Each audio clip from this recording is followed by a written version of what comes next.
Home is the eye of the mountain below.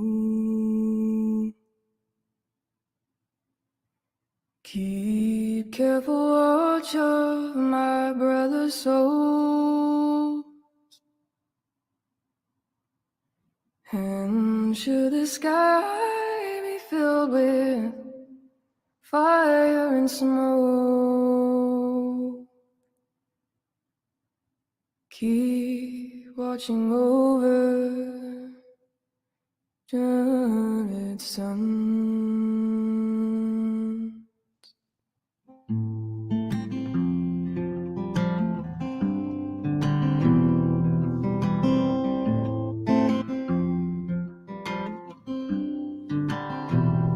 If this is to end in fire, then we should all burn together. Watch the flames climb high into the night, calling out, Father, oh, stand by as we will watch the flames burn over and on the mountainside. High.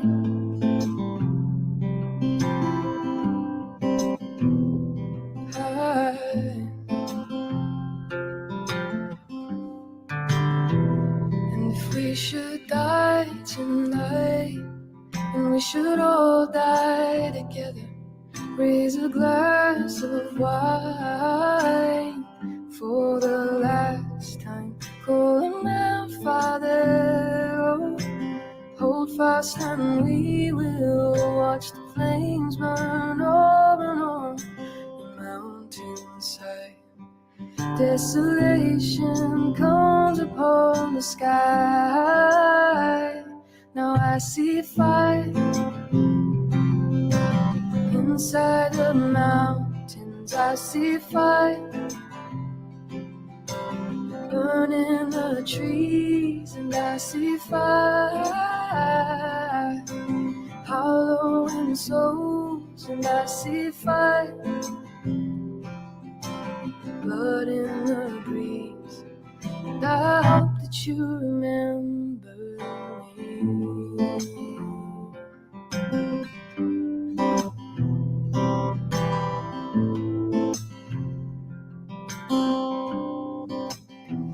Oh, should my people fall, and surely I'll do the same. Confined in mountain holes, we got too close to the flames, calling out, Father, oh, stand by as we will watch the flames burn over and on the mountainside. Desolation comes upon the sky. Now I see fire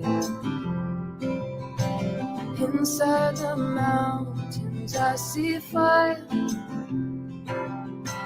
burning the trees, and I see fire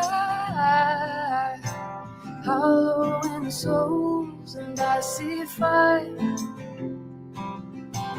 blood in the breeze, and I hope that you remember me. And if the night is burning, I'll cover my eyes, for if the dark returns, and my brothers will die. And as the sky is falling down and crashed into this lonely town, and with that shadow on the ground, I hear my people screaming out. I see fire inside the mountains. I see fire burning the trees. I see fire hollowing souls, and I see fire, blood in the breeze, and I see fire. Oh, you know I saw a city burning out, and I see fire, feel the heat upon my skin, and I see fire. Ooh, ooh, ooh. And I I see fire burn over and over. Hey everybody, how are you? Hold on just a sec. Let me say hi to everybody. I'm back so soon. If you missed my live last night, I think definitely watch it. It's not a long one, it's a short one, but it goes before what we're going to do today. So that interview that I played overnight happened before the interviews that I'm about to play right now.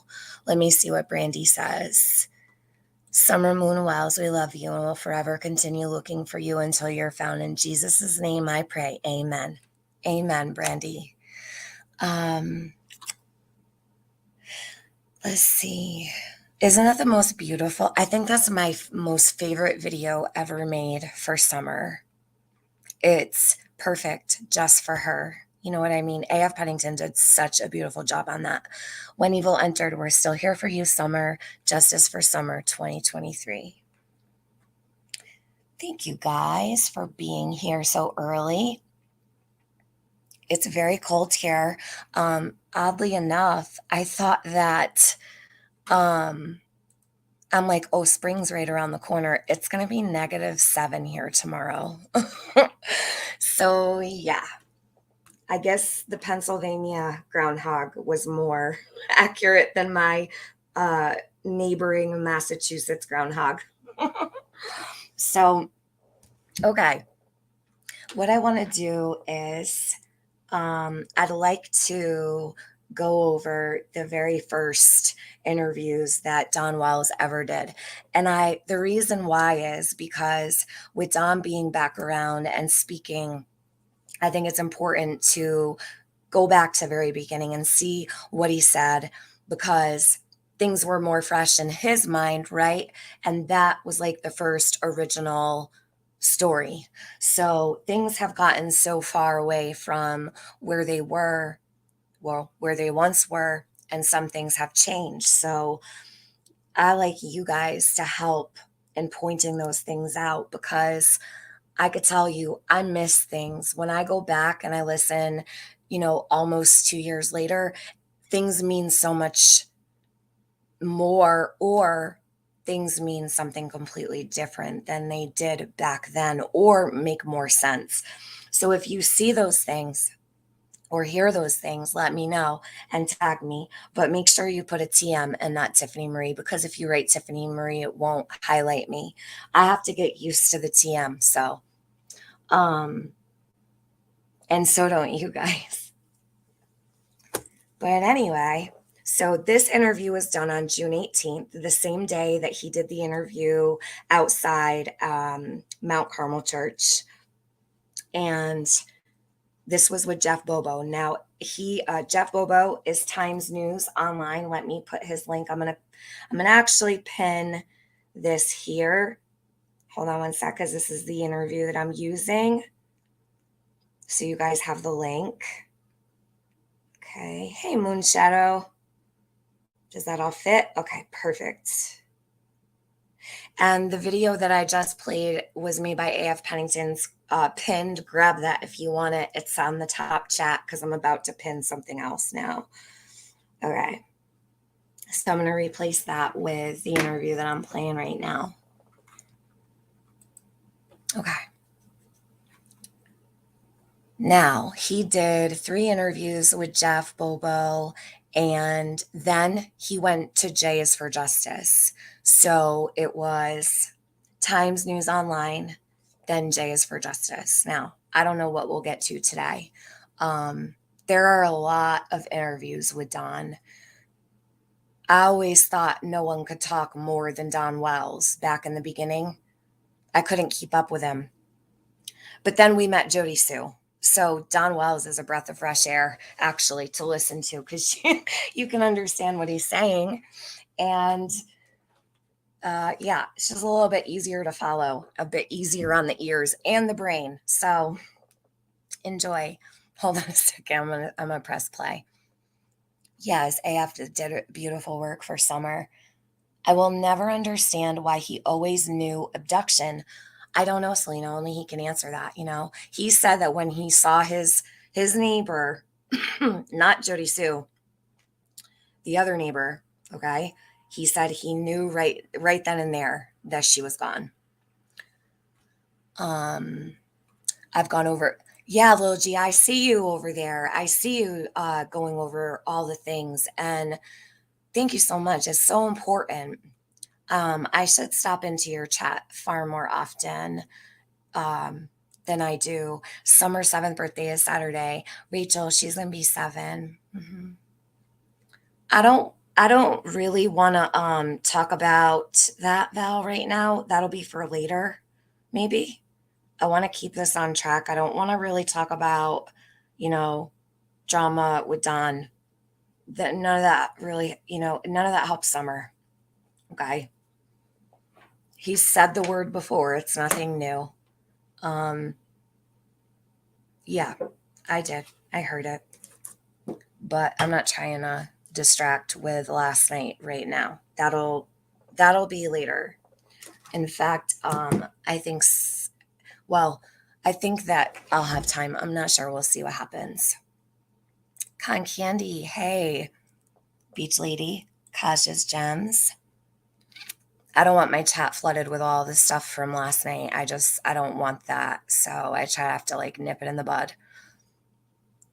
Hey, Val and me.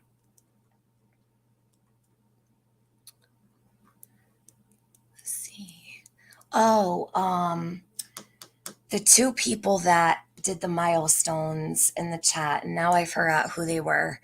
I wish they would show up on StreamYard, but they don't, so I apologize. Hey, Paul Hour, how are you? Birdie, Luda, driving, be careful, don't text and drive. I love you. Love you too much for you to be texting and driving. Better be at a red light. Okay. Auburn, Florida Tiger. Oh, see, Lady R is already telling Lou to drive safe. See, we all care about you. No matter where Luda is, no matter what she's doing, she's always here. She always makes time to be here. Many do. I appreciate that so much. World Peace. I always thought his abduction theory was him trying to distract from his guilt, but now I'm not so sure. I feel the same way, World Peace. I feel the same exact way as you, right? After so much time has gone by, you see things differently, right? Hey, Christiane, Nana, Overlooking Eyes. Good morning. I'm not even caught up from the last one. I'll be listening, but gotta run. Love y'all. Overlooking Eyes, it was a short one. You can catch up on it anytime. It's nothing you haven't seen before. Okay. Good morning, Celeste. It's been a little bit. Nice reconnecting to all here. Good. I'm glad you're back. Good to have you. What Big Eyes? Good morning, everyone. And TM made it home in time. Love for Summer always. Thank you. Can somebody drop What Big Eyes channel link, please? And if you're on the replay, it'll be in the chat. I really feel it has to do with their land. We're all mad here says. That's a very good possibility, right? There's a lot of disputes over land and such, and strange things that were said. Juju drop, hey. Dana, good morning. Okay, hey Amy. So I'm gonna start playing this, and here we go.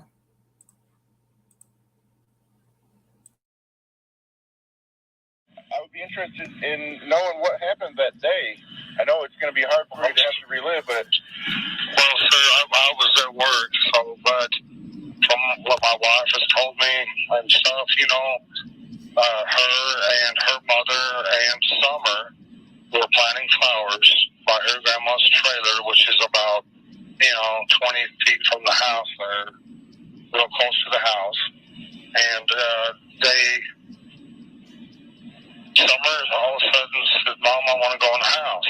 So she said, fine. And her brothers were in there watching YouTube. And so she watched her walk in the door and went in there. And then she went in there and her brother said that she was going to go downstairs and play with her toys. So she went downstairs and then Mom come in and says, where's Summer? Well, she's downstairs playing with her toys. and they hollered for her, and there was no answer, so she went down the stairs, and she was nowhere to be found. She went out the basement door. The door was unlocked, but she's never. All right, so right there, he says she went out the basement door. The door was unlocked. But what did Candace say? Everybody remembers when she did her interview with Chris McDonough, she said that the boys were inside, the door was locked, and no one was coming in and no one was going out. That was after this, of course, months down the road. Well, not months down the road, maybe July. I think it was mid-July that Chris went out there. So you've got about a month later, Candace saying that the boys were inside, the doors were locked, nobody in, nobody out. Those were pretty much her exact words. But Dawn says that the door was open. It was unlocked. Left there, she might be on the other side of the house, because I went out there before and called for her, and she come out from behind the house, because she just has to be outside. She's an outside type of person, you know. But she was gone, buddy. And my wife called me, and I said, hang up for me and call 911 right now. And I was at work, and I called 911.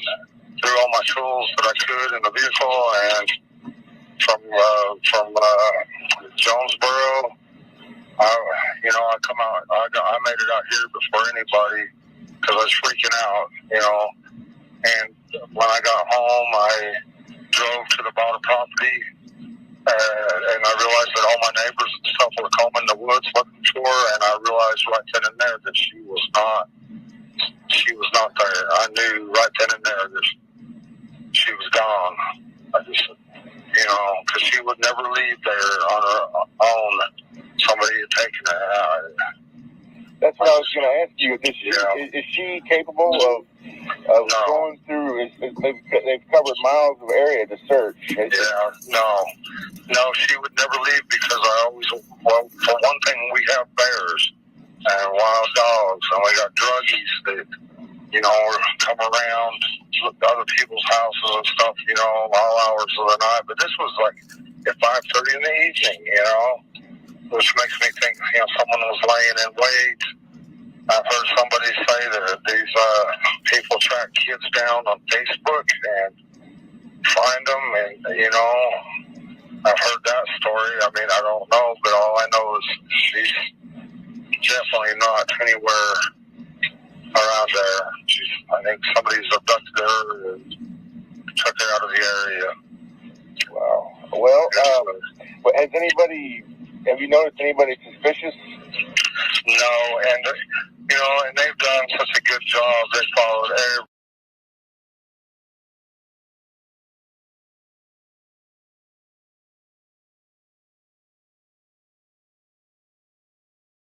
All right, so right here, Jeff Bobo asks him, have you noticed anybody suspicious? And he says no. But anybody else he talks about, the druggies in the area, the meth heads, people walking through their yard, walking through the woods. So that's confusing to me. And Lil G's right. The first contradiction, Summer wanted to go inside. Then he says she was an outdoors type of person. He also says that being outside was her downfall, right? So very interesting that they'd say that she was in the basement. Okay. And then how she likes to be she likes to be outdoors. She's an outside type of person. So, that Lil G, thank you so much for putting that there. I appreciate that. Why go to the bottom shed first? We've never known. He said that because his boys were down there, I believe. But I mean, only Don can answer those questions. And truthfully, we don't know if he's being honest or whatever. But I wish I could tell you why I went to the shed first. But I will say this. I think that, I don't really care. I'm just going to say it. So the shed, everybody has all of these hang-ups about the shed. People think that he was selling his child out of the shed. Please don't entertain that stuff. Like, really entertain that kind of thing. So, keep it in the back of your mind or take it into consideration. But I think that it's a travesty that certain people who know the pull that they have use that shed as, it's like, it's insane to me, and it's such a distraction. I don't like that. I really don't. The shed, we've all seen inside that shed, right? So you can thank Chris McDonough for that. Great job. Every single lead possible. They have tracked down all kinds of people. Yeah, they've tracked down everybody. They even, had me in there, lie detector test on all 9 yards. They have to rule out every possibility. Yes, absolutely. So it didn't bother me to do it whatsoever. I understand that. And a lot of times the parents are responsible. It's the recent history that's been the case. Or like a family member. Right, absolutely, yes. But we don't associate with all them people. We try to associate with church people and stuff like that, and Summers, they got a lot of friends in church that just love her to death, Where do y'all go to church? Seventh-day Adventist, right across the street from Walmart, there in Kingsport. Oh. Yeah, we was going to the Baptist church, but when I found out the true Sabbath on Saturday, I wanted to go to a Saturday going church, so I thought I'd go check them out one time, and we've been there ever since. Oh, wow. What have you all been doing while this has all been going on? Just trying to cope. With everything. Yeah. Talking to the police. I can't be alone right now for some odd reason, and so if I have to, I'll go down there and talk to the police and just hang out with them, because I just can't be alone right now. I don't know. I just.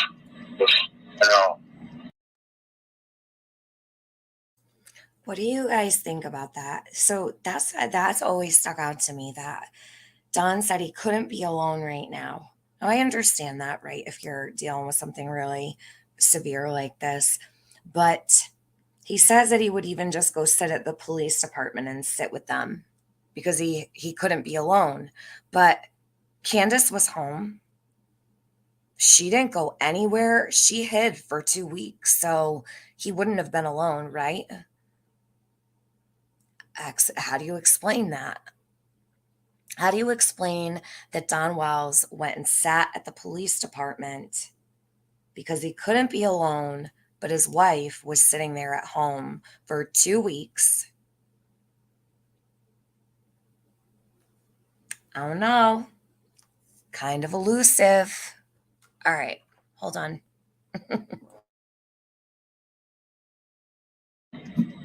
How are Summer's brothers doing?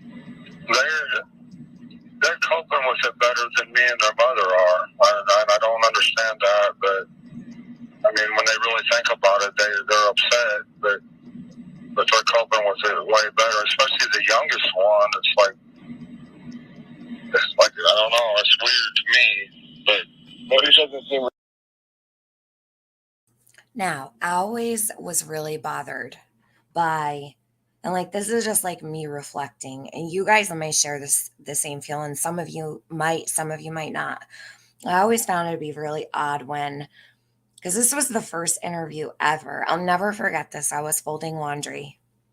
I had chills down my spine, and I turned so ice cold when I heard Don's voice, and I don't know why, but it always bothered me so much that he says he thinks it's weird that the youngest one bounced back so quickly.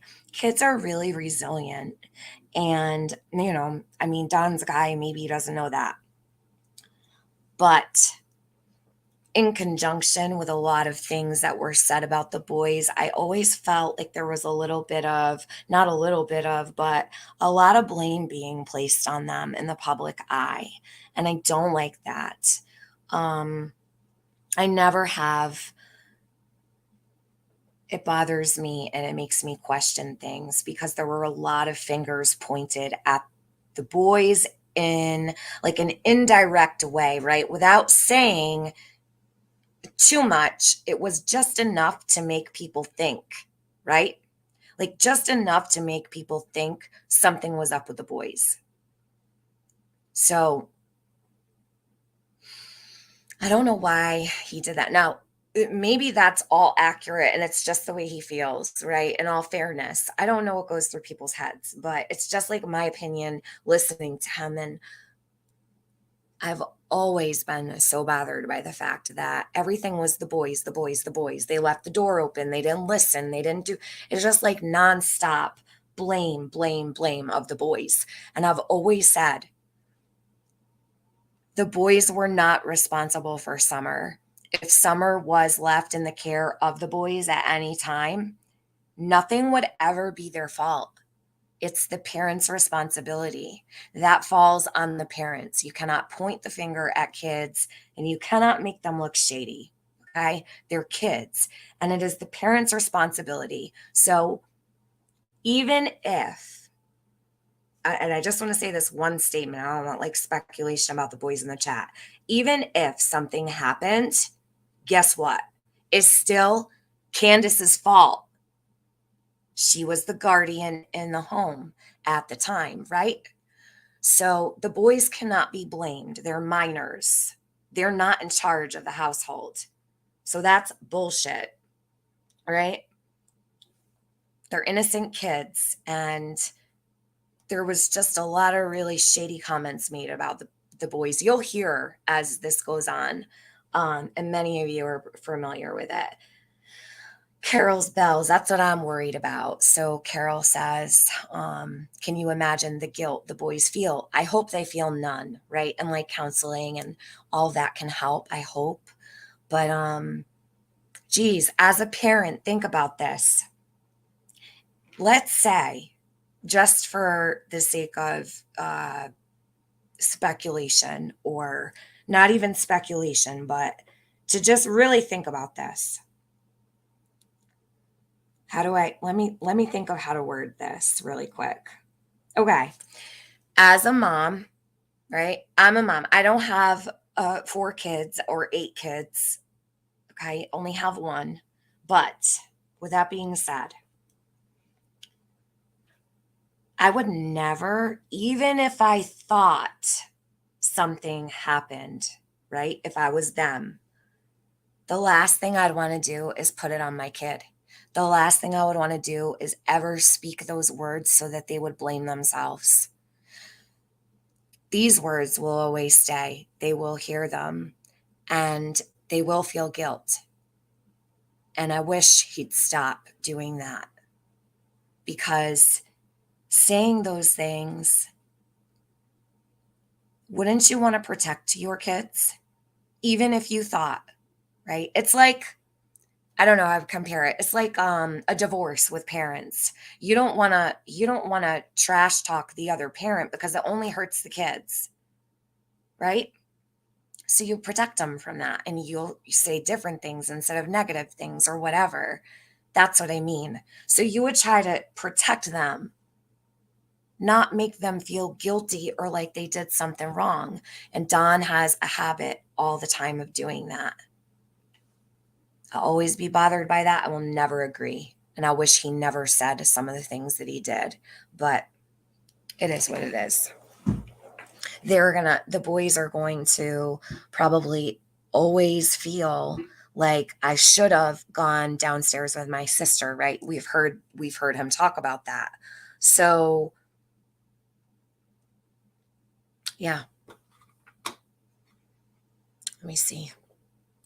Carol's bells. Those boys probably took care of Summer most of the time. I don't see Candace outside playing with them. Carol's bells, I think that the boys did take care of Summer all the time. I think that they were her, naturally, right? The older siblings the little one will, follow along or whatever. But I would think that, the boys were in charge of paying attention to where she was when they were outside. Like if mom wasn't outside or dad wasn't outside, like I'm sure there was a level of responsibility that the boys knew that they had, right, to watch over her. She's the baby.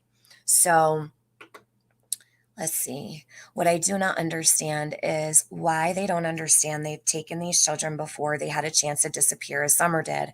I wish they had have gotten Summer before disappearing as well. Unique trauma obsessed. I could not agree more with you. If they're responsible in any way, she saved them. She saved her brothers. And what breaks my heart the most is that she had to be sacrificed in order to do that. And she's missing still. Like, that's not fair, So that bothers me a lot. Hey, yo, main girl. We have your main girl, who's my OG from like ever ago, and yo, main girl. So, yo, main girl is not your main girl. I love you too, my friend. Oh, I saw what you posted in Discord, and that's so beautiful. I just haven't gotten a chance to write to you, but thinking of you always. All right. The Paula hour. I think he looks out for himself and Candace before the kids. So don't I. It's all about their image, right? It's like, who cares what people say about you, right? I know, I get that it's hard to deal with like the hate and all of the accusations and such, right? But I can't imagine being worried about myself or what people thought about me if my child was missing. I don't think I'd give a flying ass fuck. I'm just saying. Nobody's opinion would matter. So I don't know why strangers' opinions matter that much. Like, why don't you just worry about Summer instead of your own image? There's no going back to, fix your image. You came out into the public the way you did, and there's always a way to make it better, right? People grow, people change, and only they can change the way people view them by their actions. And they're like, defending Summer would be a start. Taking up for Summer would be a start. I don't know. I'm just saying. Curiosity, going back over Don's early statements. In my opinion, Don's statements are opposite of what really is going on. Example, he cannot be alone, in my opinion, means he can be accompanied by others, which his actions also reflect. That's a great comment, Curiosity. I always like your comments.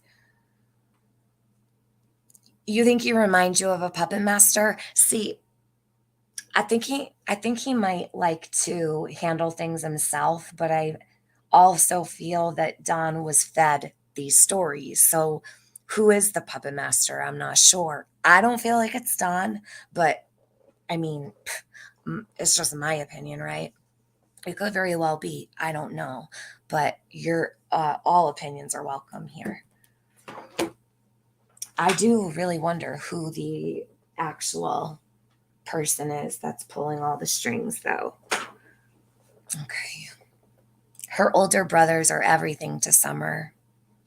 I know. And I'm sure she's everything to them. Let's see. All right, I'm going to keep playing. I don't want to talk too much, but I do want to read your comments because I care very much what you guys have to say. So Carol's bells. Dudley saying Don was so upset before Summer went missing. Don denies that happened. He did that on a different channel that will not be named here. He said that the other night, actually, which is interesting. Dana, I don't think the boys feel guilty necessarily. I think they knew what happened. The story that's being told is BS.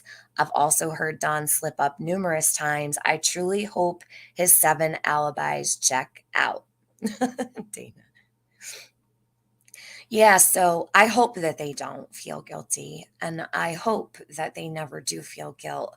But something tells me with the way that Don spoke of them and conversations that he had said that he had with them, I'd imagine there's, a little bit of something going on, but I hope that that's been erased. They're still young and that can definitely be pushed away too. So I hope that they don't feel guilt. I would never want the boys to feel that way. Hey, Kimmy D. All right. Let's see. Good-hearted parents would throw themselves under a bus to protect their kids without a second thought. These parents are selfish, in my opinion. They are selfish. Candace was selfish day one when she would not appear in front of the world to plead for her baby. She hid for 2 weeks. That's the most selfish thing I've ever seen in my life. Literally, the most selfish thing I've ever seen in my life. Real to them. Yeah. But me, the most I've done is watch the news a little bit. I can't focus on nothing.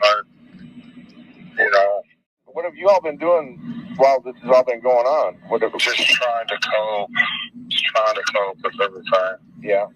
I'm talking to the police. I can't be alone right now for some odd reason, and so if I have to, I'll go down there and talk to the police and just hang out with them, because I just can't be alone right now. I don't know. How are Summer's brothers doing? They're coping with it better than me and their mother are. I don't understand that, but there you have it again. Now, remember, this is day 3. Day 3. They're coping better with it than I and their mother are, and I just don't understand that. Really? Did Don expect the boys to take it harder than the mother that birthed this child and the father? Of course, the parents would take it harder. These are children. They don't understand what's going on. They probably thought Summer was going to come right back. Like, Don said the craziest shit. He really does. So,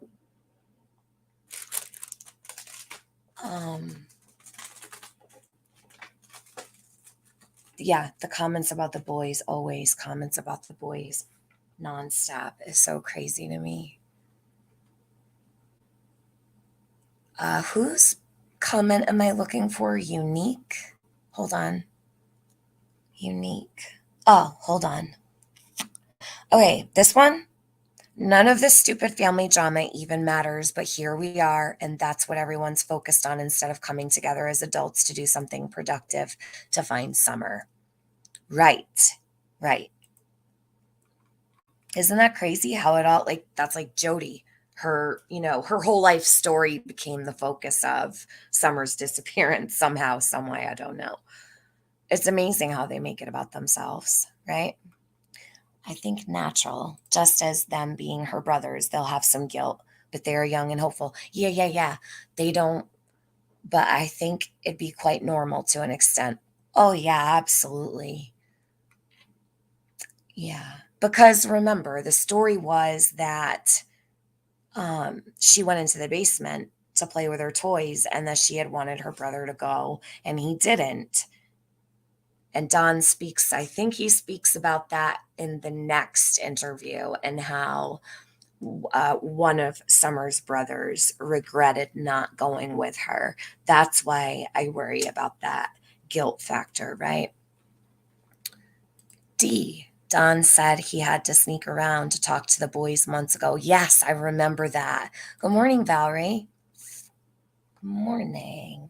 Chris Watts said he couldn't be alone either. It was all about him. I'm not saying he's guilty, but very off. I think you just left off one F. Okay, I think that anyone who loves and cared for Summer is going to feel guilty. We have to keep in mind the parent's selfish mindset when it comes to Summer's disappearance. Right. Chrissy M says he doesn't know shit. He doesn't even probably talk about it with them in a way that's helpful. That's what my worry is, right? And that may have so much to do, okay, with like, right? We don't know what's exactly going on, but I wouldn't be surprised if those things are seen as, abusive. It's abusive to do that. So he's full of smoke and mirrors, says Homie D Man. Hey, homie. Okay. Blaming the boys deflects from their guilt, says Jaded.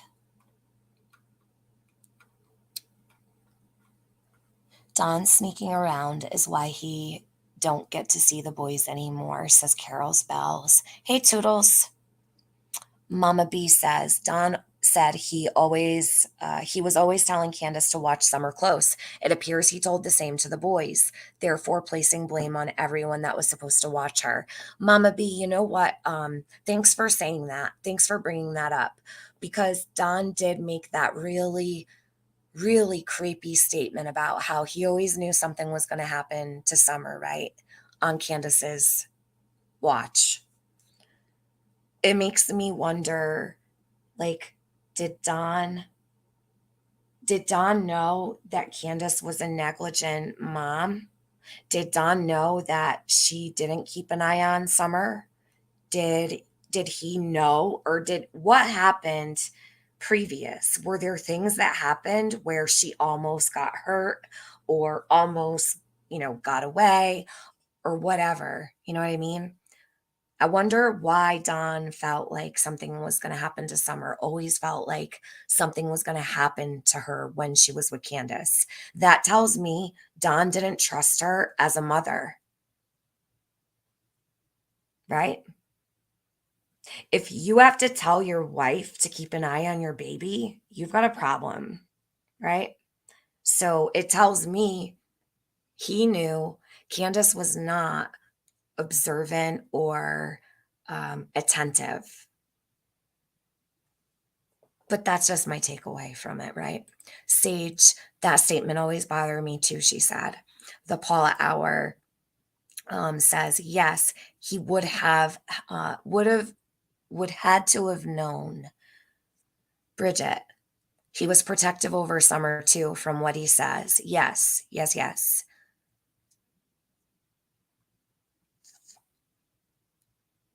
Let me see.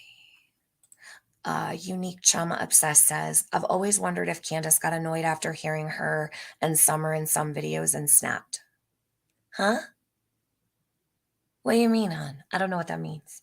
I've also wondered if Candace got annoyed after hearing her and Summer in some videos. I don't know if I get that one.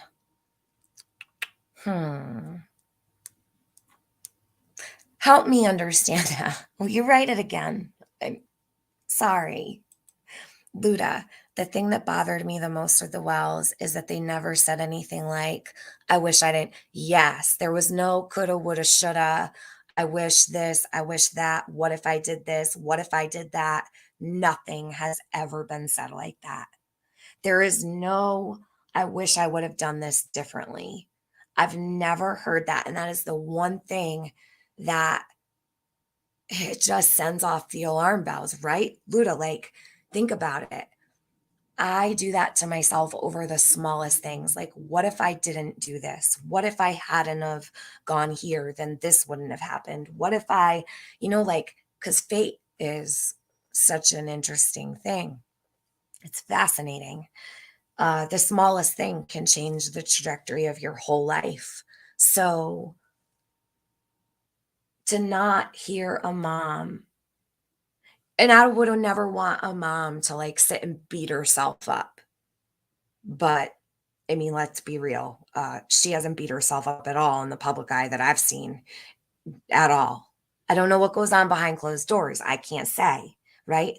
But Candace has not shown that side of her to us. The only emotion I've ever seen, true emotion, come out of Candace was when she was sitting there, the behavioral panel. And remember, Dr. Phil, they asked her about the cornbread mafia, and her face literally drooped all the way. She could not control it. That was pure raw emotion. Like the muscles in her face completely went sideways and she started to cry.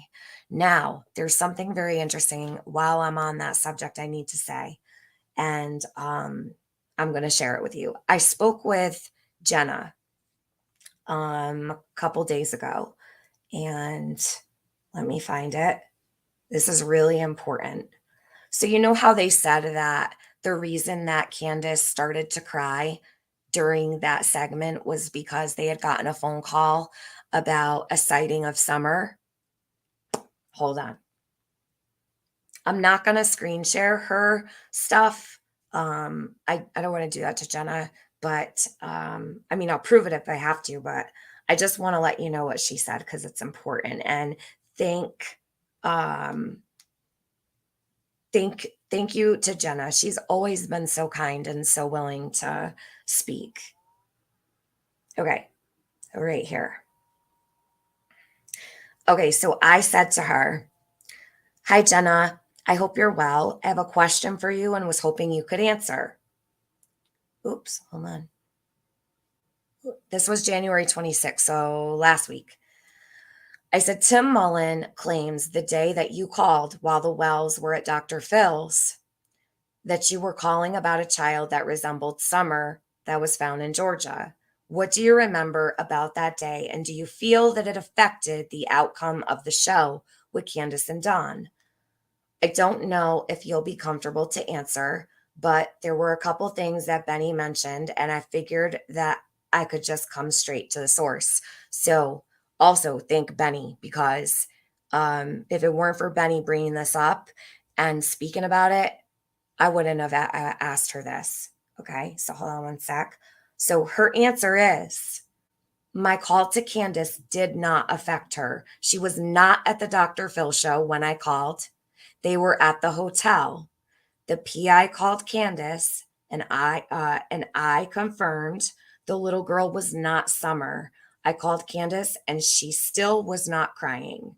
They had been done with the filming for the day in California.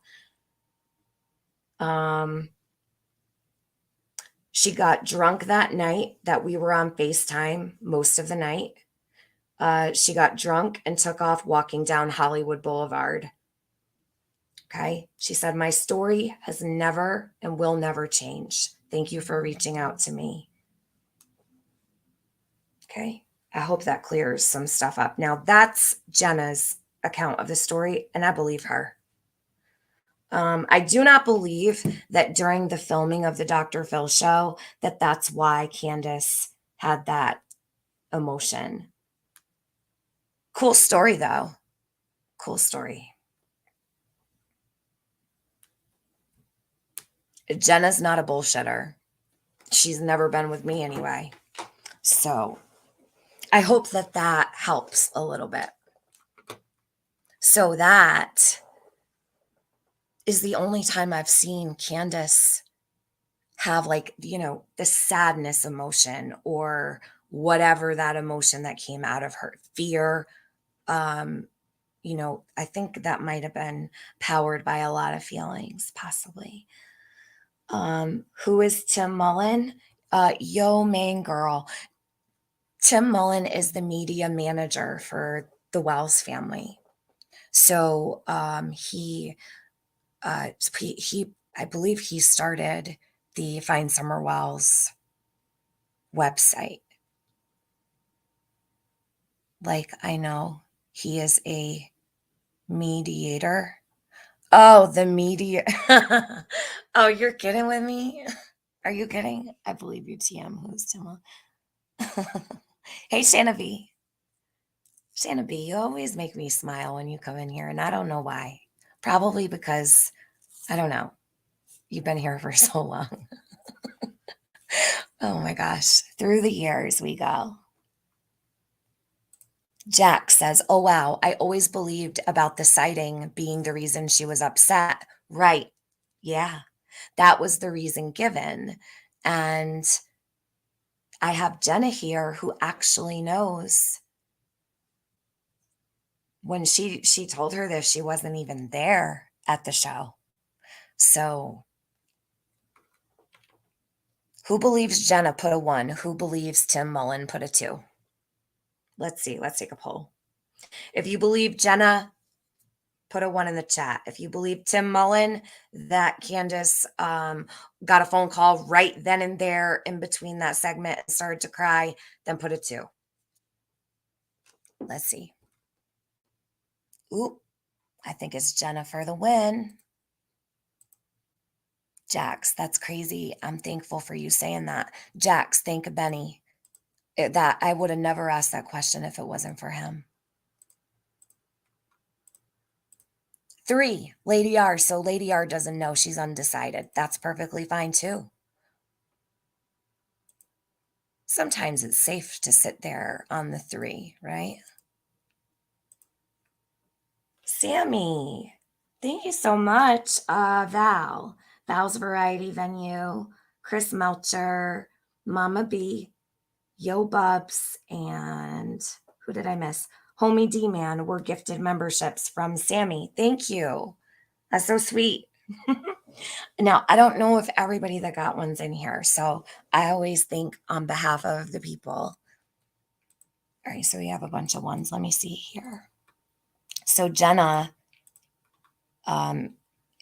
people feel Jenna is a credible, very credible here in this situation. I do also. Yeah, we got a lot of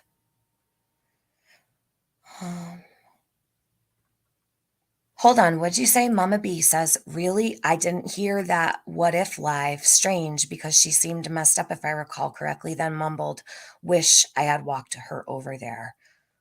Mama B, help me out with that.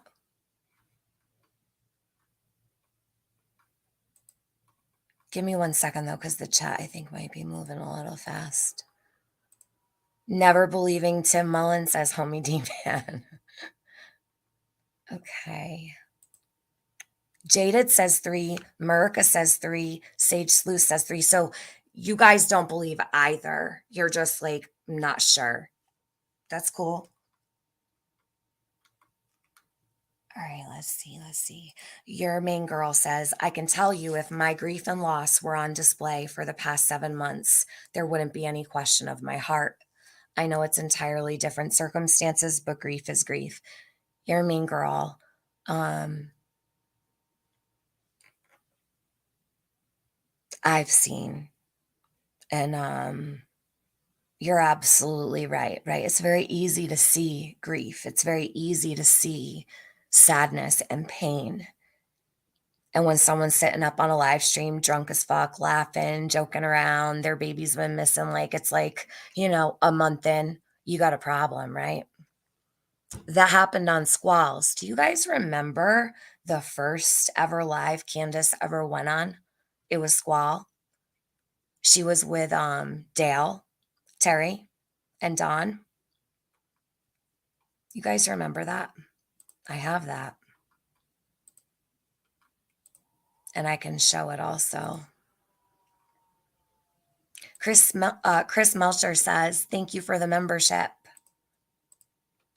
Okay. Thank you, TZB. TZB is sharing the TBI newsroom info for summer. Check that out, you guys. Save it somewhere. Go through it. Read it. There's so many great questions and answers there.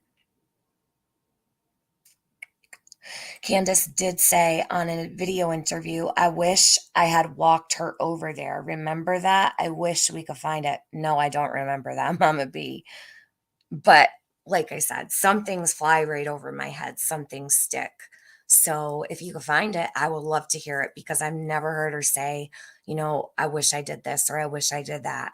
So definitely, you can email it to me too. Like if you find it later, she hasn't done many. So do you remember where it was, hon?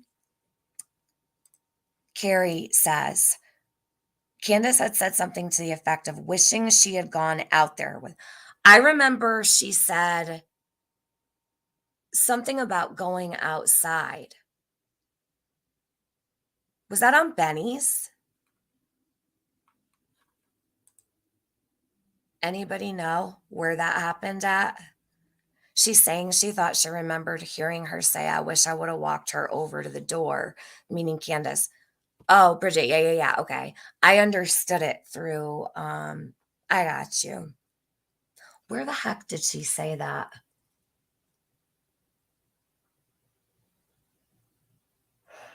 Oh, she hasn't been many places, so it's not going to be hard to track down. I'll find it.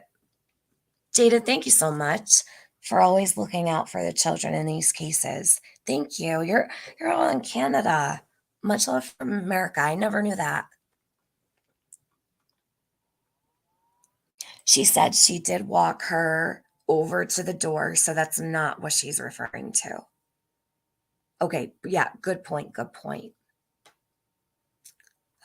Hey, hair curlers in crime. How are you? Zip, zippity doodah. Good morning. Zip, if you had a channel, it would literally be like featured on mine. I can't imagine all of the wonderful things you could do with all of the information you bring forth every single day. I know that you don't want one. I'm just saying though. Every time I see your name, I'm like, I wish she had a channel. Let's see. Hey, Sophie, good morning. I've never seen that. Oh, you haven't? I have it. I could play it. Thank you. Lady R is sharing. Guys, click on that, please. Don Wells Family Official, February 4th, Summer's Birthday Live. Set your reminders for that.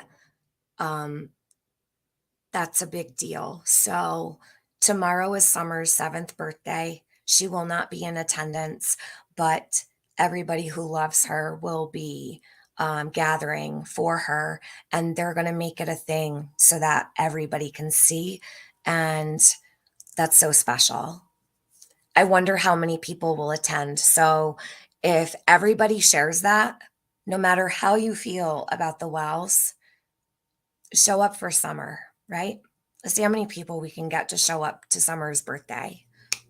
I would love to see a flood of people for her birthday. Is that T-Bori I see in my chat? I think I just saw a ghost. T-Bori, I've been missing you, girl. Hey, Heather Mack. Okay, let's see. Sage Slew says, I think that live was removed. I have it. Oh, Cracking Cases live. Oh, that's where it was, Sage? Is that where Candace said that? Okay, I don't know why I thought that was Benny's. Yeah, see if you have that, Sage. That would be great.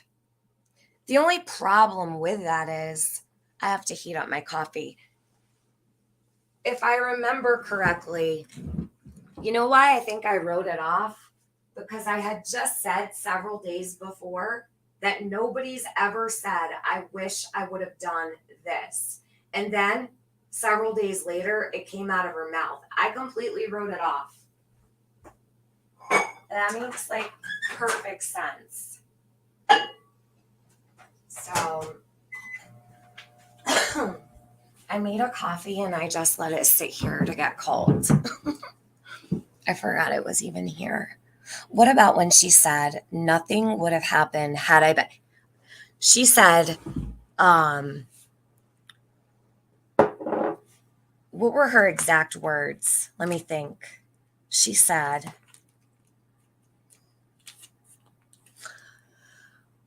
nobody would have ever treated her that way if I were around. So I've always wondered what the actual question was. She didn't just say that on her own, right? Because in order for Candace to say, no one would have ever treated Summer that way had I been around, there has to be a question missing from that WJHL interview. There's got to be. What way? I wish somebody could clear that up. Like, so of all these people, like Lips, for instance, she talks to Candace. That'd be a great question to ask Lips, don't you think? But why do anything like that, you know? Questions that are relevant. During the interview with Chris at the watering hole, Candace did mention something about wishing she had did things different. I can't recall verbatim, but she said something. All right, Scylla. I might have missed that too. I don't remember her saying that with Chris. But I can definitely go back. So maybe I'm wrong. Maybe I'm wrong about that. Maybe Candace did say she wished she did things differently and I just missed it. Okay, then my apologies. It was on cams? Okay. All right. Boo Sheet says, I've asked Leslie if Dawn and Candace not getting to have contact with the boys has anything to do with Summer's case, and her reply was, I cannot answer that. Yeah. They can't talk about the boys.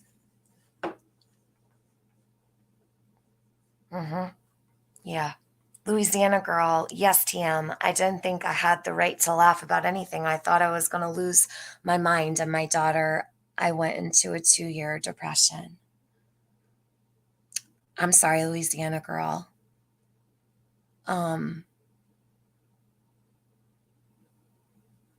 Did your daughter go missing? I don't want to ask anything personal. Prayers for you. Dana says she mentioned her swing a lot and that she'd never walk away from her swing. I just don't think the basement story is valid at all. Neither do I. I don't believe the basement story either, Dana. Not even a little. Not at all. We are on the same page, girlfriend. All right. There she is, T-Bory. I know I'm way behind. Hey, ladies, Tiffany can't stay. We'll watch the replay. Love ya. Love you too. Have a good day at work. Beautiful. All right, let's see. All right, I'm going to press play now. Hold up. I mean, when they really think about it, they're upset, but they're coping with it way better, especially the youngest one. It's like, I don't know, it's weird to me, but Maybe it doesn't seem real to them. Yeah. But me, you know, the most I've done is watch the news a little bit. I can't focus on nothing. Originally I'm from Utah, and I met my wife in Arkansas, and we come out here to help my mother because she got sick, and then she ended up dying from, I can't remember what it's called, but anyways, but she left us that property, and we've been there ever since. Okay. We've made Tennessee our home. There's a lot of good people here. When did y'all move here? Well, about 13 years ago from Arkansas. I come out to help my mother because she was in need. So your kids, this has been their only home then? They're Yes, sir. born and raised Yes, sir. All except for my oldest one. He was born in Arkansas. Oh, okay. Yeah, but the rest, I think, the rest were all born here, yes. And does your wife have a Wisconsin connection? Yes. Well, her sister, my wife's sister come up missing, like, I don't remember how many years ago it was, but they never found no trace of her either. Where was that? I don't know. Your kids, this has been their only home then? They're Yes, sir. born and raised? Yeah. Oh, okay. Yeah, but the rest, I think, the rest were all born here. Yes. And does your wife have a Wisconsin connection? Yes. Well, her sister, my wife's sister, come up missing. Like, I don't remember how many years ago it was, but they never found no trace of her either. Okay, so remember, this is day 3. I'll never forget Don saying that. He said Candace's sister went missing. Her name is Rosemary Bly. They never found any trace of her neither. That statement, I'll never forget. Because on day 3, he's saying they never found any trace of Candace's sister neither. Like almost as if he knew they wouldn't find any trace of Summer. Now, speaking of Rose, he mentioned Rose, so I'm going to share Rose out to you guys. She's been missing. Oops. Hold on, sorry about that. Give me a sec. Let me pull this up for you. I'm just going to take this down really quickly. When she's mentioned, I do like to share her profile. So this is Rosemary Bly. This is Summer's aunt, Candace's sister, Candace Harer's daughter. Okay. This is the link. Okay. And this is from the FBI.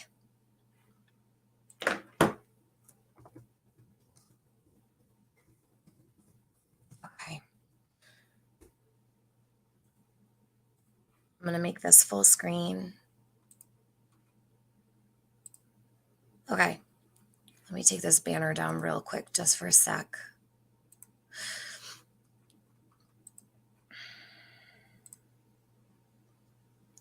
Did that work? Oh no, it downloaded it. Okay. Why is that so small?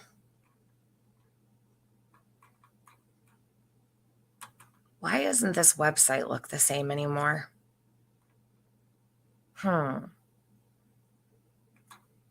Okay.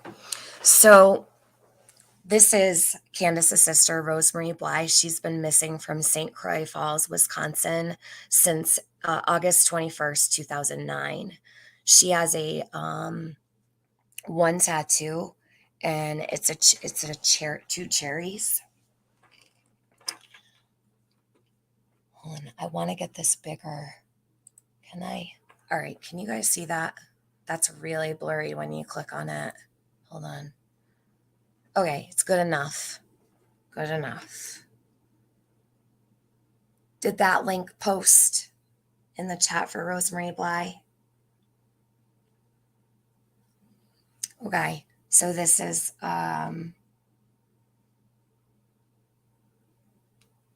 sorry, I'm looking at a text. I apologize. All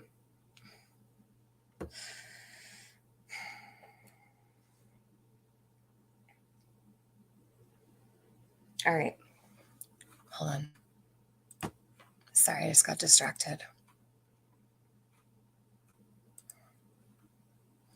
Okay, so Rosemary Bly was last seen leaving her residence in St. Croix Falls, Wisconsin, en route to Cushing, Wisconsin, a distance of 5 miles. Her car was recovered 5 days later in Grantsburg, Wisconsin, in a parking lot typically used by truck drivers to park their tractor trailers. This parking lot is approximately 30 miles from her residence. She's white, a female. She was 21 years old when she went missing, 5 feet 0 inches, 110 pounds, brown hair, brown eyes.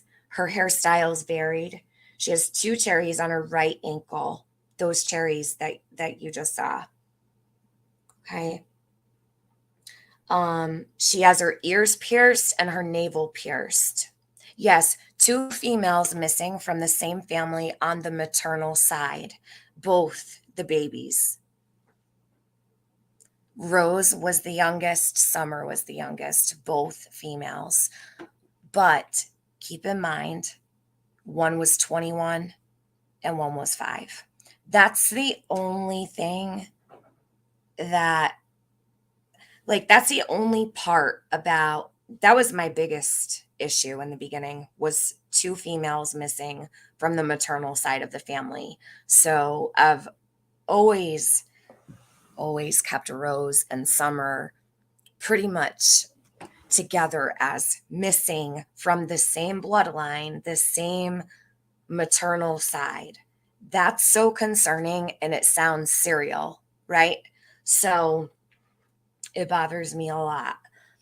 Now, Rose was entered into the Violent Criminal Apprehension Program. I believe it was several years ago, right? They put her in there. So what that means is if any kind of matches come up, they've got her in the system. I'm so hopeful that maybe one day there'll be answers for Rose that could possibly help Summer, right? Or vice versa. You just never know. Don's statement was very odd, TM, of Candace's sister. Yes, he said they never found any trace of her, neither. But Summer had only been missing for 72 hours at that point. Rose has been missing for how many years, too? She's been missing since 2009. Rose's husband is very suspicious. How come, Janet? Why you think so? Tell us. Why do you think he's suspicious? He passed 13 polygraphs. Oy vey. All right. Dana, wait. Josie would have been a baby then. So Don knew them for at least a year or so by then, right? So Dana, from all that I've researched, now they say they're already in Arkansas when she went missing. But what you just said is bang on, right? So I can't help but remember when they started talking about Rose on the WJHL, the backyard interview, and Don said something to the effect of, be careful, your mother's right there, something like that. When the topic of Rose came up, it's almost like Don doesn't want to talk about Rose. Why? Candace spoke about Rose with love, I feel. She had said, that she really wants answers for her sister one day also. And I don't know. Yeah, Christopher's not sus at all. I don't think so anyway, but everyone can have their opinion, as long as it's respectful, just no disrespect. Chris is a very frequent chatter here, and he's always been there for Summer. He's never stopped supporting Summer. Chris Larson is a very, very kind man. And it is Chris Larson. He's proved it to me. I actually have Chris Larson's face. I've seen it. So everybody knows. I know a lot of people like to say that he's fake. I've done my research, Janet. What's up? You want to say something, let me know. You're welcome to tell me what you think. It's all right. I just don't like the cryptic shit, I've done my research. I combed through every single post in the Rosemary Bly groups all over. That's actually one of I believe it was the 4th live stream I did on Summer. I covered Rose for 6 hours. I've been talking about Rose for almost 2 years. What do you want me to research, Janet? She's very bold, right, Bridget? Don't block her. I would like to know what she's talking about. Come on. Don't be shy. You came in saying that Chris Larson's sus and all that, so why is he sus? What'd he do?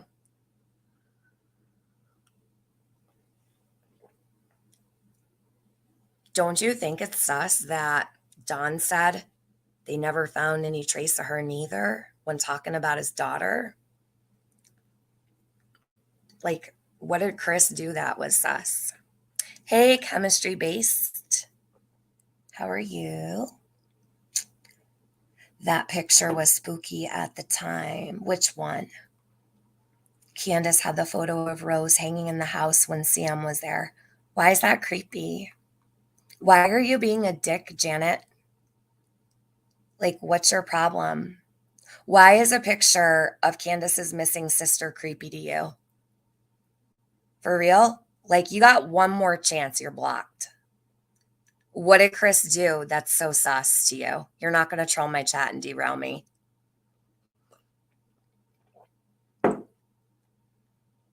Speak now or forever hold your peace. You're about to be out. You're pissing me off.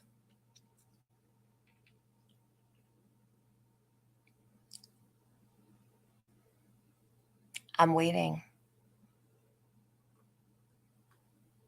Yeah, Lady R, right? That's really nice to say, isn't it? That a photo of Rose and her husband and her baby is creepy. No, nothing to say? Okay, didn't think so. Have a good one. Okay, back to what we were doing. Yeah, Chrissy M, you know the deal. Hey, Crimes, good morning. Her pic is beautiful. Rose was absolutely beautiful. I think so. Let's see. Dana says, well, Dawn is about the same age as Grandis. We don't truly know exactly where Dawn was or what Dawn was doing the years leading up to Rose going missing. How did Dawn and Candace meet? So, do you remember the story that was told? He said that they were already living in Arkansas when Rose went missing. But when you look up the dates, Dana, it doesn't match. It's very interesting. Yeah, she is beautiful. You can come in here disrespecting the missing, for God's sakes. What is wrong with people? So anyway, hold on. I'll share this one more time. Guys, keep this. You could share it to your Facebook. Somebody might recognize her. Somebody might have seen her. You guys are all over the map, so you just never know who you might reach. All right. So prayers for Rose, prayers for Chris Larson, and for Rose and Chris's daughters. All right.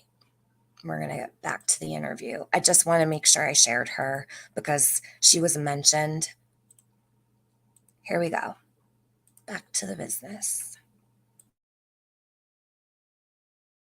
Where was that?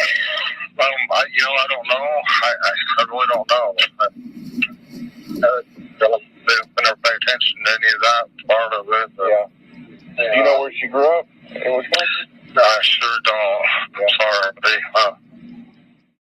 Well, yeah, I have a criminal history. I do, when I was in Utah, when I was younger, but I've turned my life around, doing my best to be a commandment keeper, for sure. Okay. Me and myself, they can do whatever they want to me as long as my kids are safe, that's how I feel. Yeah.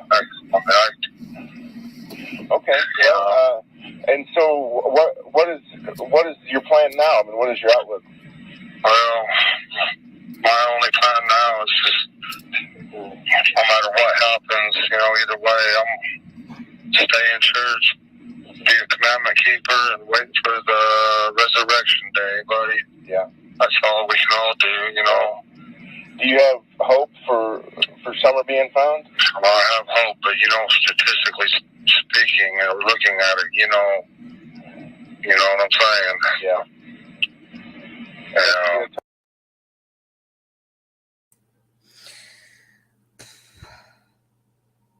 No, crimes have consequences. Jeff Bobo's a really good guy. No, he's not dirty at all. Nothing about Jeff Bobo. No, not at all. He's a good man. He's a very good man, from all I know. And he actually, he goes against the grain when no one else does, when even the media won't. So I appreciate him. I mean, I don't know what you heard, Crimes. DM me about it, but I don't think so. You might have him confused maybe, or oh, maybe it was like someone like Scott H who might have said he was, crooked and dirty or whatever. Because we know that a lot of people like to talk shit about all the locals, over there. Yeah, Muscles and Mascara says he's awesome. I think he's amazing. So what I was going to say was, let me back this up real quick because that kind of distracted me. Hold on one sec. Where is this? I'm going to take that out, Crimes. Okay. A tough thing to think about. Well, be a commandment keeper and wait for the resurrection day, buddy. Yeah. That's all we can all do, Do you have hope for Summer being found? Well, I have hope, but, statistically speaking, or looking at it, you know what I'm saying? Yeah. A tough thing to think about. Well, yeah, of course. I'd feel for anybody in that position. I'm sure you would too. Absolutely. Any kid that's being tortured or hurt in any way. So he says here, how would he know she's being tortured, right? Like, I don't know if his mind just went there, but he said it so matter-of-factly, right? This is day 3. Like, if this was day 20 or maybe even day 10 or something, but day 3, oh my gosh, that's like not even one sleep because your child just went missing. So that's why it's so shocking, right? So to listen to it now, almost 2 years later, then you could understand something like that, right? For all that fear. And I'm not saying that fear is not natural to have, but on day 3, such a strange statement to make, as if he knows she's being tortured. So it's confusing, The statement about the resurrection has always bothered me. I go to church, but he said that right after she went missing. Yes, he did. Day 3. Yep. Day 3, he was talking about the resurrection, and I think it's like statements like that really made people their backs went up, full on defense mode, because they're such strange statements to make so early on. Just in my opinion, the statement has always really bothered me. Why would a parent's mind go to that thought? Well, I don't think it's wrong for your mind to go there, but just maybe the matter of fact feeling he gives off, as if he knows. So I'd imagine if your child went missing, all kinds of things would go through your mind, right? So I can't judge that, but I do judge how, it's just such a firm statement. Sonia, welcome. So many gut-wrenching comments. Yes, Muscles and Mascara. Anyone who joins a membership after my live, I'll post my Discord link for members so we have rooms for all of them. Well, not all of the missing, but a lot of missing people. We do updates. Well, Zip does. Zip is the boss when it comes to sharing out all the missing in there. She gets the crown. So, oh shit. I'm sorry, Josh. I didn't see. Why am I not getting? Oh, my volume's off on my phone. I apologize. Let me see. Okay. Yeah. Hold up. I'll send it to you. So, where was it? What was I just saying? Trying to remember. Hold up. So the fiery furnace, right? Muscles and Mascara, remember? He talked about the fiery furnace. That scared the shit out of me. This is all in the first and second interviews. So early on, He was very sure that she was taken, she was being tortured, held in a dungeon. It was horrible. But for your mind to go there, I think is extremely natural. I don't think there's anything unnatural about it. But so early on to be so matter of fact is mostly like, right? Does that make sense? He always talks in past tense. Yeah, that was like the biggest thing too. And then he apologized for it over and over and over. I try not to be too critical with like the way he places his words because I notice it's a little bit different than, the way we talk about. Here, let me send Josh this link. The lab's going to come up in a little bit. I didn't know if he'd be up in time because we're quite a few hours apart from one another, but he was going to come up last night. I just didn't see my text, so we'll have him up today, and that'll be a treat for you guys. So look, Luda says, Zip is the queen 24/365. Yeah, definitely. Mama B says, first he says Rose and Summer both disappeared without a trace, but then elaborates into Summer being tortured. It's almost like Don is asking someone the question. Right, Mama B. So keeping that in mind, I've always wondered, is it possible these were messages to someone? Like if maybe Don might have been afraid to say anything like directly, but it might have been a signal to someone else, or that's very possible. So like the possibilities are endless, It's hard to really pinpoint it. The resurrection statement, though, oh my gosh. All right, so let me keep playing this.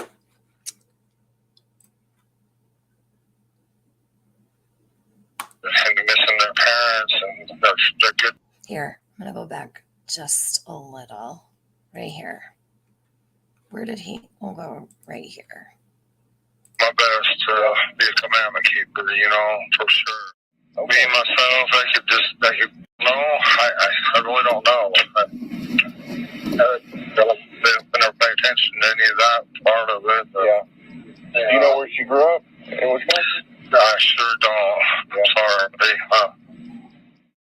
Well, yeah, I have a criminal history. I do, when I was in Utah, when I was younger, but I've turned my life around, doing my best to be a commandment keeper, for sure.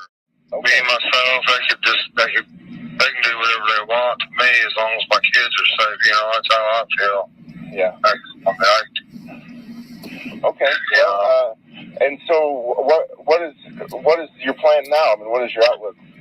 Well, my only plan now is just, no matter what happens, either way, I'm stay in church, be a commandment keeper, and wait for the resurrection day, buddy. Yeah. That's all we can all do, Do you have hope for Summer being found?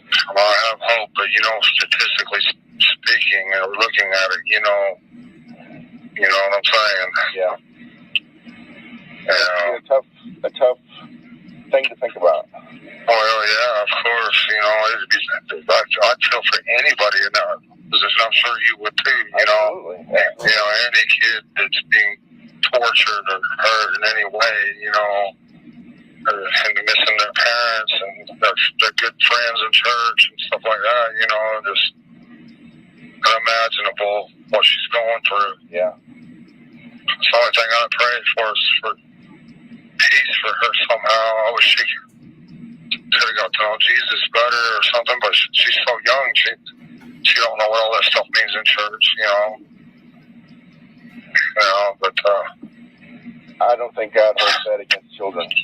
Oh no, not at all. I just wish she had peace of mind. That's all. Yeah. Do you have any hope that this is all going to end well? I have hope, buddy, but you looked at the statistics of it all.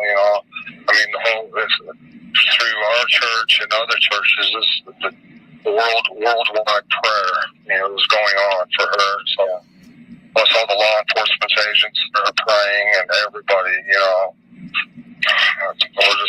that God will turn it around, somehow, some miraculous way, but, Okay. All right. Well, I know I'm taking up a lot of your time, and I really appreciate you talking to me. You're fine, buddy. Thank you so much. Take care, and I'm praying for you, and I'm praying for your family. Thank you, sir. God bless you. Take care. Thank you.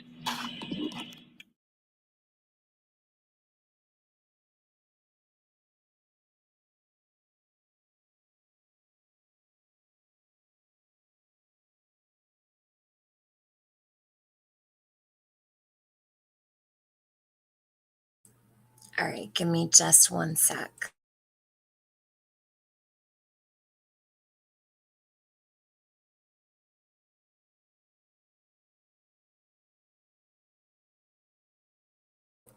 So let me read your comments real quick. Hey, Cher. How you doing?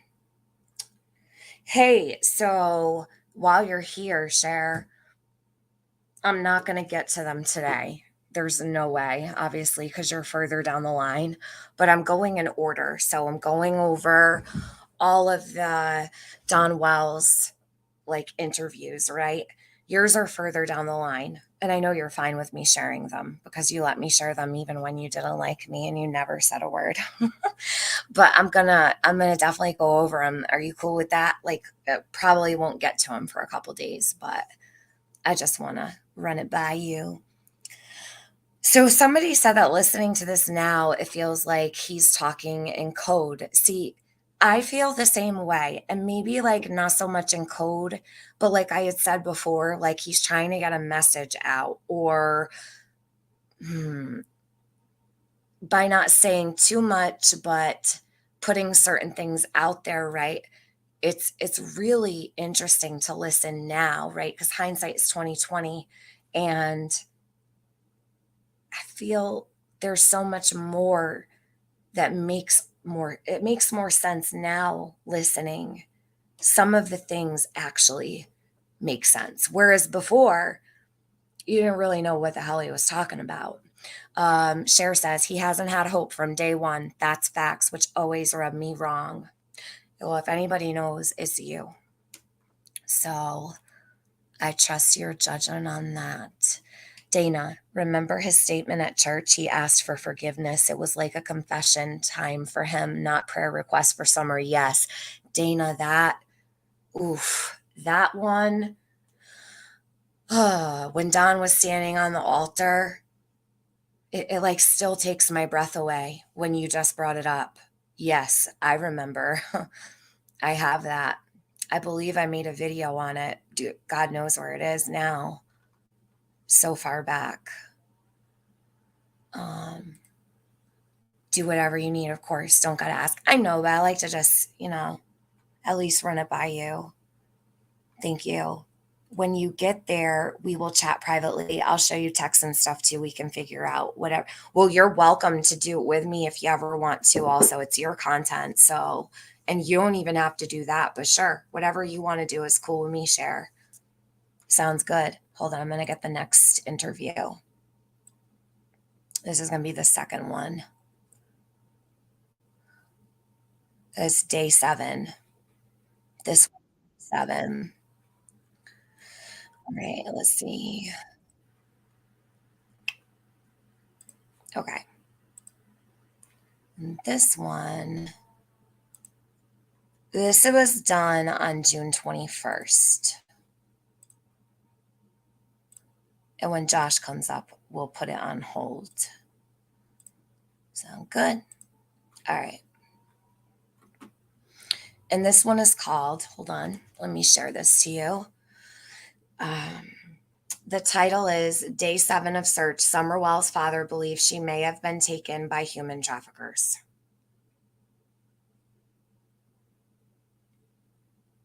It's like the golden rule, right? You're a mean girl. Always go back to the beginning.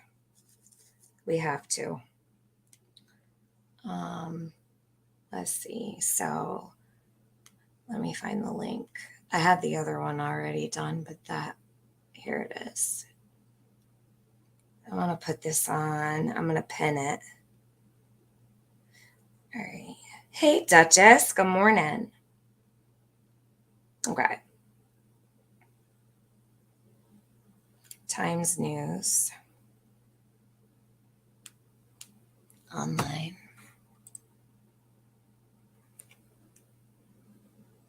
Bear with me for just a moment.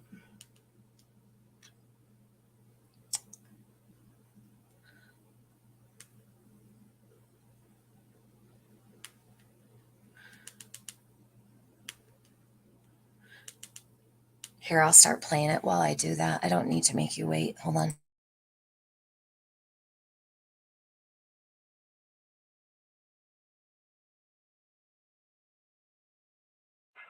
We still got our God, and we still, I mean, you know what I mean? He's got to put our faith and trust in him. He's the only one that knows where she's at. Right.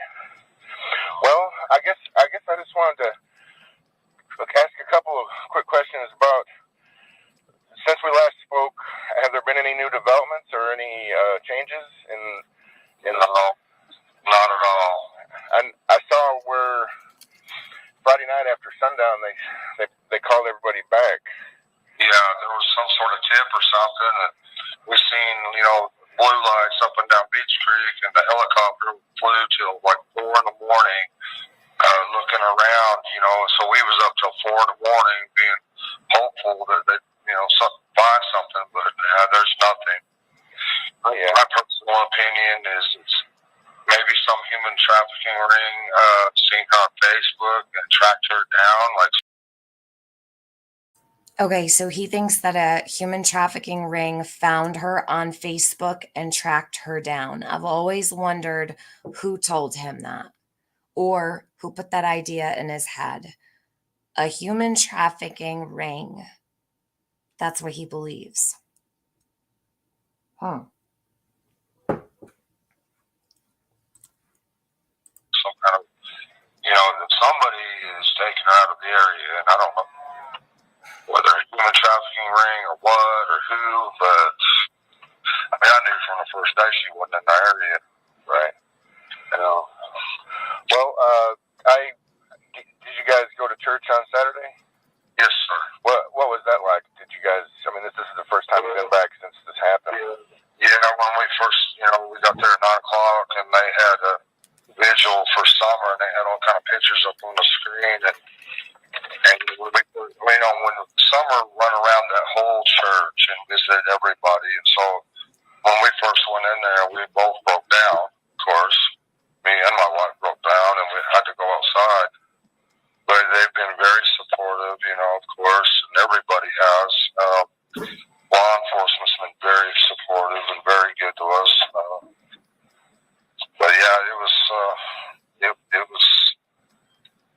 I mean, it was just missing summer. I wish she could be there. Yeah, the thoughts of her not being able to be there with us and with the people that she loves so much, it was heartbreaking. Right, you know. Go ahead. I'm sorry, I didn't mean to interrupt you. You're fine. Go ahead, buddy. Well, I was just going to see. One thing I neglected to ask you last time we spoke was just, can you tell me a little bit about Summer? What kind of a child is she? What is she like? Well, I have a video, and it's on TikTok. That the last video that my wife made of her, she's got a couple more, and I really like to share them with the public. Okay, but I don't know how to do that. Yeah, you could. Are we allowed to go up to your house now? No, but you know. So that was interesting. Jeff Bobo asked, are we allowed to go up to your house now? Well, other people were going up there, Don. How come you won't let Jeff Bobo up there? That man, such a decent man in your area who cares so much about your beautiful daughter, he'd have done right by you. He wouldn't have been treating you like a lot of these YouTubers do. I think you missed the boat with Jeff Bobo, Don Wells. I'm just saying. I was always really shocked when he stopped talking to him because he was so respectful to Don. He didn't keep him on long. He was always really nice. He didn't pry. He was very kind. Very, very odd, right?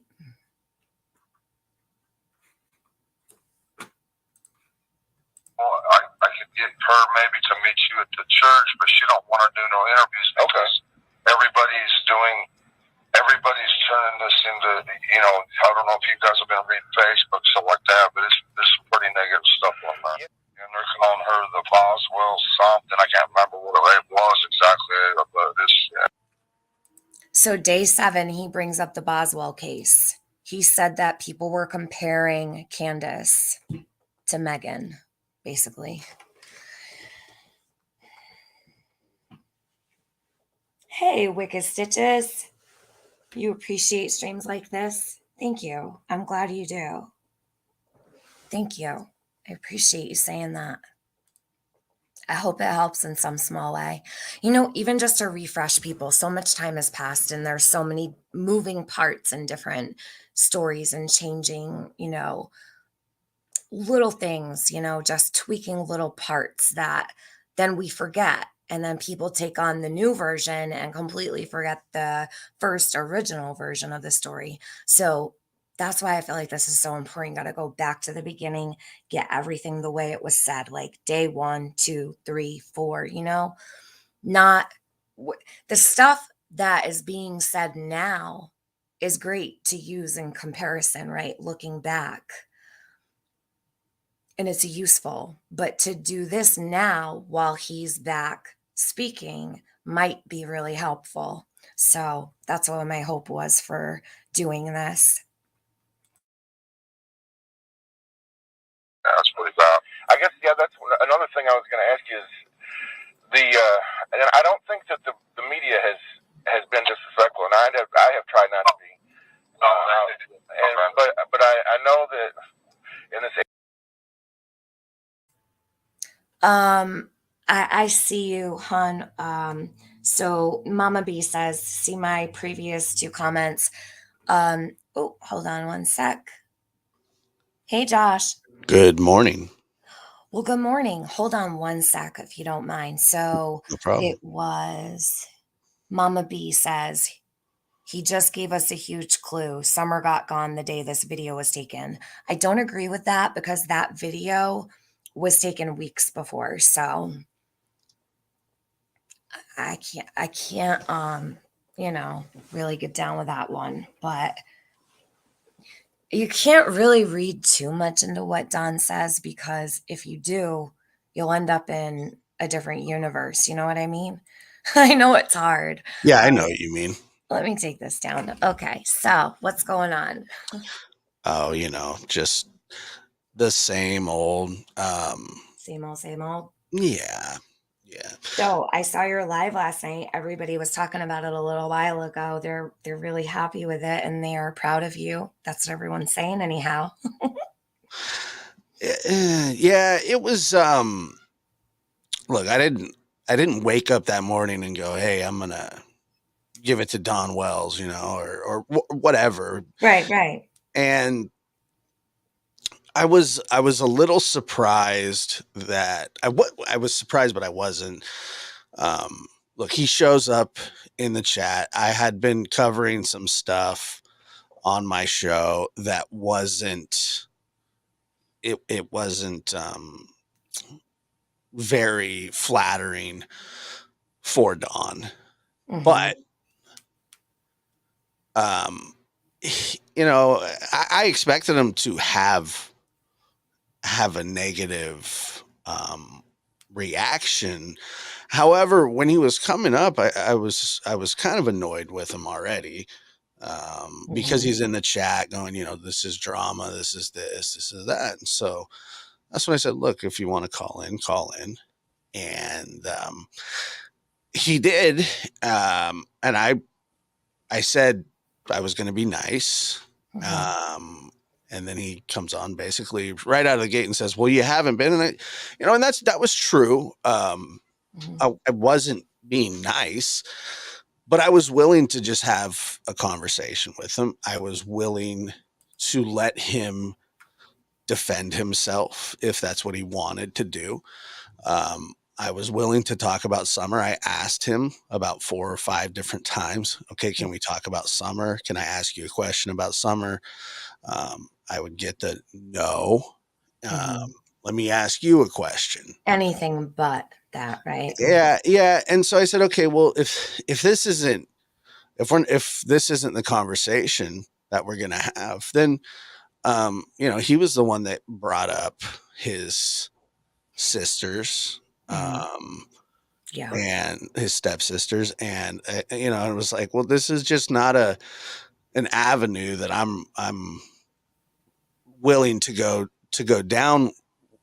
I'm not willing to have this conversation without telling you exactly how I feel about it. Yeah, being honest. Yeah, and he didn't like those. He didn't like my responses, and I wouldn't have either. To be completely fair, I would have never called my. Yeah. If I was him, I wouldn't have called me. Right. Not then, not.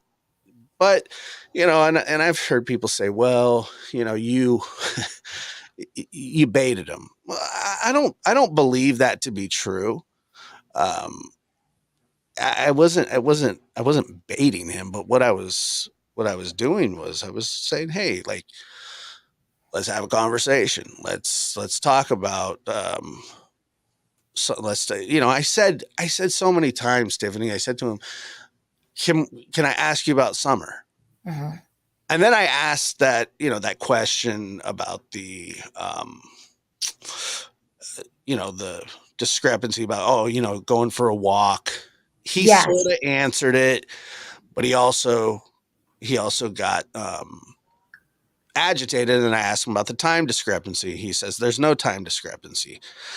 And just in the couple nights before that, he was saying, oh yeah, there was some time discrepancy. I'm not sure. They said, they say 5:30, 6:30.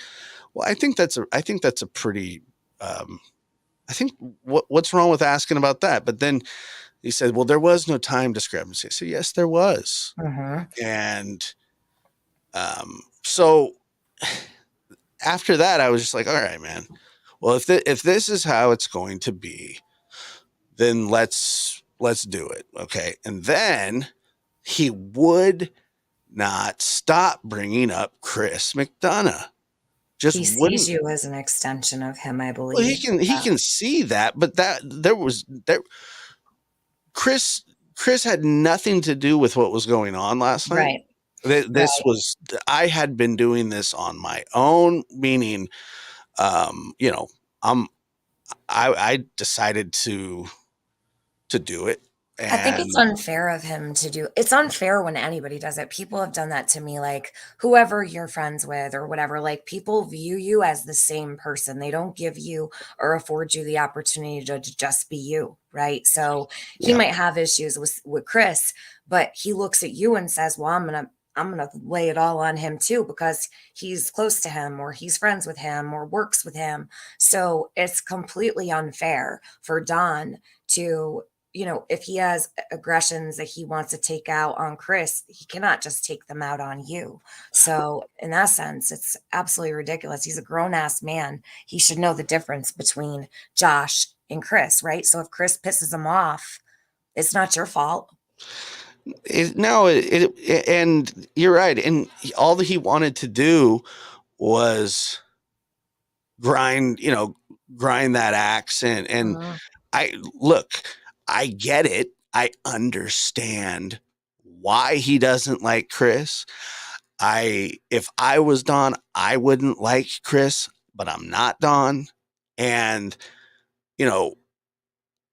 Chris, so when Chris came in at the end, it was only because he wouldn't shut up about him. And so I'm like, well, if, I don't know if you heard, but I said, you want me to arrange a call between you two? Is that? And obviously he said, no, I don't want to talk to that blah, blah, blah, blah. And I said, well, okay. I said, well, you're going to anyway, because this is about the 10th time that you've brought him up. And so it sounds like that's who you want to talk to, not me, after, this went on for 30 or 40 minutes. And he hung up on me in the first 5 minutes and then calls back. And I was like, oh my God, I can't believe he's actually calling back.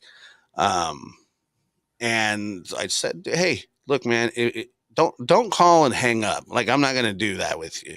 So he stayed on the phone, and it never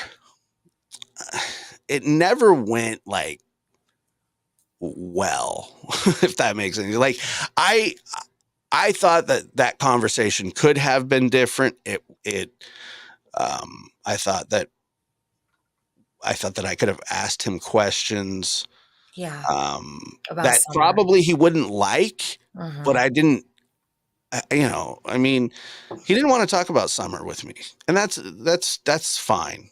Um, but and then I start getting these messages like, how dare you, you baited him, he's not here for your entertainment, whatever, and then another channel saying in my chat saying, don't go on there, don't do it. And I'm going, I I would I saw would I I saw would that. never do that to Mhm. somebody else, right? Yeah. Dawn's 58 years old. Right. Why are we, what are you protecting him from? I mean, that's not the first conversation him and I have had. And It's not about protecting it. The person who did that doesn't want him going anywhere else. She's gonna need to get used to it because she's gonna have to share him with whoever he says, you know what I mean? That's the way he is. She's gonna have to share Don with whoever he chooses to talk to. That might be difficult for her, right. but that's a her problem, you know what I mean? Like, Yeah, no, it definitely is. And I would also like to point out, like, this channel has been painfully uh, critical of Dawn until recently. mhm. Um, Yes. that and I find that so disingenuous. I Mhm, find that look, I've gone back and forth on who knows what and who's done what. You know, mhm. I've gone back and forth on that. But the problem is, you know, just because he shows some attention, you can be as nice as you want to the guy. He's not going to tell you anything.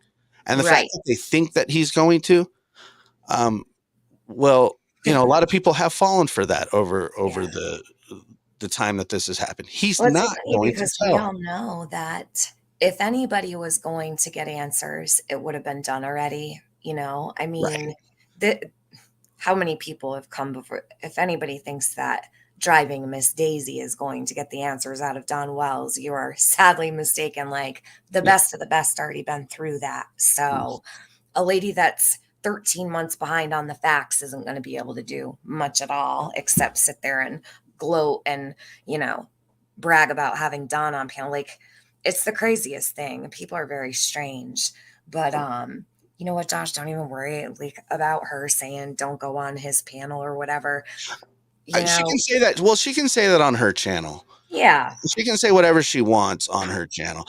The thing was, when I was in her chat and Don was spewing his BS, and I showed up there and they're like, oh, hey, hey Josh, how's it going? And I'm like, ah. Don shows up, and then all of a sudden, I'm you know I have a third eye and I'm sitting at the lunch table by myself because I wanted to ask you know certain questions, and they're and her mods are saying no, like, we're not going to ask those questions. Okay, so what questions are we going to ask them? What kind of toilet paper do you use, Don? What kind of coffee do you like? Do you like your eggs scrambled? Like, who gives a crap about any of that? I Mhm. mean, he doesn't. He just said the other night that there's nothing more that they can do. I mean, I know. everybody heard it. What? Yeah. So okay, So so when asked is what can we do to help find Summer, he says, well, there's really nothing left to do. What do you mean? exactly, exactly. There's a lot left to do.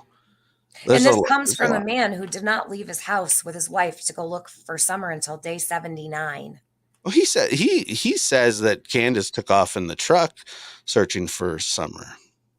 Well, I don't doubt that. But then she went and parked her ass at home for 79 days and didn't move off her couch to look for her daughter at all. 79 days. I remember like the back of my eyelids. Hmm. 79. It took them 79 days to leave their house and go look for her. And I don't think it was like really looking for, I think they actually went and walked around a little bit. I don't think they were, getting all dirty in the woods or anything. Yeah, 79 days it took them. And that's the thing is that I wouldn't know. Look, if I had a child go missing, God forbid, I wouldn't even know where to start to look. I know. And I don't, but I would, I would, he's saying, what, am I going to go bang on a billion doors? Yeah, dude, you are. That's your job now. Right. That's your weekends. That's your after work. I know people have to work. I get it. Life doesn't stop. It sucks. But don't say, what am I going to do? Go knock on it. Natalie Holloway's mom goes back to Aruba like every year searching for her daughter. Yeah. I mean, don't tell me that you can't go bang on doors. Why not? Why can't you? But you don't want to. That's what I was getting at. I agree. And so then I would say, hey, can we talk about, can I ask you about summer? Can I ask you about summer? No. What, you're a Chris McDonough wannabe. And I'm going, look, man, you're not going to get past that. And you're right. Like, yeah, I am my own person. There's no question about it. Chris and I have disagreed on many things, and that's totally fine. But it wasn't about Chris, but he wanted to try to defend himself. And in all honesty, it went horribly wrong for him because I wasn't going to kiss his ass. I wasn't going to. I'll be honest with you. At first, I was like, oh, I don't like this. Like, I didn't like I was getting like anxiety because I saw all of be honest with you, Josh, like I saw myself and how I used to be, right? Like the accusing him of doing something to her. And it was like, I used to be just like that. And I'm not anymore because I don't know what to think. And I was kind of reflecting on myself for a bit. But you're doing this from a different standpoint than pretty much really anybody. I don't think I've really ever heard anybody be that assertive and that no bullshit with him. That's something I don't know if I don't recall anybody ever being that hard on him. And I think he needs that. I think that needs to be done. Like Luda said, everybody's kissing his ass and coddling him. And that's why he goes to those he goes to the places he knows he can get, oh, Don, you know what I mean? And yeah, if I was Don, I would do that too. Yeah. But it's not worked. So well, he came into the wrong room, and and he did it at the wrong time, and he came in with the wrong attitude, because I was as I was doing. It obviously was a negative show about him and his safe and Candace, and what, God forbid Candace is sick, but does Dawn care about your health issues or my health issues? Does Candace care about your health issues or mine? No, we're talking about Summer. Okay. So then they put that post up on Find Summer Wells with Candace laying in the hospital bed. And I'm going, whose website is this? So is this the Wells family website, or is this the Find Summer Wells website? Because we know where Candace is. We know where Dawn is, and the boys are taken care of. The only one that's not accounted for is Summer. So let's go there. Well, he doesn't want to. And neither does Candace. And Candace is hiding, and he is protecting her. Of what, I don't know. It obviously has something to do with Summer, but and by the way, I didn't accuse him of doing anything last night that he hadn't admitted to. I didn't accuse him. I actually was trying to say, hey, man, I think that Summer, or I believe that Candace is lying to you, or she was lying to you from the beginning.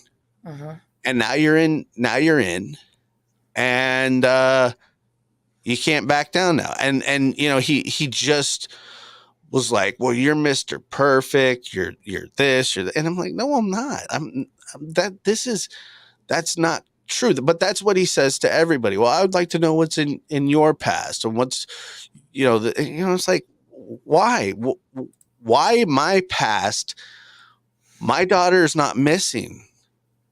I didn't admit to, essay of two different kids. By the way, and then he lied when I brought up the 3 victim statements. If you notice, he lied about that, and finally we wedged it out of him. Yep.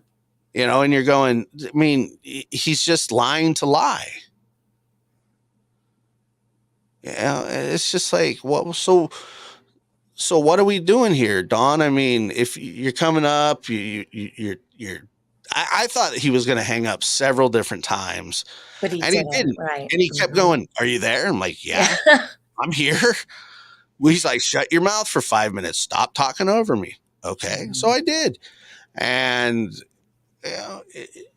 it was just like, well, why are you gonna just do this? And by the way, that temper, that what you heard last night, that's the real Don Wells. That's how he does have is. Quite a temper. Yeah. If you have a negative opinion of him, it makes him mad, like it would probably most people. He got very upset with me the other day.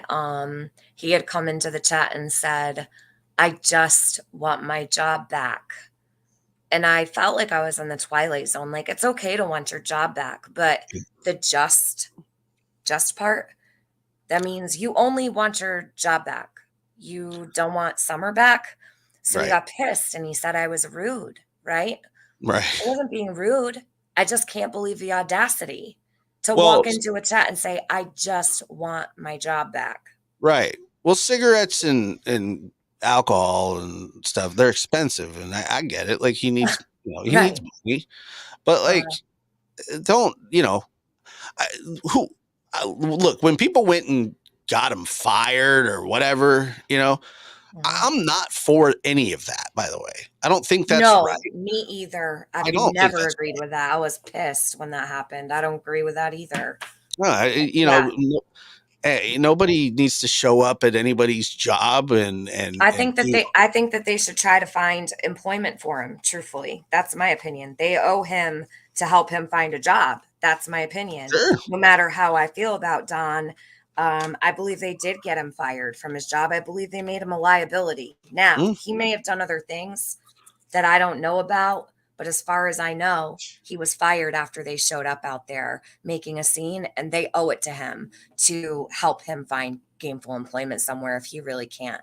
And I'm going to stick to that because you don't mess with someone's livelihood. No. That affects Summer also. I It's agree. not helpful at all what they did to him. Now, but on the other hand, if he goes on YouTube and has these meltdowns and his job sees it or the news reports on it, that's his problem. Oh yeah, but absolutely. Just show up at somebody's job site. That's not, no matter how you feel, that's wrong. It's not helpful. Look, people say, well, what you did last night wasn't helpful. And yeah, maybe it probably wasn't helpful in the grand scheme of anything other than he didn't ask like anything about like, hey, there's some new information or we're organizing a search as soon as the weather's better, whatever, what it was is I ruined his life. Chris ruined his life. That young man, Trevor, ruined his life. And I don't know if I ruined his life. I'm sure that he's done a pretty good job of doing that on his own, but I'm not gonna hold the guy's hand. You know, I think he has a lot of people holding his hand, don't you? You think? I don't think he needs you to hold his hand because, I mean, all these farm ladies are. I mean, he's got plenty of women holding his hand for sure. yeah, and I'm a little, you know, I try not to get too bent out of shape about that because I know that he does like to manipulate, Oh yeah. and he's Well, that's pretty why good he at it. picks the people he does because he knows who's, he knows who's easily manipulated, right? So he looks at that group of people and he's actually willing to sacrifice the dignity of his own daughter just to use people like that, right? So, where they put the rape allegations on Summer just days before Don started talking to them, and then they were like, woohoo, we got Don or whatever. Right. Um, these are people who have violated Summer, right? Hmm. Don's willing to throw that away completely to the side and not say a word about it and continue on with the very people who have violated his own missing daughter.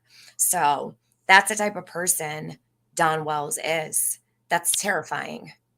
Well, and the fact is, if either one of us turned um, pro Don, Hmm.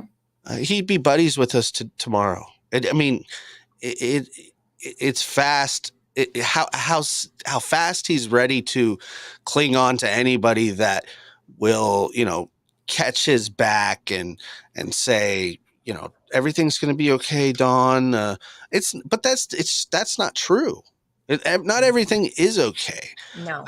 You know, Summer is missing, and he was trying to put on, and he does this to everybody.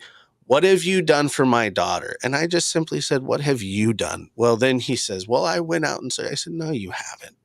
No, you haven't.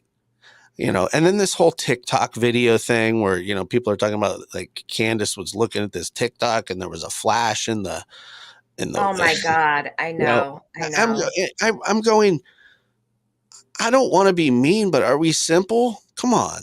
Like that's a joke. That's an absolute joke. I mean, did somebody really walk up that hill? Walk up that hill with all those dogs there.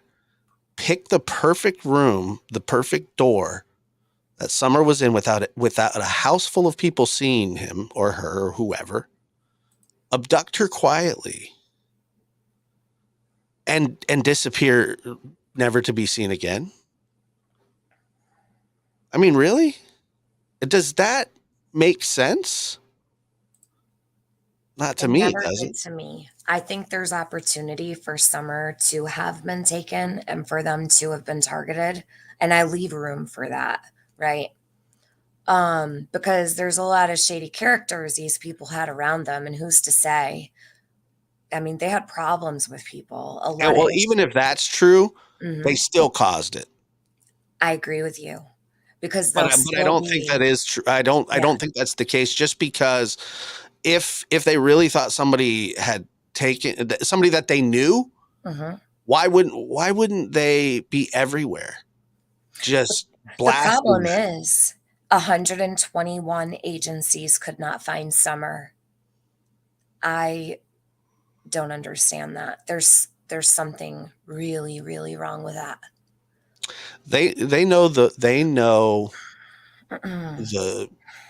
the hills and the area, and it is extremely hard to find a hidden body, especially one is a child. Okay, they it could there could be 1,000 agencies looking. If they don't know where to look, it's hard. It would be hard for anybody, you Hmm. know, Yeah, trained definitely. experts or Because I I'm mean, pretty sure that some of the teams had to be, shown where certain things were, like they got help from some it's of the thick out people there. around. Say what? It's thick out there. I imagine so. it's rough. I mean, Mhm. um, there was this case, the Dylan Redwine case, when he went Oh to yeah. visit his dad, and his dad eventually was convicted for his murder. Yep. 9 months. It was about 9 months, and I believe it was just some like turkey hunters or something came across some bones about 10 miles from his dad's house. They searched for him. Mhm. I mean, they had huge searches, and this is in Durango, Colorado. Huge searches, and agencies, all kinds of agencies and search teams, and it was some, bow hunting turkey farmers or hunters that came across. I believe it was. I believe they found his. It was like a piece of bone from his shoulder that turned out to be him, and then months later they found his skull, unfortunately, Right. that had a crack in it, which ultimately got the father convicted The because there was red wine blood and case stuff. is It's insane. horrible. It's Yeah. disgusting too. And he kind of did a lot of the same thing that Don does, calling into shows when he probably shouldn't. Mhm.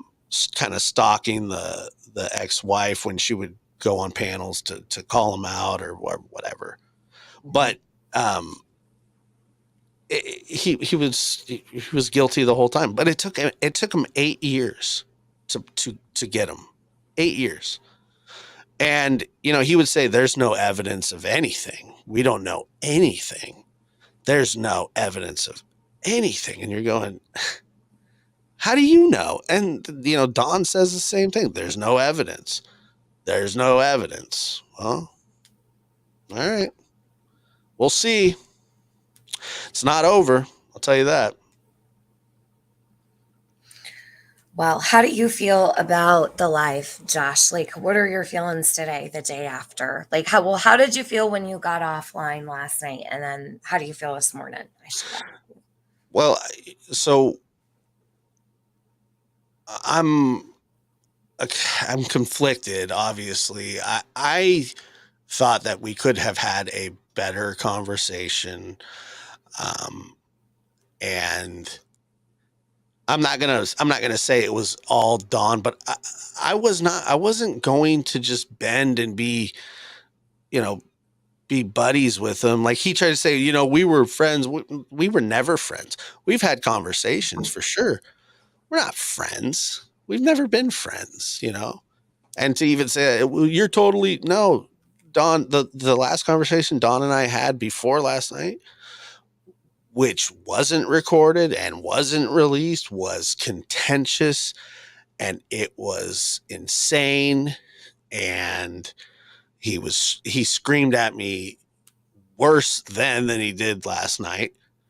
Um, and so it's not like I hadn't got that wrath before, Mhm. but I thought that maybe, okay, like he come up, he say, hey, look, let's just keep the focus on Summer. Can you be real for a second? And he was saying stuff like that. So I was like, okay, well, then let me just ask you some questions. And he was there to defend his honor and his reputation. And so I was kind of pissed. Like while this was going on, I'm going, whoa, dude. All right, let's then if that's how we're gonna play it, then I am going to. By the way, he's the one that brought up I wasn't even talking about Mary or Jeannie or anybody Right. last Mhm. night. I was talking. That was the night before. You should have called the night before. Right. Um, but he was obviously still pissed from that, and I probably would be too. But I was talking about that safe. Why is he admitting to having bullets in the safe? He shouldn't even be having any of that, right? And then he's going, I would have been in prison for life if I were to. I'm like, oh, well, some say you should, but okay. And why are you spreading lies? And then I'm going, well, I'm not. And You're lying, and I'm going to tell you that you're lying. So I thought that the conversation showed who Don is, um, and to pretend that he's something other than what we saw last night. Well, I mean, it's just not. It's just not true. Um, there was a lot of people there watching, and he very well could have talked about Summer. I Yeah. gave him 4 or 5 different opportunities. That was another thing, is that, when um, Miss Daisy goes live, she's going, Josh was so mean to him. He baited him. He didn't want, that wasn't about Summer. And I'm going, did you listen to the same interview that I did? Because I was there. I heard what I said. And I didn't, you can say, oh, I baited him or whatever. Don didn't need to show up in the chat. He didn't have to call. I have Don's number. People were telling me, oh, call in, on, I like, I don't know if you care about saying other YouTubers' names, God, but no, you're good. Don't worry about it. It's all it's good. like calling, on PG. I said, Don knows my number. He can call. If he wants to talk, he can call. I don't want to talk to him. Yeah.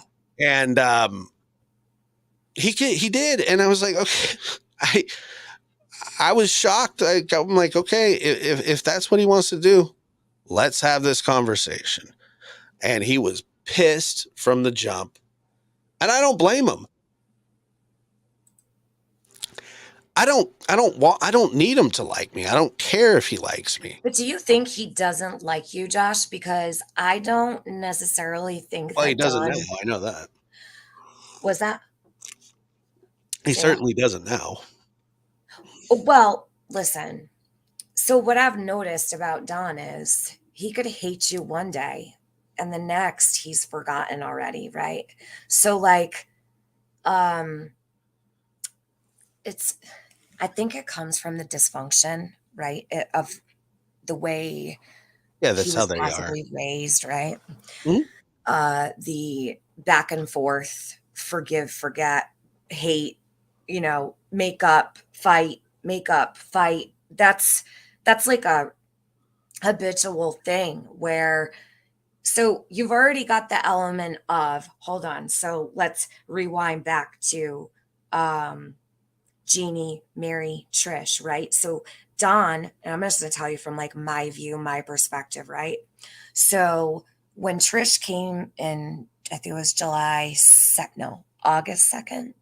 Can't remember. No, July 2nd, Trish came here. Her mom, Jeannie, everybody knows Jeannie, right? So she had gone to True Crime Sisters on Facebook. She had let everybody know she had experienced something in her childhood, and it became public knowledge of what had gone on. There were some, really inappropriate sexual behaviors, okay, between Don and 2 of his sisters. So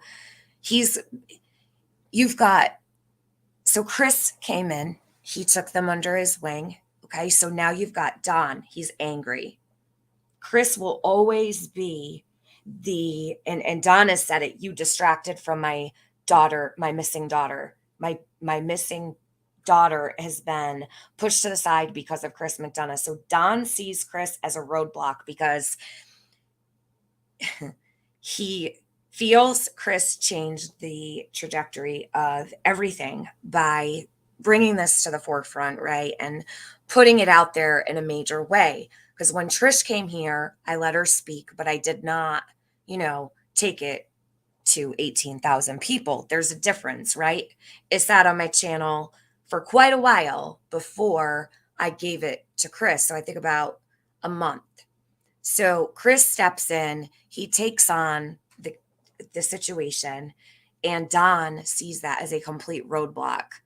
This is just my opinion. Now, he's got all this pent up anger and frustration because he says, you're taking the focus off my beautiful daughter. That's his anger right there. That's what he's so freaking angry that anybody's talking about it now. Do I think it's gone a little too far at times? Absolutely. But why would he take that out on you? You are not Chris, right? So because you're friends with Chris, he sees you as one. He's not going to separate that, but I don't think that actually, I think Don does like you because I don't think he'd have called in. And in the way that he called in, it's almost like he's speaking to Chris through you, right? So he's trying to get the message across through you. So if he's uncomfortable with Chris, he's going to come to your platform. He's going to say all of these things, okay? Because he wants Chris to hear. And what ended up happening, he got him up there last night, right? So he gets his attention. That's what his whole focus is. Every time you bring up Summer, he brings up Jeannie. Why? Certain questions that are asked to Don Wells about Summer, he goes directly to Jeannie. He skips over Summer, does not answer the question, and directly into Jeannie. So make sense of that. They're very specific questions he does that with, which is concerning. Now, I think you're going to hear from Don again. I think he's going to call in again. I think it's going to probably be that way. But I think he's got his own selfish reasons for doing that, Josh. And I don't think it's because he doesn't like you. It's because he needs to get his message across and he wants the attention. And who better to go to but you? Does that make sense? Yeah, that makes sense. But I know that was like really a lot. What I just I don't like him in a nutshell. I don't like him. I know. Very clear. And I think that I could be friends with Chris. And if I didn't, I was going pretty hard on the whole situation with Mary and Jeannie a couple nights, before that. Chris did call in and talked and was talking about it as well. And I'm sure that Don heard it and whatever, but Mm-hmm.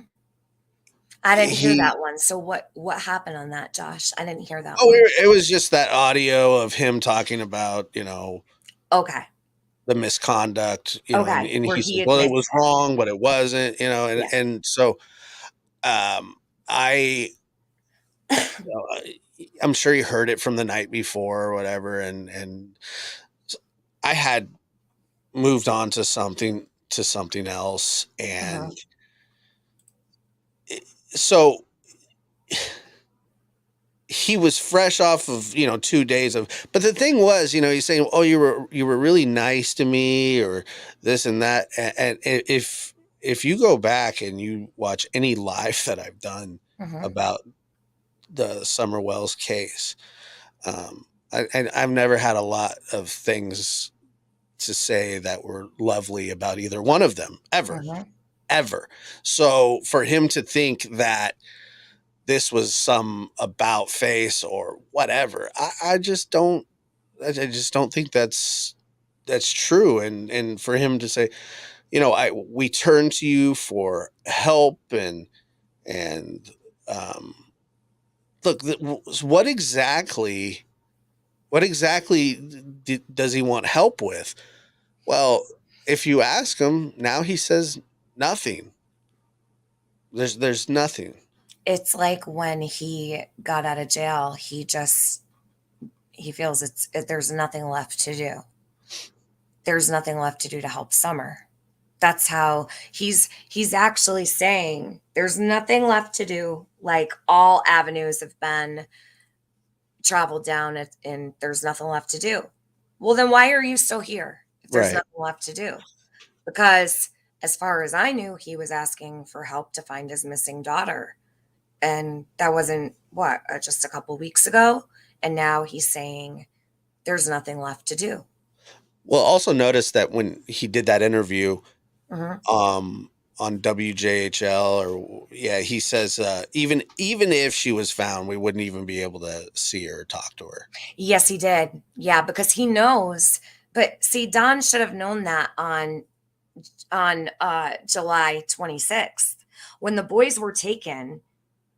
He should have known that means he was cut off from Summer then. Candace and Don were cut off from Summer when the boys were taken. They took those boys. That was it. This isn't new. No. The fact that he's just coming to that realization now, almost a year later, almost 2 years later, is fascinating to me because if all of your boys are taken, put into the system in foster care, what does that mean? You think you're going to get Summer back? No.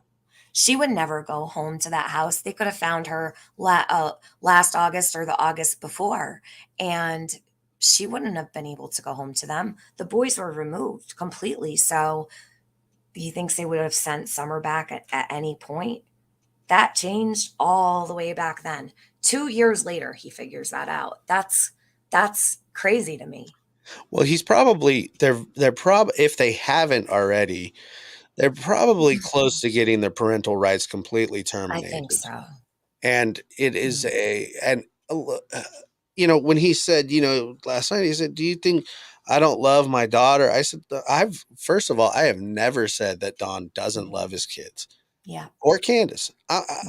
Maybe we all show love different.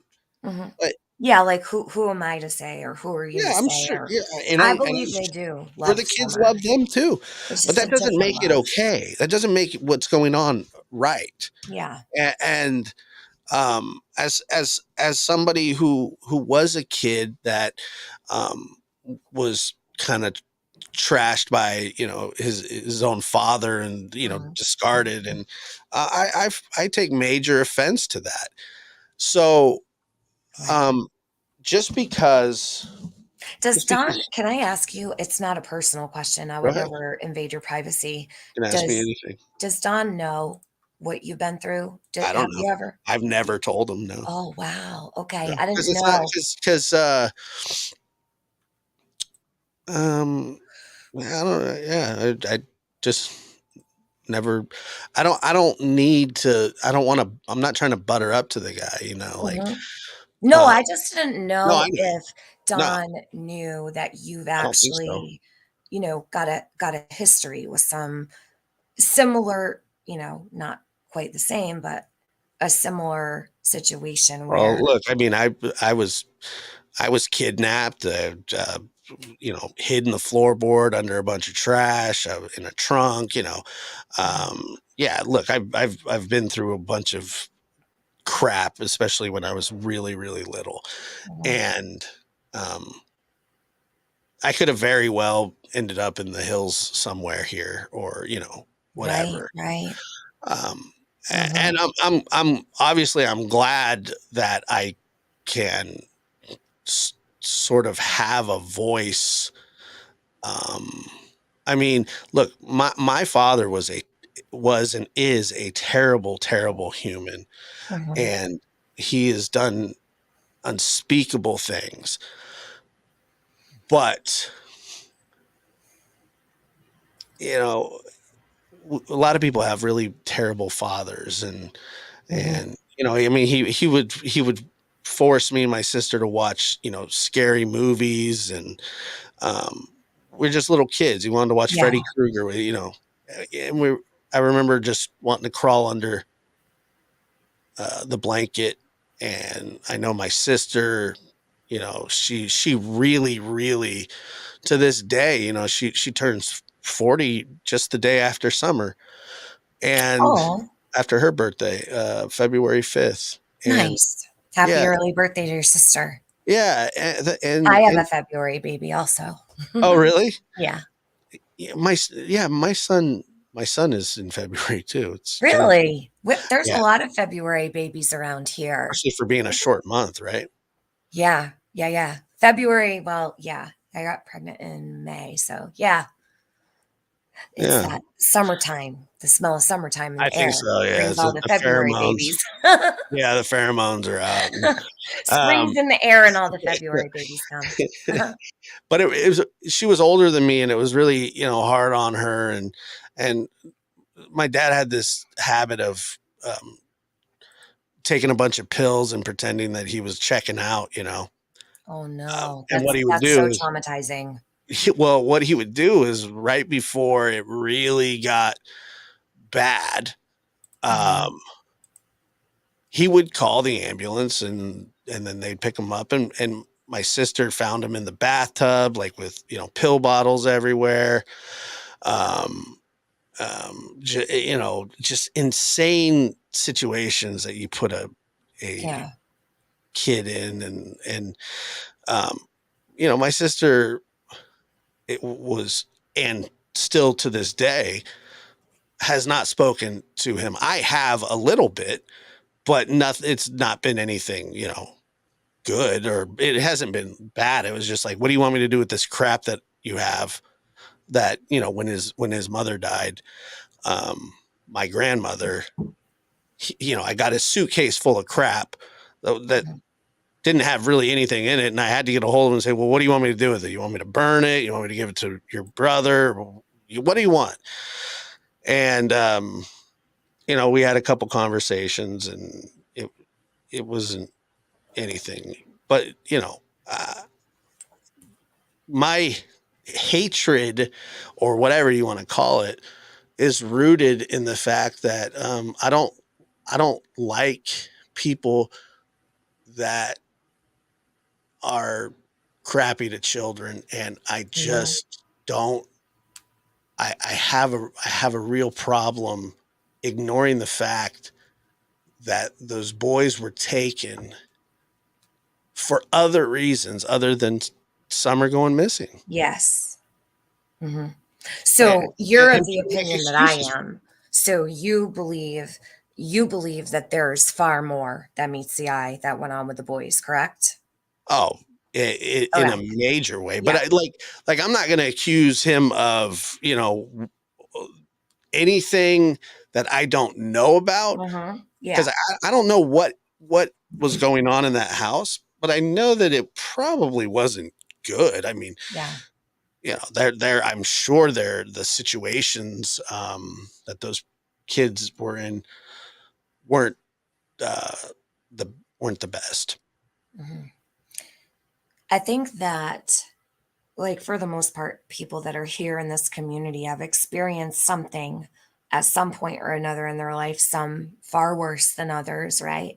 Josh, you have a really traumatic story, right? And that's only your story to tell. And I appreciate you didn't have to tell any of that. I wasn't trying to do that, but I just wanted to know if maybe he just doesn't understand where your heart is coming from, and that you actually identify with certain pieces of missing person stories, right? So, or stories of abuse or neglect, anything like that, um, murders and such. So that's why I asked, because, it's like he walks through life thinking, and this is just my opinion, that their behaviors and actions didn't have any effect on their children. Now, I don't know what went on in that house. And like you, I believe it was probably really bad. And maybe as parents, you don't realize it's as bad as it is, because when you're arguing and fighting, it's not about anything else except that argument or that fight. Not realizing the effect that it has on your children. Domestic violence in the household is so traumatic. Those kids don't forget. So, that alone, we already know took place. So, you could go off that. Um, just the domestic violence alone in the household is enough to have children removed. When you get into a domestic dispute in your home with your significant other, CPS comes out if there's children in the home when it takes place. So there's a reason for that. If you establish a restraining order and you let that person back, they'll get you for neglect. There's a reason for that. Yeah, So, and you look at the statement, you know, when that fight with Jose went down and everything, uh-huh. that Candace gave, like she said, you know, I'm fearful for my safety and my children's safety. Okay, she threw the children in there Hold specifically. on, you're cutting out just a little bit.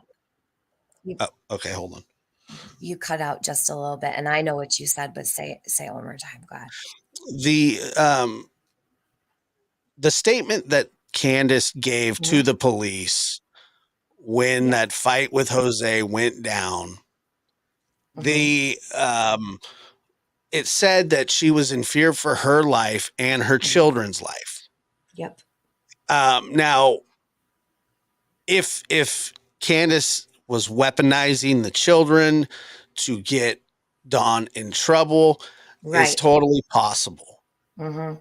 but not Yeah. likely because they, you know, look, they had been, you know, there were stories of Dawn and Candace both trying to ditch, you know, CPS workers and things like Mhm. that, and Mhm. you know, there's something standard that a lot of people do, that don't, you know, because CPS can't just walk in your house, in most states. In some states they can, but you know, they knew how to kind of dance around it, and they Right. did, and they had, but you know, she's putting in police statements that she's fearful for her children's lives, and then she drops the um, charges. That is classic domestic violence behavior. And if you think that the police and CPS weren't aware of those things going on, and Mhm. I'm guessing that wasn't the first time. Right. I Usually it think takes a lot of times happening for a woman to call the police and report. I've always taken Candace's report seriously. On paper, she told everybody she feared for her children and for herself. That's a big deal. Hold on, I'm we gonna heard make it there was a bigger. phone call just released, wasn't there? A phone call to Like the 911 phone call. that's been out for over a year, right? You're talking about the October 2020 phone Yeah, call? yeah, Yeah. that yeah. So they got that, Heels on the Ground got that when they went out to Hawkins County. It's Hmm. been up for over a year, Right. but it was just resurrected again. And here it is. Let me put it on full screen. This is what Josh is talking about. So let me take this down real fast. This is the statement that Candace wrote. Um, he drinks and throws things. Am afraid of being hurt. He is abusive physically and mentally toward me. I am afraid for my children and myself. My mother fears he is going to hurt her because she is staying in her camper on the property. Now, that matters. On paper, Candace is a victim of domestic abuse. She also told the police she feared for her children. Now Summer's missing, and the boys are in the custody of the state of Tennessee. And So Dawn it says she made matters. all that up. I don't believe she did. No, I don't either. Yeah. That was the narrative. You know, she went down there and she told everybody that. Mhm. Well, that once again, I mean, And then he class. told her story too. He was like, "No," she said, she apologized to me Right. because, and he had all these excuses. I remember that made me so mad. Yeah. It's always about, oh, Yeah. they apologized. Now we're good. Well, Don, I'm sorry that conversation went so bad last night. Um, and you know, please forgive me. I mean, it's just it's so disingenuous and you know, the funniest part is, you know, people saying you were so mean to him, and I was going, I didn't think I was really.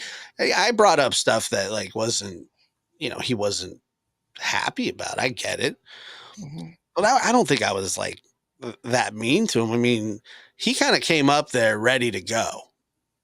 Like, Oh look, yeah. I said, I'm Yeah. going to be nice. Well, you haven't been. Okay, well, if I haven't been, I will be now. no, say what you were going to say to me. And I said, well, I didn't plan on saying anything to you. But if that's what you want me to do, then, let's get into it. And and you asked me how I felt about it. And at first I when it ended, I was just like, okay, I just kind of sat there and was thinking about it. Like, okay, what, like that didn't go great, but I just wasn't going to kiss his ass. I couldn't find it in myself because I knew that even if I was nice to him, he wouldn't have answered. He wouldn't have answered any hard questions. Um, he answered the questions that were asked the other day, and it was, I couldn't remember, or he would say, I can't remember, or I'm not sure.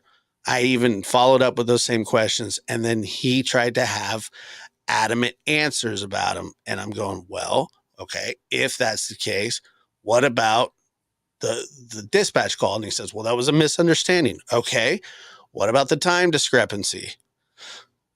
There is no time discrepancy. And now I'm going, okay, now you're just pissed and you're just going to lie. What about the third victim statement? There is no third victim. But Don, you said that they read you 3 victim statements. Who's the third? What are you talking about? You're just lying. And I'm going, no, you're lying. And by the way, that's what I told him. I said, Don, do you think that I don't know what's going on? Do you think that I'm just making this up? Yeah, you are.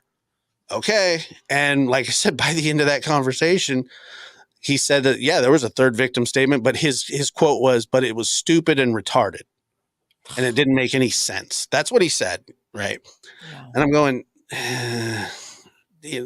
now you're just really pissing me off. And this isn't going anywhere. And like I said, I was waiting for him to hang up, and he finally did after Chris got on the phone. But I wasn't gonna have Chris call in or anything. But after like mentioning him 13 times, ruining his life, it's like, okay, well then take it up with him.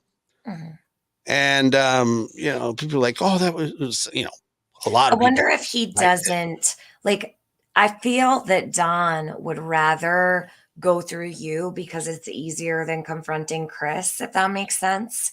So instead of going directly to Chris, he's going to try and see if he can do it through you. Well, I mean, you saw how that went. Yeah. But before he did it, I don't think he thought it would go that way, right? Is what I mean. Well, I don't think Chris expected me to do that.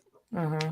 I mean, there was no plan to say, you know what, if Don calls in, he's going to walk into a buzzsaw. By the way, I knew when he called in, and because of him just in the chat, I knew that he was upset.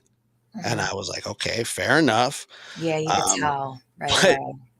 But I also knew like this probably isn't going to go good for him at all, because when I clicked on wasn't in the mood. I was like, oh no. I immediately, like, my heart sunk because I could hear you guys arguing, and I was like, damn, and the chat was going nuts. Yeah. And I immediately just felt like, shit. Like I was thinking, I don't know what I was thinking exactly. It just felt like it sucked the life out of me because I'm like, why? Like, why can't Don just talk about Summer? Why is he got to fight? Like, you actually did say, like, can we talk about Summer? Like, he just wanted to fight about Chris. He needs to get that out of his system. Why doesn't he just confront Chris? Like, be a man and confront Chris yourself, That's why I said, you want me to set something up for you? What does he care if his boys see this? They're going to see this stuff. Like, does Don think about that? Because every day when I wake up, right, I'm not a perfect person by any means, but I would never want my children to see me in such rare form that I'm, all kinds of substances, fighting with their mother, fighting with other people, saying the N-word, saying the word F this, whatever in front of Summer's name. Like, it drives me insane. This Right. is all stuff his sons are going to hear.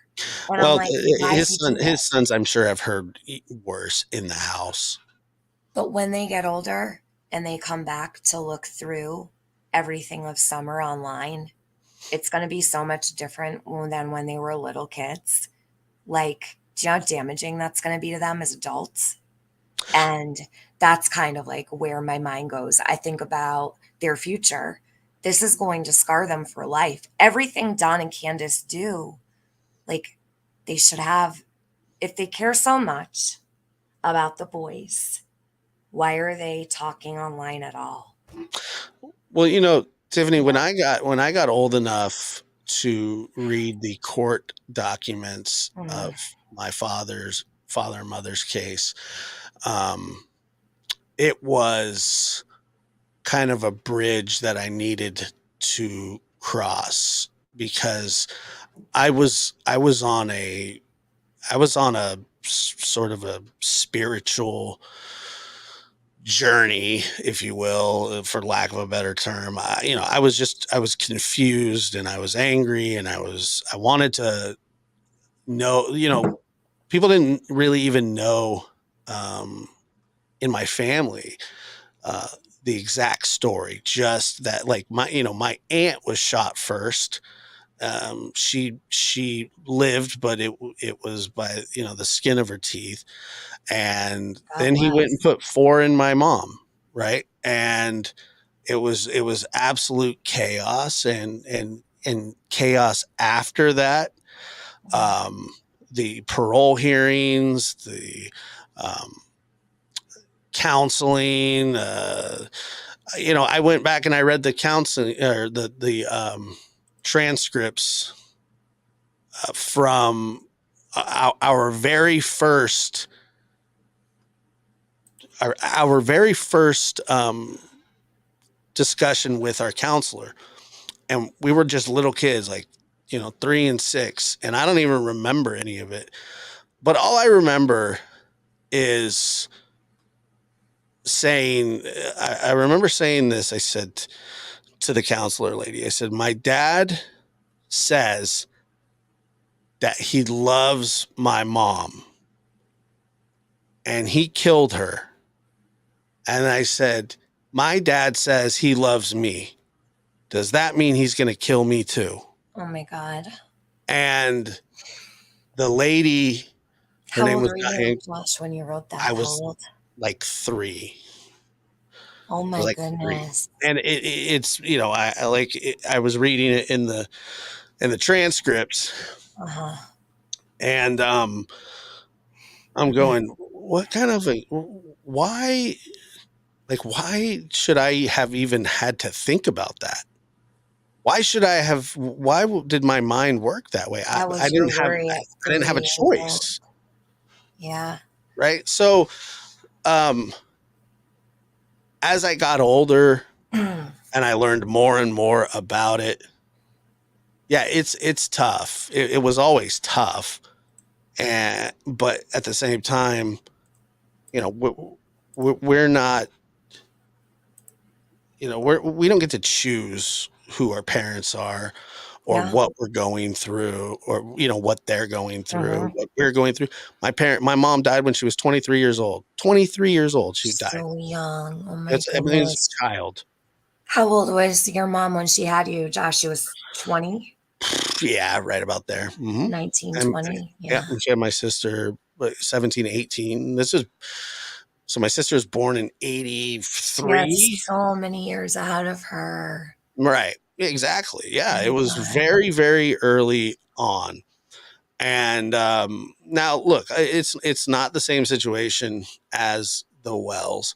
Right. Not that we know of. Like, I mean, Mhm. all I know is that I grew up in It a could have crappy been house. who knows what could have happened up on that hill, God forbid.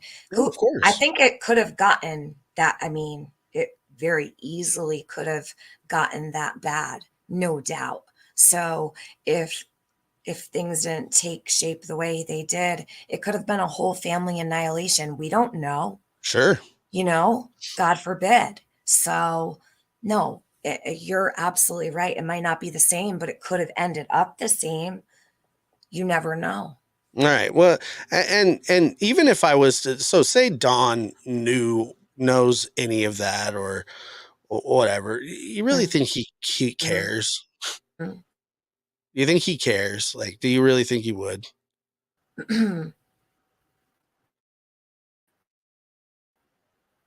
I don't think he No. would care. And I don't care if he cares, and I don't care if he knows. The fact of the matter is, But I yeah, wanted to know for the reason of if he actually gets you, right? Like I wanted to know if the reason I asked that question earlier was if he knew or if he had ever heard your story, because I know you've talked about he'd it hate me even publicly. worse because that's why he knows that he would hate me even worse because that now he understands why I'm coming at his head Right. and Okay. why I'm always Makes on sense. his helmet every single time. And it would probably just cement the fact that, he would hate me even worse because he's going, oh, this guy's this guy's a crusader for children or whatever. Which I wouldn't say that I'm a crusader for children, but I'm definitely. I think you're a voice for those who do not have a voice, and that's quite a crusade. So, Look, especially when you're dealing with your own trauma and having to relive it, because people don't realize that when you're covering these cases and you've actually been through trauma, the things can affect you in ways you didn't expect. So it's a pretty heavy cross to bear to talk about these things sometimes, especially when you have hurts that are deep down that you try not to think about. And sometimes they come back around, and sometimes it's on a daily basis, right? Depending. mm, So you're taking on a lot of weight by putting yourself through that, and you do it selflessly and without a thought, right? Because it makes you feel better to help. And that, I think, is what a lot of people do when they weren't able to fix their own self or their own trauma, then they want to help someone else, right? So I think that. I see that the thought of people being terrible to children, Mhm. um, and it's because of obviously what I went through as a kid, and but here's the thing, like, I don't go on my show and just constantly talk about what happened to me. It's not this isn't about me. This isn't my you know story. I've told my story before. But I will share this, and this is not for sympathy or anything like that. Look, I'm a grown man. I'm strong. I'm mean. Um, you know, I can take care of myself. Now, like I'm not that little scared kid anymore. But I used to be that scared little kid. Like when I would beg my grandparents to take me around to every lock in the house to make sure that everything was locked, all windows, all doors, so that my dad couldn't come back and get me and my sister. And that went on for years. Okay. Um, no kid should have to live that way. No kid. Never. Never ever. And I'm sorry, Josh, because and just so you know, I don't think that you talk about your story a lot. I don't think you're the type of I've not seen you be the type of person, people that are like super overkill about it. You're not someone who rubs me that way. I don't think so at all. And I just want to make it clear I'm the one that brought that up and asked Josh. So I don't want anybody later on down the road like, oh, Josh is over. I asked him and he answered. So, and he didn't have to. I And appreciate I that. don't mind talking about it. Look, I was, there's a program here in California called Victim Witness, Mhm. and I have spoke with many children of domestic violence situations. And by the way, we call them, so what we call, murder and domestic violence, we call it it's called a life, um, it's called a life crime. That's what it's called.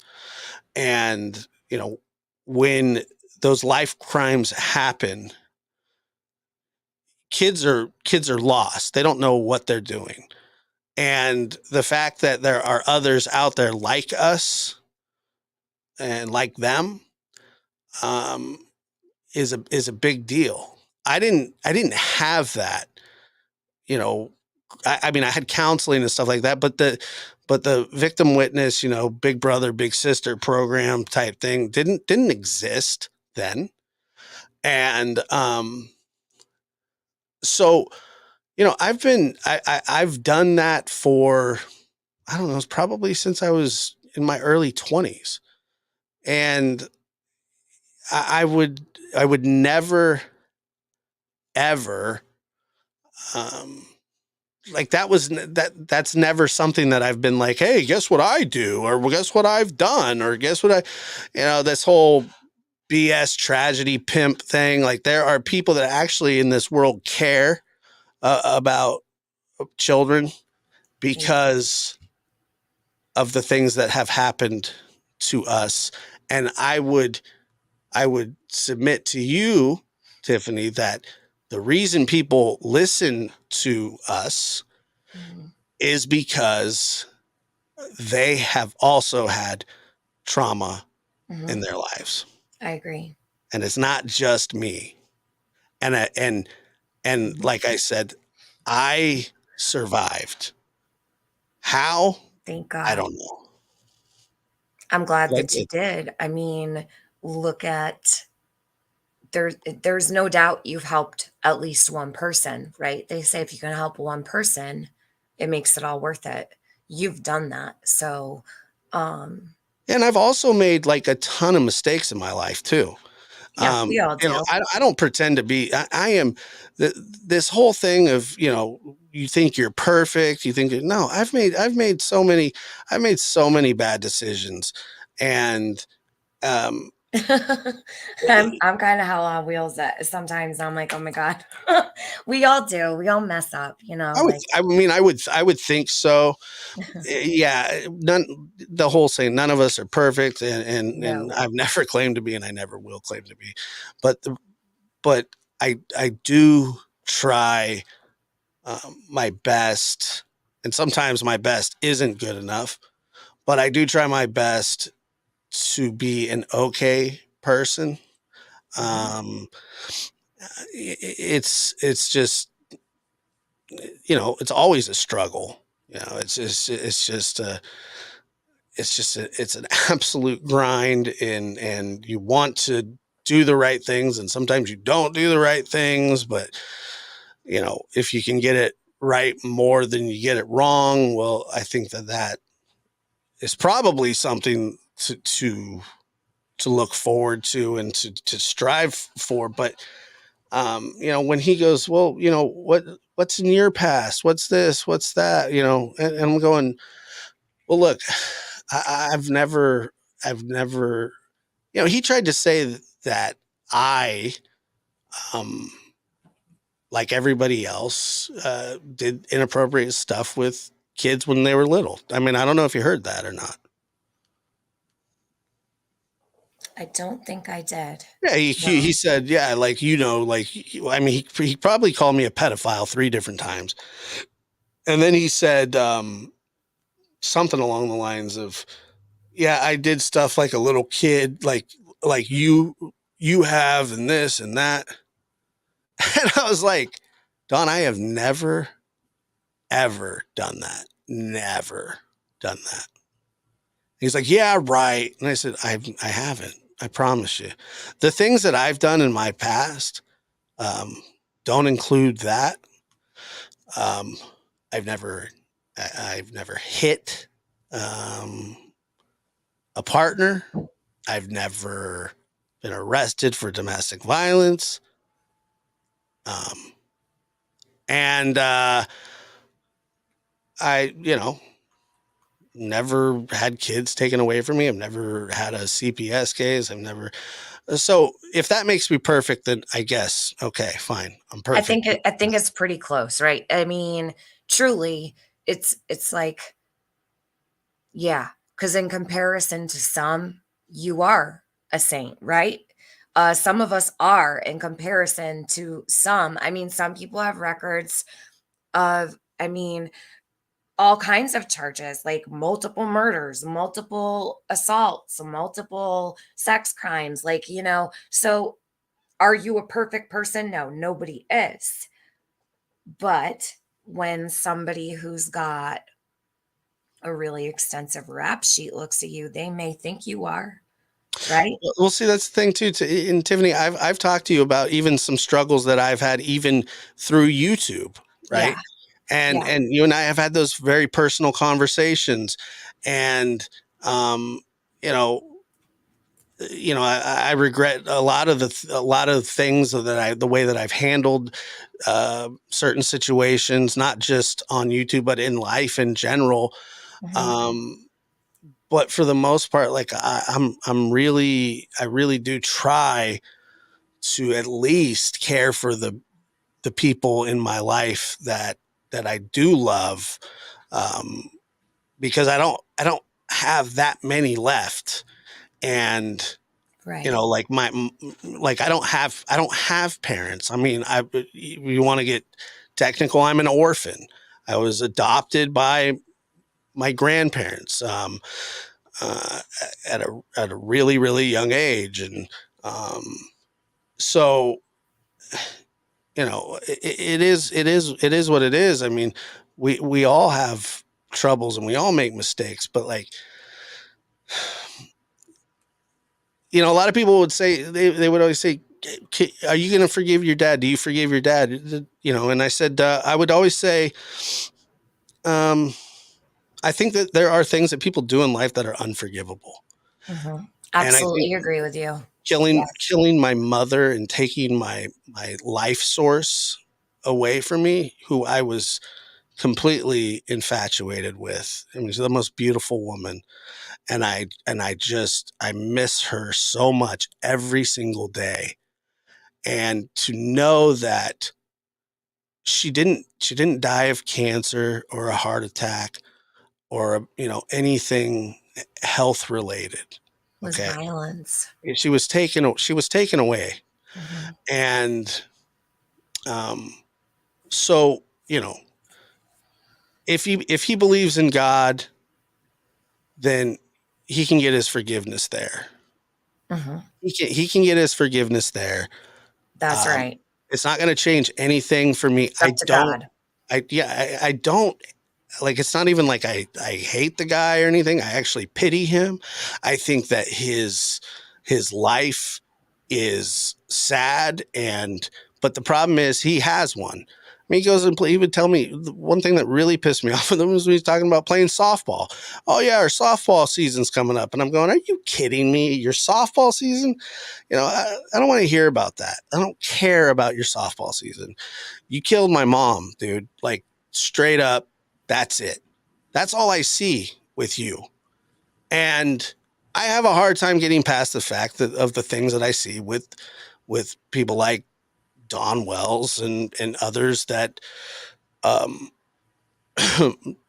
beat on their spouses. And I'm not, by the way, I'm not saying that Candace, doesn't, that relationship is so bad and toxic. Right. And, Well, and the it, point is, I think it's a double, it's a double whammy. I think that they were and are abusive toward one another, but at the end of the day, it's not okay for a man to hit a woman. It's not okay for a woman to hit a man, but men were built stronger physically than women.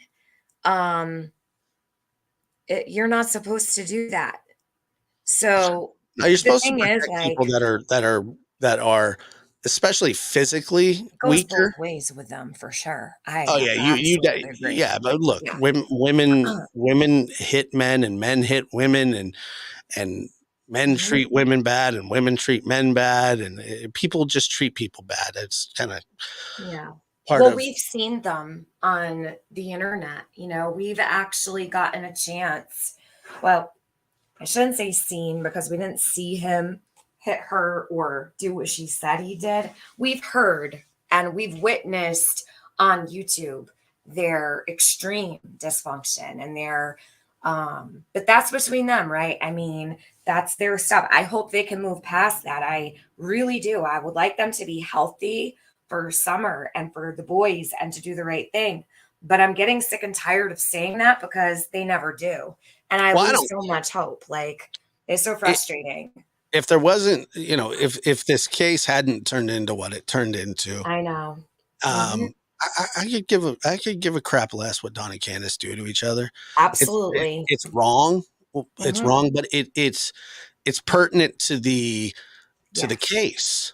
It's very it is intertwined. Like I said, what's going on with them right now? I don't care about Don and Candace at all. I don't have feelings to like. Well, I guess I do have negative feelings towards them, but not enough to Can I be honest with you? Sure. Somebody actually asked me about this in my comment section, and I have no problem being honest about it. I had made a statement yesterday about we need to keep Candace alive. Yeah. I'd like to know what happened to Summer. And when Josh just said that he doesn't care about Don and Candace, you know what? I don't either. But I do care because they're Summer's parents. And if something happens to Candace, that's gonna be an issue, a big one for Summer. It's So already a yes, big issue for it some. may sound harsh. I'm not saying I want anything to happen to her. I don't. I don't wish ill on anybody. I don't know them from Adam. All I know is people are dropping like flies around Summer's case. I don't know, 8 or so people have passed away in the last 2 years.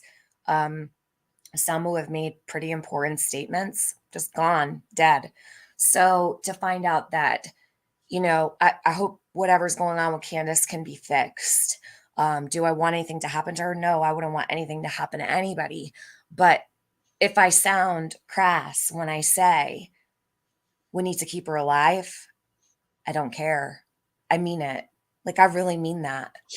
Yeah. It's the first thought that comes to mind. Well, We when I cannot let say anything happen to Candace. I don't care about them, Yeah.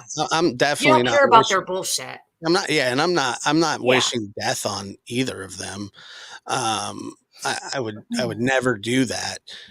Um, No, I know and, you wouldn't. and can't but at the same time, the only reason I even know who they are Hmm. is because of you know She's right is there. yeah, that's the only reason. So it's like, do you think Don and Candace care if I stay healthy? Nope. Do you think they care if you do? Nope. And I They and don't even never mind. No, no, I yeah, don't I I'm don't think just they care saying. about much. I don't think they care about much at all except themselves and their image and the way that people see them. And I wish they'd stop doing that. I wish they'd just focus on Summer and stop worrying about what people say. My opinion, your opinion, no one's opinion matters. Summer's opinion matters. Mhm. Where is she? And that would, I believe that would have already happened, if they were serious about her coming home or being found or whatever. That was one of the things he says. You don't think I care about my daughter? You don't think I love my daughter? I said I never said anything I like that. do think that they love their Sure. kids. It's just maybe not the same way you love yours, or I love mine, or Jason loves his, or Fizzle, or Bridget, Duchess, right? We all Or love normal different. people. Yeah, we all are different in that way. Like I said earlier, I don't believe Candace set out to hurt Summer. I don't believe Candace I murdered don't her either. daughter. I don't I either. just don't, right? I don't either. But other people might. The, I the I thing think that is, I think they covered up whatever happened, right. So and there you I think it was go. probably an accident.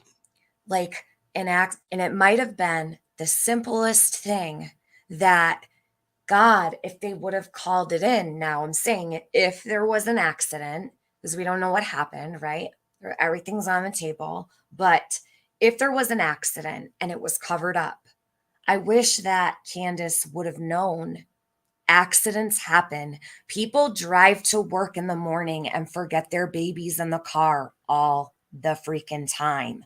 Their babies die in the car in 100-degree weather. These people come out of work and their babies are in the car deceased for 9 hours. Do you know what happens to them? They Yeah, they live go with to it for jail. the rest of their life. And they They don't also go get to jail arrested half the time. well, for manslaughter, but they don't go to prison the rest of their lives. No. There's not been many parents who, when there's been an accident, you call right away. Oh my God, frantically calling, help me, something happened, there was an accident. Mm-hmm. You called, accidents happen. Now, should they happen? No. Not with your babies, they shouldn't. Don't take your eyes off of them. But this is the thing, like, what if it was the stupidest thing? What if it was so, what if it was just a plain accident and she got scared, right? Understandable, but do people not know that when an accident occurs, if you call right away, it's not a life sentence? This Uh, is. So good luck if that's what happened. yeah, I don't really know. I I think most of us probably know that, Mm-hmm. but I don't. They're not exactly the law enforcement type.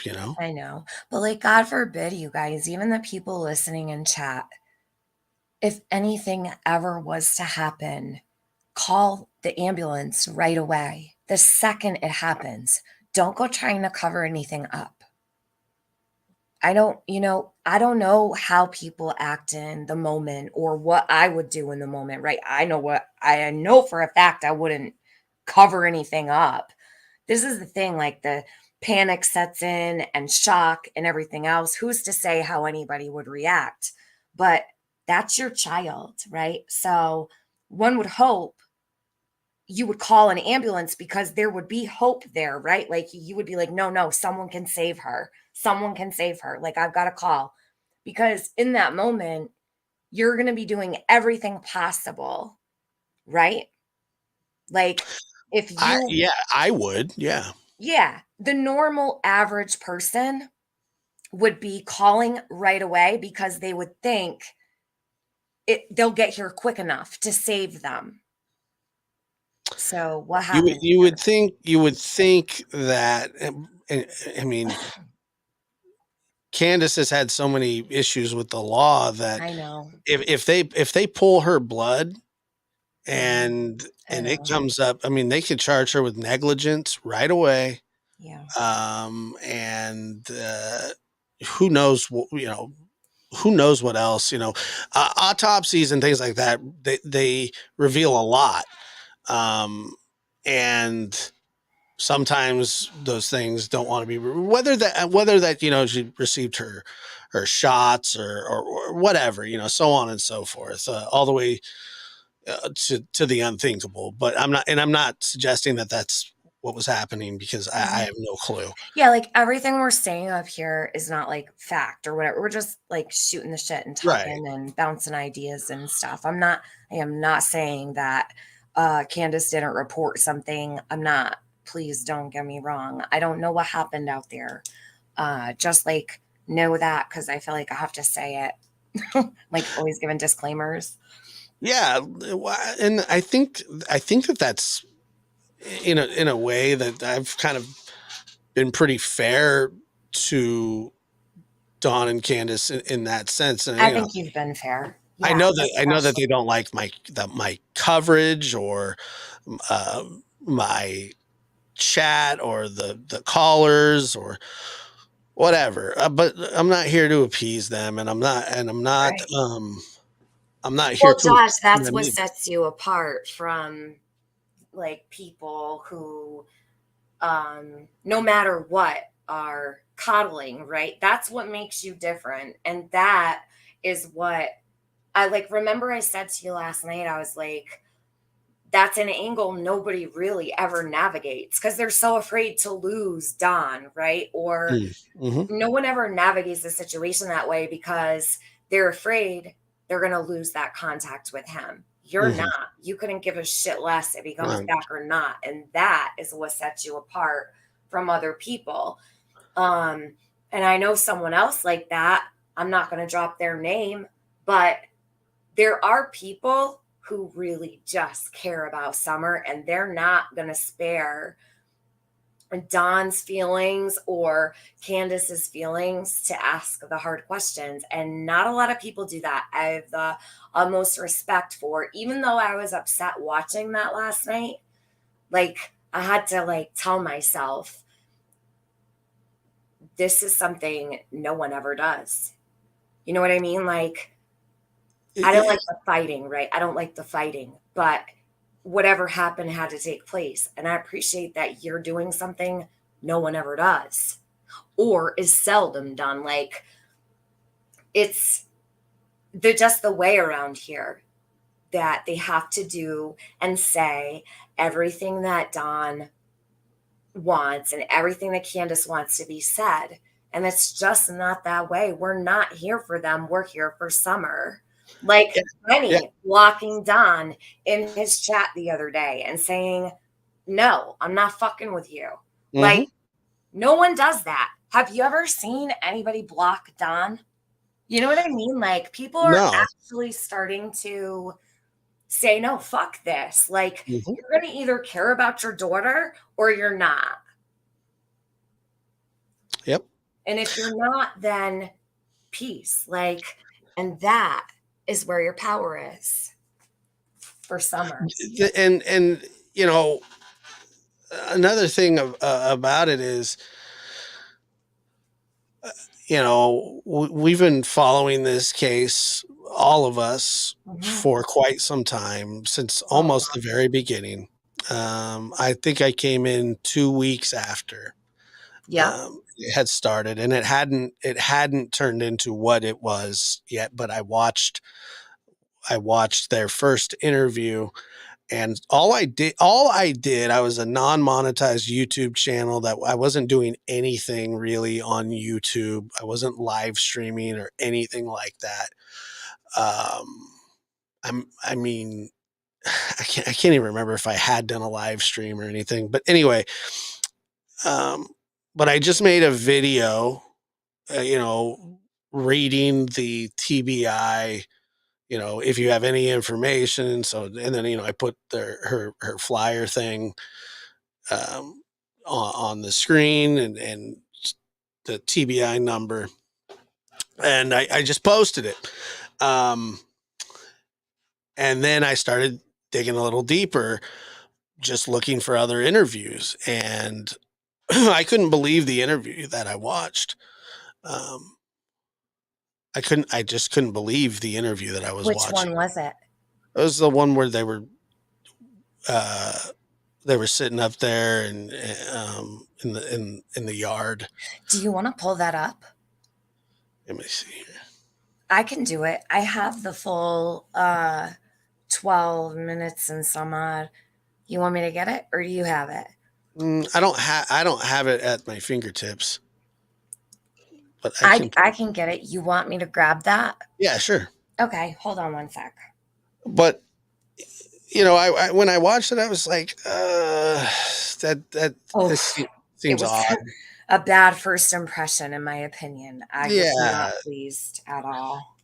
And then, so that's, you know, and then I started to gather a little more interest in, I was like 3 weeks and, you know, blah, blah, blah. Well, here's the funny thing that Don always says, you know, that you know, you love Chris McDonough and you're a Chris McDonough wannabe.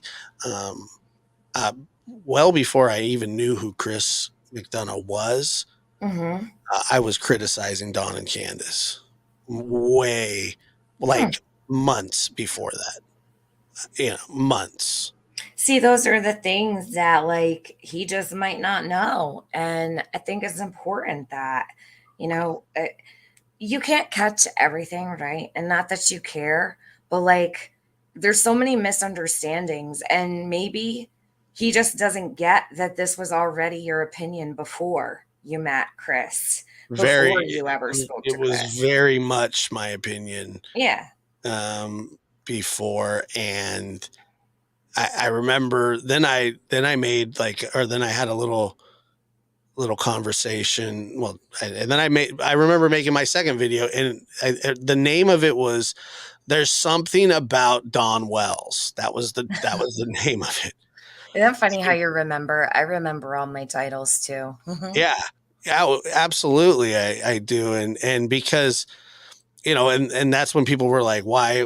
That was the whole head shaving thing, and Yeah. why did why did they do that? And and I Mhm. was like, well, look, I mean, I guess that happens, but like, I would never do that to a little girl. No.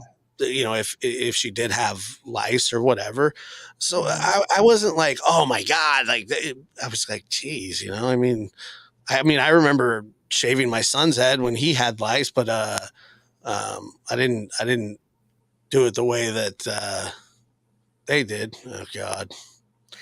Well, I'll be honest. The first photo uh, that I ever saw of Summer was right her laying on the milk jugs.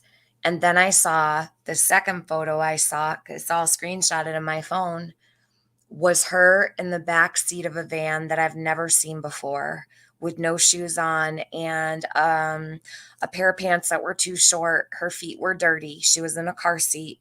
It was like a tan car seat and she was completely disheveled. Her hair was a mess. She had dirt all over her face or food or whatever. But the third photo I saw of Summer, her head was shaved Yeah. to the skin. And that got me so bad, like so bad. And I'm pretty sure that's when I was like, okay, something's wrong here. Okay, I'm gonna address you, Faith. Hold on. I know that you are crawling out of your skin. Hold on. So, other creators can't discuss what could have happened, but it's okay for other creators. Creators are trying to be kind to the parents, but they get attacked for being kind. No, Faith. So, I guess you're from the farm. Um, and what I have to say to that is we here discuss things really responsibly. We don't put out lies, we don't put out rumors. If we speculate, we say so. We're really careful. We've been doing this for a really long time. And yes, we can discuss what could have happened because we do so responsibly, unlike Driving Miss Daisy, PG. We don't make up stories because we don't have anything to talk about. We just go back to the beginning, right? And go over actual facts or pull up things like the TBI website or media outlets that have shared things or the press conferences. We do not make up stories just to have something to talk about. So that's where the difference is. Now, I'm all done addressing you. You're welcome to stay. But Well, if you can I continue, follow up? you got to go. Yeah, Can I Josh. follow up with that? For sure. Can you put that Yeah, hold on. comment back up so I can? I just know No, that I this understand. No, lady, I get it. she gonna go on and on and on. She's been like distracting the chat forever, and I Oh, was okay, yeah. waiting for you to finish. So I don't want her to continue on like this. She needs to stop. But yes, go right ahead. So her question is fair, I guess. But here's the thing. Um, where you say so other creators can't discuss what could have happened. I've never told anybody that they can or can't discuss anything. Um, and as for what other creators are able to do it, I didn't know that there's a gag order on anybody that, you know, just because I don't agree with their opinions doesn't mean that they can't do it. Mhm. Creators are trying to be kind to the parents, but they get attacked for being kind. No, I think it's more attacked for being disingenuous. Now, you can't tell me that that Miss Daisy hasn't been extremely critical of Don and Candace, and even accused them of being involved. It just so happens that when Dawn, shows up, that all of a sudden I think, okay, to call it disingenuous, I don't know, but I do think that that people think that if they're nice, hey, let's try this other way. It's been done. It's been tried. It does not work. They've been handled with kid gloves for so long. And I think that there just comes a level of responsibility as a creator that should go without saying. And what they're doing on multiple channels is ultimately is disrespectful to Summer. It's the exploitation of Summer, and it's also sexually violating to Summer as a child who is missing, has no way to defend herself, and she doesn't have parents to defend her. They refuse to defend her. The only people Summer has in her corner is the state of Tennessee. I'd like to see them shut some things down. I think it's coming to that. Why Don and Candace have not gone to the state of Tennessee to ask them, can you please step in and intervene on the internet, because they are sexualizing my daughter. They're saying that she was XYZ. This is a stain on her memory. It's a violation of her rights. She's a citizen of the United States of America. Summer has a social security number. She's being violated online. So when you come to a crossroads and you see that creators are just completely fine with making up stories of rape to do with a 7-year-old, now is going to be 7 years old tomorrow, child, then who does Summer have? She only has us online to stand against it. So you're either going to allow that, you're going to stay silent, turn a cheek to it, or you're going to stand up for her. I choose to stand up for her. Josh is choosing to stand up for her. It's only us that can be the change and make the change. And by doing that, I say, don't give it the view. If you agree that she has been sexualized and violated, unsub. You'll know everything that's said over there if it's important. I choose not to give the view. I'm done listening to that channel unless there's something important that goes on there. I have no doubt I'll know the second it goes down. So I have no worries about it. I don't need to be subbed to her to see. I won't subject myself to those types of pieces of content anymore because they're hurtful to Summer. And thank you for recognizing that, Josh, because not many creators have.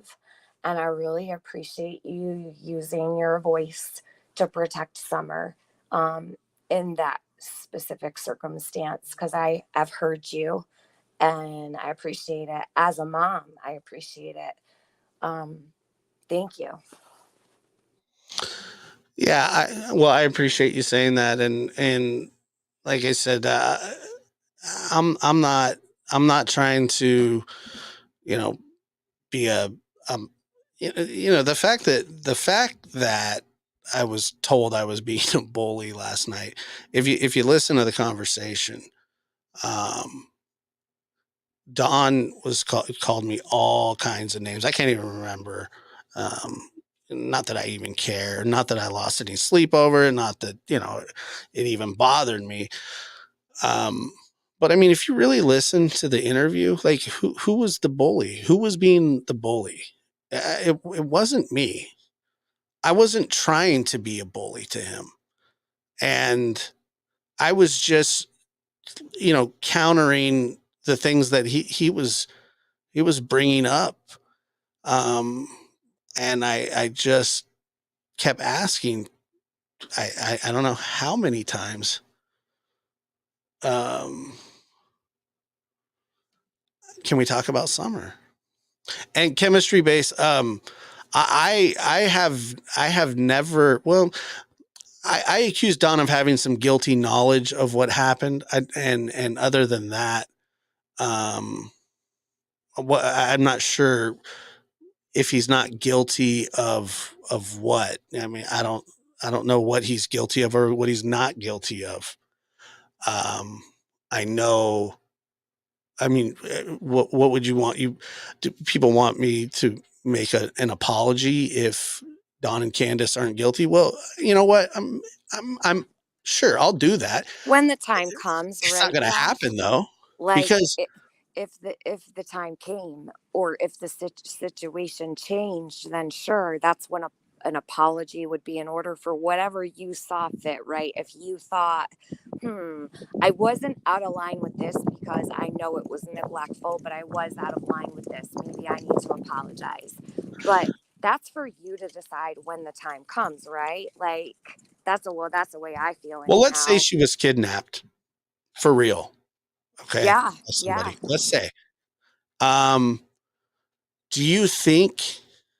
Do you think that it was a random abduction? No, I Nope. wouldn't.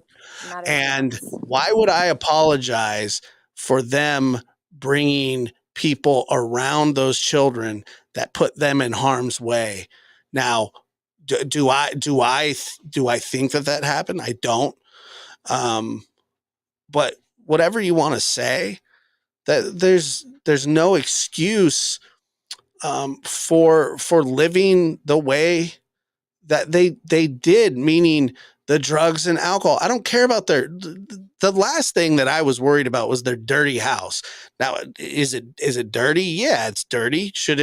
Is it a livable situation? It doesn't look like it was livable for children, let alone um, animals for that matter. But okay, the fact of the matter is I know for a fact, when I say for a fact, because Dawn has told me that there was a lot of drug activity around there. Now, Dawn deflects and says, there's a lot of dope going on. There was a lot of dope going on right on that hill. There was a lot of dope being bought on that hill. And there was, like he said, traffic in and out of there. So, yeah, sure, I'll apologize for for what, I don't know, but yeah, when that time comes, I guess we'll cross that bridge. But I don't expect that to happen. I really don't expect it to happen. But if it does, sure, I'll grovel and say, oh my God, I was so wrong there. Don should win the Nobel Prize. Fair enough, I think. Truly, I mean, I think that was a perfect answer, to be quite honest with you. People expect apologies. They don't even know what you're supposed to be apologizing for. What I'm did not you going to do? apologize to an admitted, whatever. I'm not going to apologize for that. I'm not going to apologize for anything like that. And like I said, I don't know what Don has done. I don't know what his involvement is at all. I have no clue. Right. All I know is that that Summer went missing with Candace in charge of her. Mm-hmm. And that's and then the follow up, the search efforts, I think that they lacked in a major way. All of that. Luda says, I'm torn. Candace is at least guilty of neglect. If someone snatched Summer, it was because Candace and Grandis provided an opportunity for it. I don't know. I just don't know. A lot of people feel that way, Luda. You're not alone in that.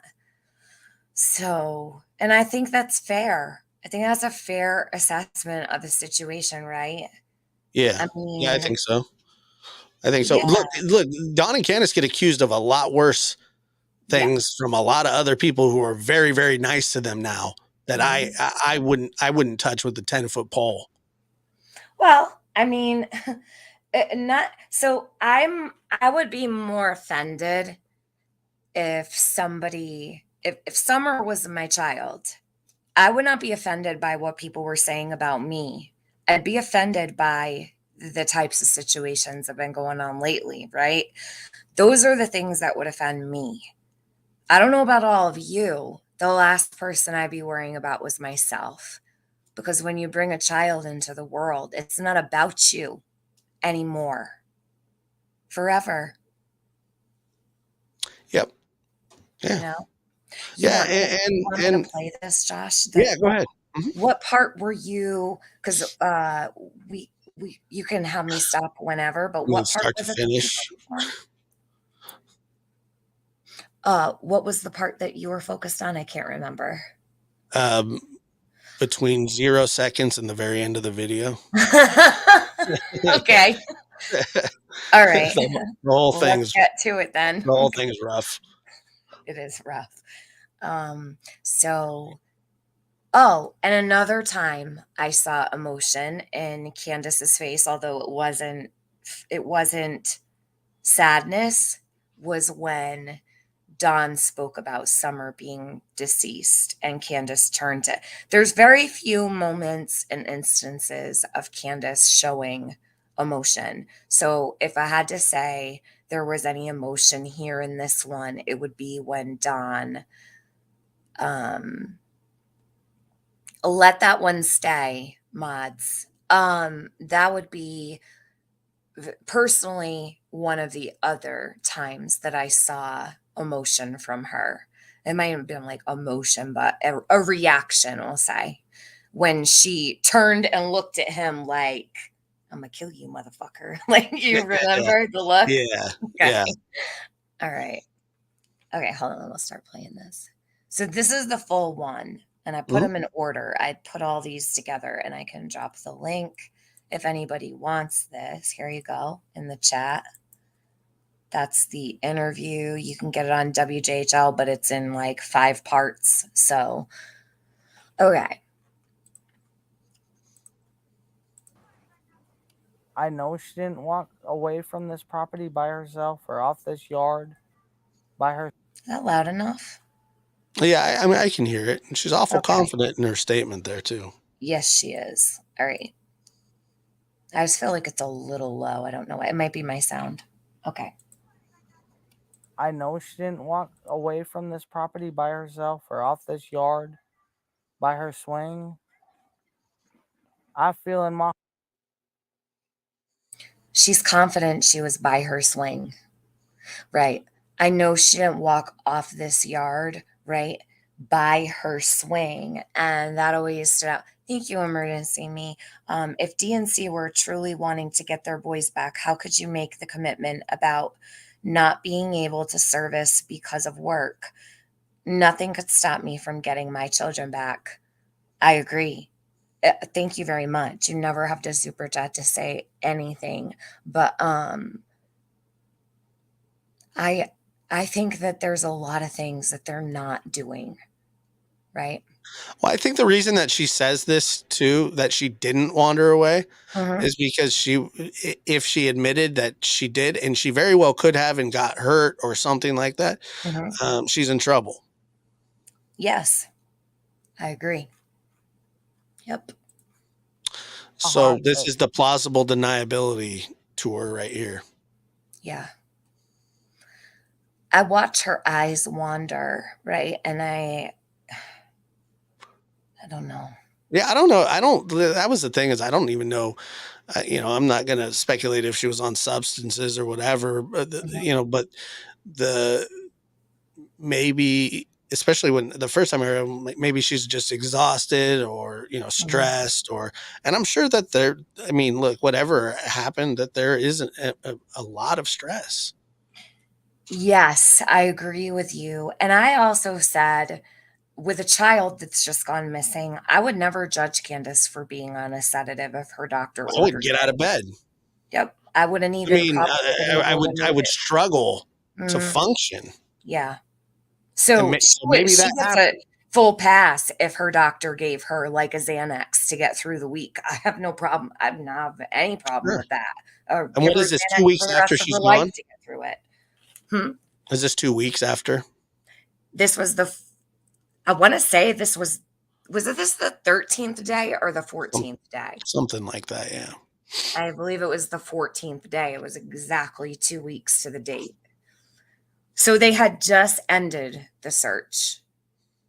The announcement that they were scaling back and pulling in resources from West Tennessee had just been made when this hit the news. Somebody has came up here and took her, has lured her away from here. Me and my mother and her were planting flowers. And we went in after we got done washing our hands, and she got a piece of candy from grandma, and she wanted to go back over and see her brothers.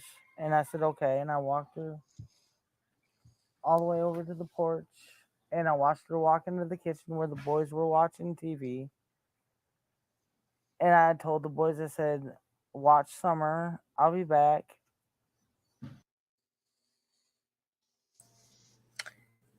That part. I told the boys to watch Summer. Yeah, it's their Stop that shit. responsibility. I cannot stand that. It's put there for a reason. Of course. I can't stand it. Drives me up a wall. And within 2 minutes, I came back, and I asked the boys where their sister was, and Okay, said, so she says 2 minutes. On the dispatch call, they say 10 minutes. 10. Mm-hmm. That she went for a walk, but she didn't go for a walk, which I don't really understand how A that. run. They said a run. Oh, nice. So, Okay. and the only reason I correct that, I wouldn't care, run or walk don't matter to me. But the Yeah. reason I correct it is because a run could mean in the car. Like I'm running to the store. I always say I'm running to the store real quick. It doesn't mean I'm actually running to So the she store. said she went for a run? The dispatcher said, Mom went on a run. She's been gone for 10 I minutes. thought it said walk. I know. It gets, well, that's where like a lot of people in chat say Mom went on a walk, right? But it really was a run. You want to hear it? I could pull it up. Yeah, I thought I was under the impression that it said, Yep. please be advised that the mother went on a walk. Hold on one sec. I'll get it for you. Pull up the dispatch real fast. It's not too far. So just give me one sec. We'll pull this down real fast.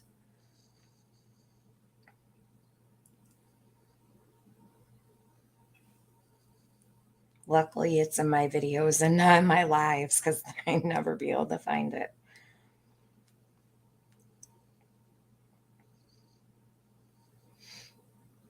And also, like, I mean, why wouldn't you just say, hey, I went to the store? Right. Go for a run.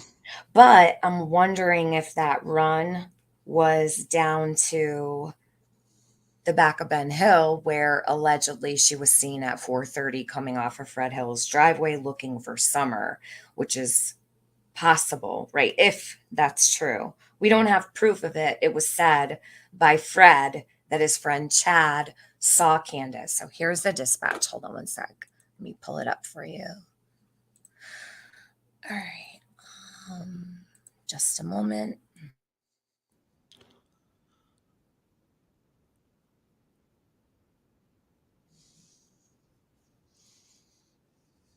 And a run only takes 2 minutes. Let me take this down. Back here. From the mother had went on a walk. A walk. Yeah. Why did I think it was a run? I don't know. Somebody in the chat said that both may have been mentioned. I don't know. But I don't remember it being in the very beginning. Okay, Yeah, let's listen and see if she says. I did a whole show about it. Why do I feel like it wasn't in the beginning? All right, maybe I'm wrong. Hold on one sec. Okay. Yeah, and then so the mother had written on a wall, my mom now I can't find her, they've been yelling for her, she was off for about 2 minutes now. Yeah, for one around. Yeah, someone here. Yeah, one house missing. 3035, I'll be No, that's what she said. Mama for a walk. Yeah, and then in that interview with them, they said she said, I don't go on walks around here. So I always found that odd. Carrie, I thought it was run also. It's burned into my brain. Yeah, maybe somebody just said that Leslie said run. She may have. But I was just talking about the dispatch call because No, the dispatch is what we want to go off, right? yeah, that was all I was. That was maybe it was clarified after or whatever. All right, they've heard both. Let me play it. We'll play it through. Okay.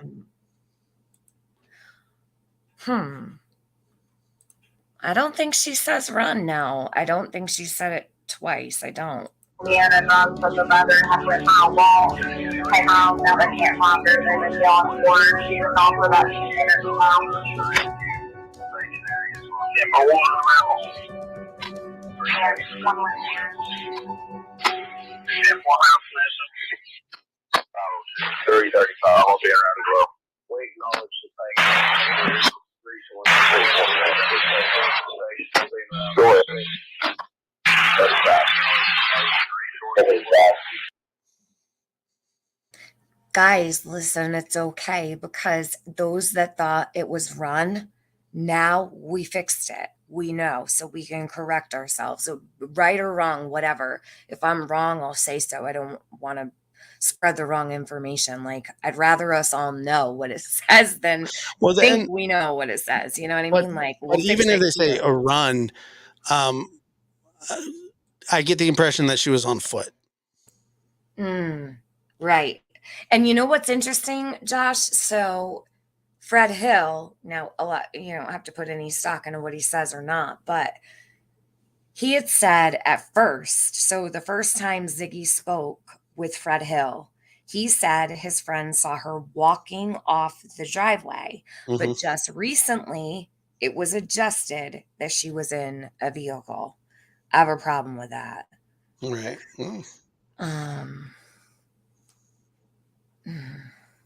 It says run further along in the dispatch call. Okay. Well, which is it? All right, we'll wait to hear it. Hold on one sec. I just take it as that she was on foot. That's all I meant. Well,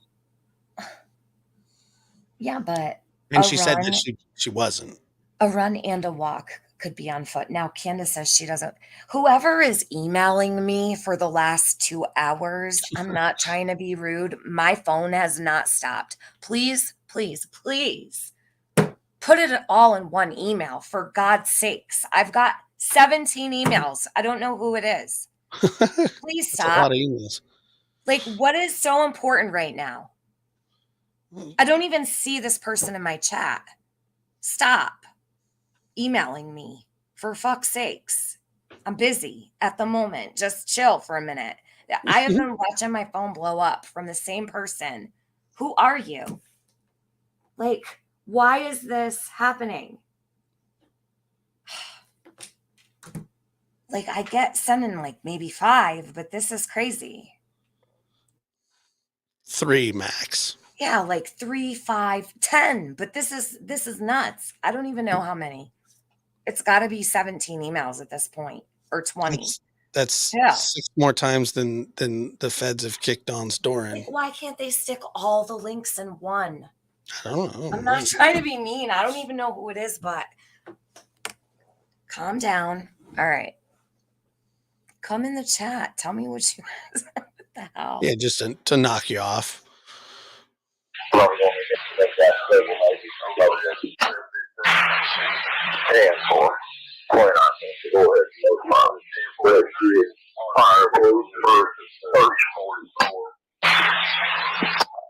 3:35. You say when you got the original call that mom went on a run, but she came back to daughter was gone. And that's what the father knows. He's at work about an hour away, trying to make his way home. Careful.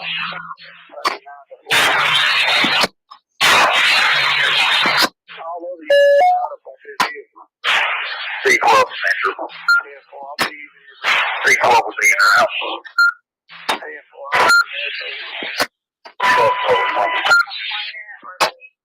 906.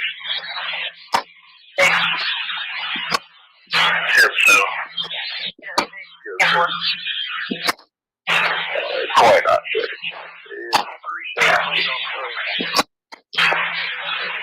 Notify 302. I had him on the phone with some people here on zero.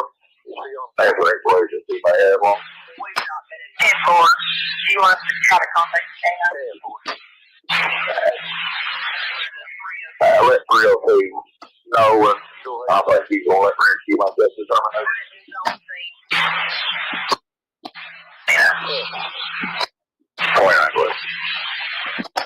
302 has been notified. He also wanted me to just remind you to be sure check the house keeper, even if they said they already won. Yeah, well.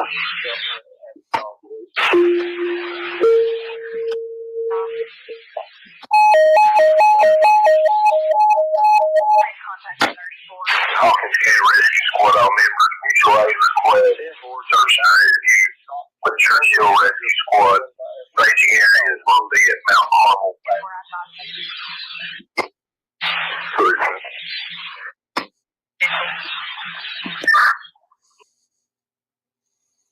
You're a mean girl. You heard it? There it is. Mom went on a run. Oh, shit. I didn't hear it. No, I heard the officer say, you said the mom went on a run, but probably because I'm distracted by those emails. Okay, so you heard run? I heard run. I heard the officer say back to the dispatch. So she says walk. He says run. But like I said, I take that as she's on foot. Right. No, not a run to the store, not a drug run, not a... Right. Now that I heard that, okay, so dispatcher says walk, that's foot. He says run. He's assuming she's on foot because she said walk, right? So you're 100% right. Yeah, and there are two 911 calls. Mm-hmm. So Don and Candace both, remember Don had to put his tools away before he called. Right. And so there are two 911 calls.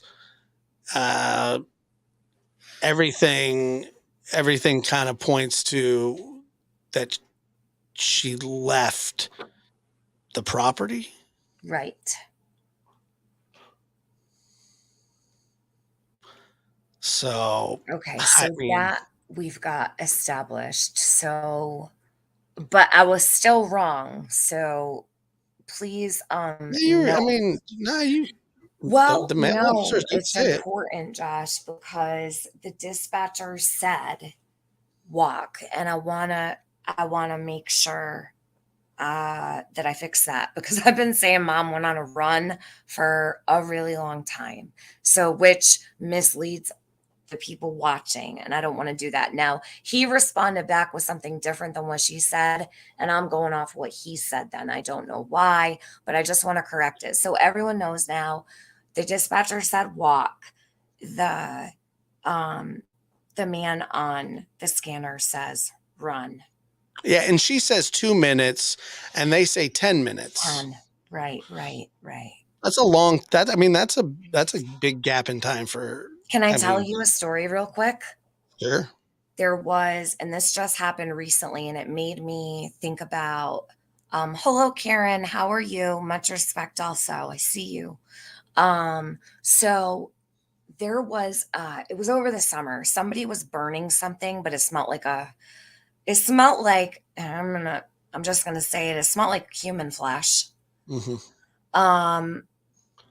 I freaked out right away, and I was sitting in my yard and I was sunbathing, and I had to run inside because it was making me feel ill. And I called immediately to the fire department. And when I did that, I told them what I was smelling. I told them it was rancid, and I Yeah. was worried. I took a drive to go find out where it was. My car stunk. It was coming in my windows. I had to shut all my windows. I have no clue what these people were burning. Did you get But when sunburned? was it? Was it you getting sunburnt? No. No, there was actually a real fire like it was next to a garage. When I listened to the dispatch, do you know what the dispatcher said? It was not what I said. And I was like, oh my gosh, but it brought me right back to this because we're all human, right? We don't get everything perfect. They said that I was worried it was too close to the building. They never said anything about the odor. I was concerned about the odor. I'm like, can you please go check this out? Like, I don't know what that smell is, but it's very concerning. Yeah. They relayed that I was worried that the fire was too close to the house. And I never said that. But what I did say was where I saw the fire pit located, right? Which was next to the garage. So it's possible that dispatchers can, mess up a little bit or whatever. She remembered where the location was and in her mind thought I meant it was too close to the building. But my concern was the smell in the smoke that was wafting through the air. So, and when I listened to it, because I wanted to see like what the outcome was, I was like, holy crap. What if, we don't know. Things got lost in translation. And there's a comment by the Real Sunflower. It says, in Tennessee, we say a couple minutes for all time. It's what we do. We do that here too. but the problem with that is, that might work if you're talking about, hey, will you watch my kid for a couple minutes, or I'm gonna be gone for a couple minutes. It's very important to be completely accurate on time when you're talking, if you can be, but just to say like 2 minutes arbitrarily, that to me, if your kid's missing, you're not just throwing around slang. Right. Exactly. That's the point, right? So like Luda asked, what do we do with the dispatch now? Go off what the dispatcher said first. She's the one who took the call. The guy on the other end is not, right? So I would go with walk. That's what the woman dispatcher said. She's the one who is relaying what was said. That's just my opinion, though. Look what Stay Tiger says. Was it Stay Tiger? Mm, that's interesting. In Tennessee, law reaches the level of, ooh, really? And she would know that probably from all her run-ins with CPS. Oh. That's what I'm saying. That's why they crafted, in my opinion, that's why they crafted the story that they did, because everything that they say means we can't come back to them. Meaning, I know somebody came up here and took her, or I know she didn't wander off because then I'd be in deep crap. What a great point. So that's where I've always kind of stuck with, like, the reason that the story is that way is because it is complete deniability. Somebody else is responsible for this. There's not a chance that she wandered off, blah, blah, blah. And there you go. So if she would have said, yeah, she wandered off, I left her with her brothers, well, you're going to get in trouble for that, especially somebody that's, in with CPS at the time, Josh, I'm going to play it one more time because Cheesecake Mafia says, where was it? I just had it up. Shoot. It has to be, wasn't Cheesecake? Hold on. Sorry. Okay, Cheesecake says, but he says run is what the father says. I'm thinking Candace call equals walk. Don call equals run. Let's listen one more time. Sorry. All right, let's listen one more time. And advised that the mother had went for a walk, came home, now they can't find her. They've been yelling for her. She's been gone for about 10 minutes now. Yeah, for one around. Yes, someone here. Yeah, one house missing. 3:35. I'll be around as well. We acknowledge the thing. Go ahead. 35. 35. And 4. All right, hold on. So Rabbit Hole Goes Deep says, let me go to Red Rum. I had to cover up something in that music. Hold on a minute. I got it. Let me go to Red Rum Media. Give me a second. She's a, let me do this. Let me use a different so we can hear exactly if she said that. I want to be sure. I don't want to mess around here. Try not to get it wrong twice. All right. Red Rum Media. Summerwell's dispatch call. If you're not sub to Red Rum Media, please do. She's wonderful. I haven't seen her around in a long time, but she has a Summerwell's dispatch. Give me just a sec. I want to see if what Rabbit Hole Goes Deep said. She heard something. All right. Unreleased dispatch audio. Here it is. Okay.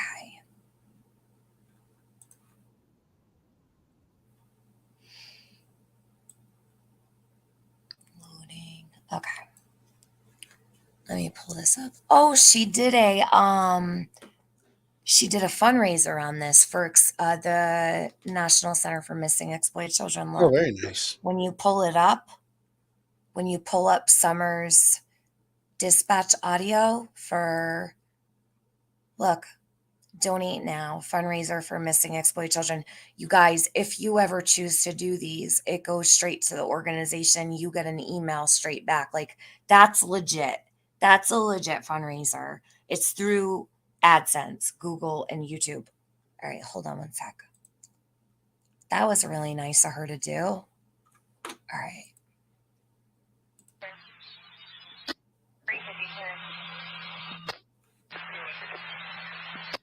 Being around for 110, 110 Ben Hill Road off of Beach Creek should be the first residence on your right. Reference to a missing 4-year-old. The parents have called in and advised that the mother had went for a walk, came home, now they can't find her. They've been yelling for her. She's been gone for about 10 minutes now. I don't hear her say, Rabbit Hole, I don't hear her say, and came home. It was my audio. So my audio made you hear something that's not there. Hold on, I'll play it back real quick so that you know.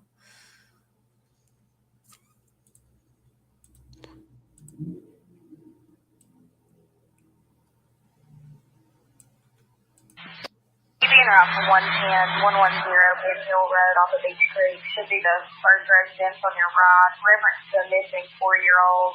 The parents have called in and advised that the mother had went for a walk, came home, now they can't find her. Oh my God, it says came home. For about 10 minutes. Right. Well, meaning she went for a walk and came back and she was gone. Yes. Holy shit. I never heard that before. Did anybody else hear that Candace came home? Yeah, after her walk. Yeah. I never heard came home, ever. Dispatch said mother went for a walk and came home. So to me, that would mean she left and came back. Yeah, absolutely. But I never heard came home. She left, came back, and that's when Summer was gone after 10 minutes. I never heard the came home part. That's very interesting. And I don't think a lot of other people did either. No one talks about that. Mother went for a walk, came home. Okay. All right. Wow. Earth to Tiffany. I mean, there's so much. Oh my God. So, okay, hold on. She's been gone for about 10 minutes now. Hold on. So Make sense of that. She went for a walk, came home. She's been gone 10 minutes. All right, Summer's been gone 10 minutes now. But how does she know that? If she went for a walk, came home, Summer's, it can't be possible that Candace has been gone for 10 minutes because she's already returned home, right? Mm-hmm. So are they referring to Summer? But how would Candace know how long Summer had been gone if she had went for a walk? Well, somebody made an interesting point in the comments saying that nobody in it? the holler can tell time. Well, Because none of them, Mhm. I mean, you hear Hunter say, well, I'm not good with time. And then Candace is like, I'm not good with time. I get it. Tennessee time. I've heard it before. It doesn't apply when there's a missing child. Not to me. Oh, yeah. They also did get her age wrong at first, I think, too. So did Jody Sue. She said Summer was 4. Oh, okay. So I'm not sure who said Summer was 4. Jody Sue actually was like kind of dogging me for not knowing Summer's birthday. I was a day off, which is Oh, I found jeez. that. How dare you? Well, I mean, look, I've never been anything but nice to her. I've Yeah.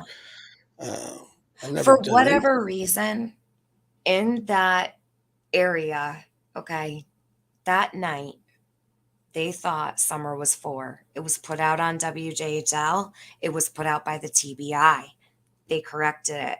Everybody thought Summer was 4. Why? I don't know. Who said Summer was 4 years old? I Probably imagine Dawn. that'd be on the 911 call, I'd imagine. Well, didn't Dawn not know her birthday? Like for real? Yes. Mm-hmm. Interesting. Yeah. He doesn't remember their wedding date either. Well, that I can understand. Oh, but jeez. A kid's birthday. I mean, if somebody asked me my kid's birthday, I have 2 Yes. kids, and I would go, and then I would get it. But I mean, it wouldn't necessarily just roll off my tongue. But like, I know. have literally said my kid's birthday for my own birthday because I'm so used to saying it. You know what I mean? Right. Leslie Earhart says Summer was last seen on the 100 block of Ben Hill Road. Keyword last seen. Yeah. So have faith. That was a pretty big deal for me. The 100 block means to me. By who though? Leslie. No, I know Leslie said it. Sorry. But who was the one that saw her? We don't know. Now, The in the boys? beginning, it was rumored it was the boys that they saw Okay. her walking away from her home. And I don't know where that came from, but I nipped that right in the bud. I don't ever say the boys saw her walking away because I don't know that that's true. And I don't even know where it came from. Well, according to Candace, they were all inside. Right. So how would they see her walking away from her home? Who saw her? Mm-hmm. Great question. So like these are questions that whoever is talking to Candace should be asking, right? So just putting that out there. Summer was in the basement, according to Candace. So not one thing adds up. Not one thing is consistent. No, but what's consistent to me is the inconsistency. Well, the fact that it was said, well, I can't use that. I can't use that because it didn't come from law enforcement. So it's a consistency, but it's not verified by Ellie, so I can't use it. You see? Just something that would make sense is all. All right. So let's hear him say one more time.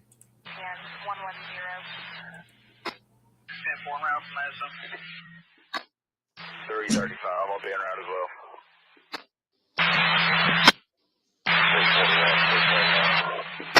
Go ahead. 35. Okay, guys, probably going to take that several maybe. Probably going to 10-4. 29 cents, so go ahead. So fire. Rescue. Fire, please, for search. 335.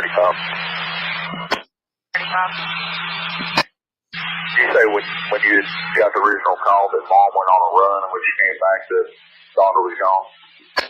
That's what the father advised.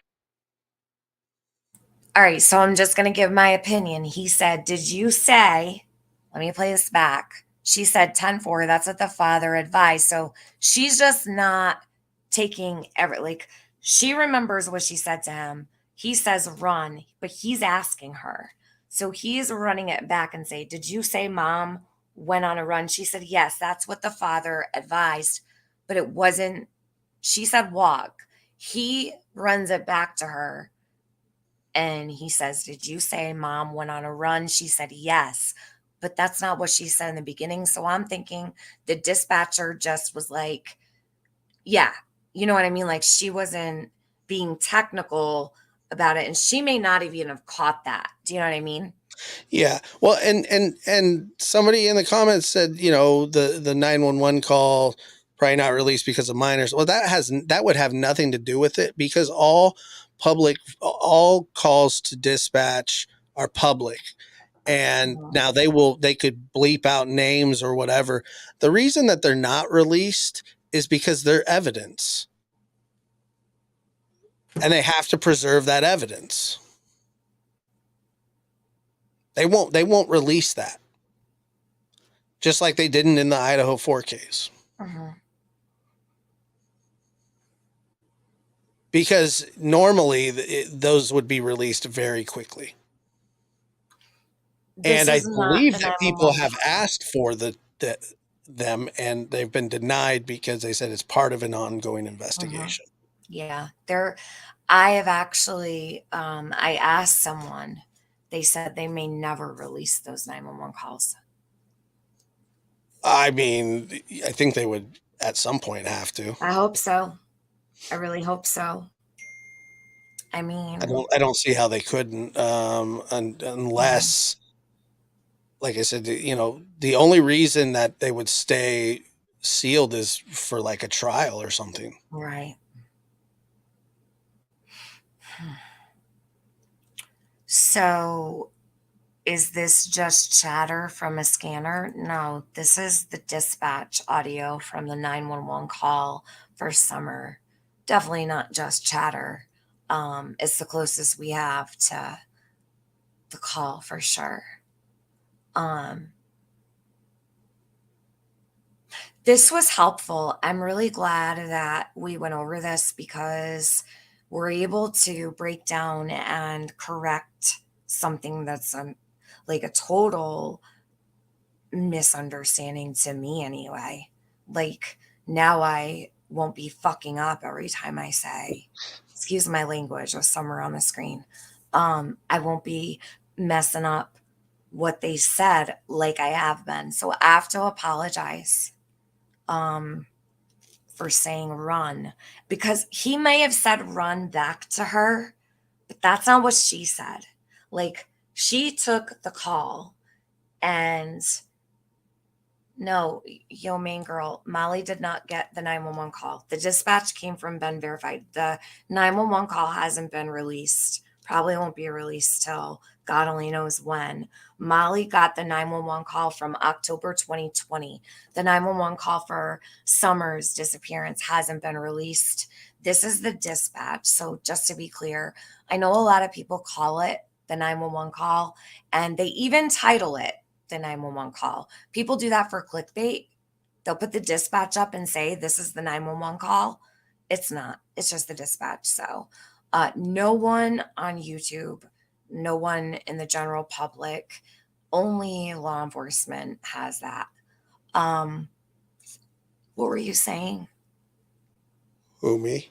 Yeah, I totally got sidetracked. Sorry. I wasn't saying anything other than that they were holding those for evidence. Yeah, I agree. All right. So we'll take this down now that we know. My apologies to everybody for getting that part wrong. So I was going off of what he relayed back to her. He asked her, did you say mom went on a run? She said yes, but that's not what she said at first. So she just wasn't like totally tuned into what he was saying is all. That's what I think anyway. Apologies for that. All right, let's pull back up this interview where we were. Josh, if you have to go at any time, just let me know. I got like 5 more minutes and we're going to Okay. head out, but I appreciate you All having right. me. I've enjoyed it. But I want to hear a little more of this. What part did you want to get to, though? I remember you saying one specific part. Just her explanation of what happened. Okay. So it's right here then. Okay. Yeah.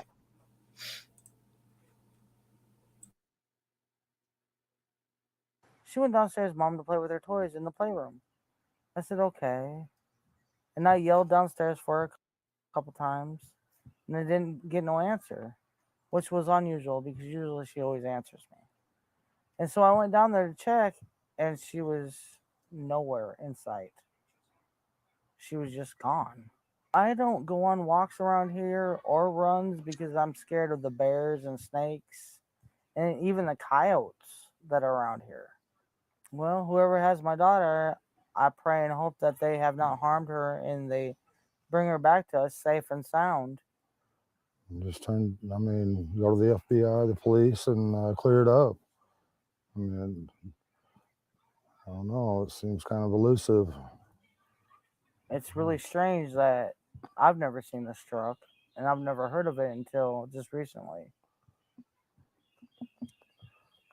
But I wish they would come forward and explain themselves. And if you're not a suspect, at least come forward and say what you've seen.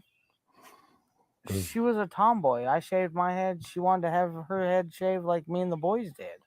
She tried to shave her head She tried in to the shave her head back and make herself. it. I think you can see it in some of the pictures, and it was getting out of control. So we decided to shave her head off and let it grow back long, and she shaved her head so she wouldn't feel bad, and but it didn't bother her at this point.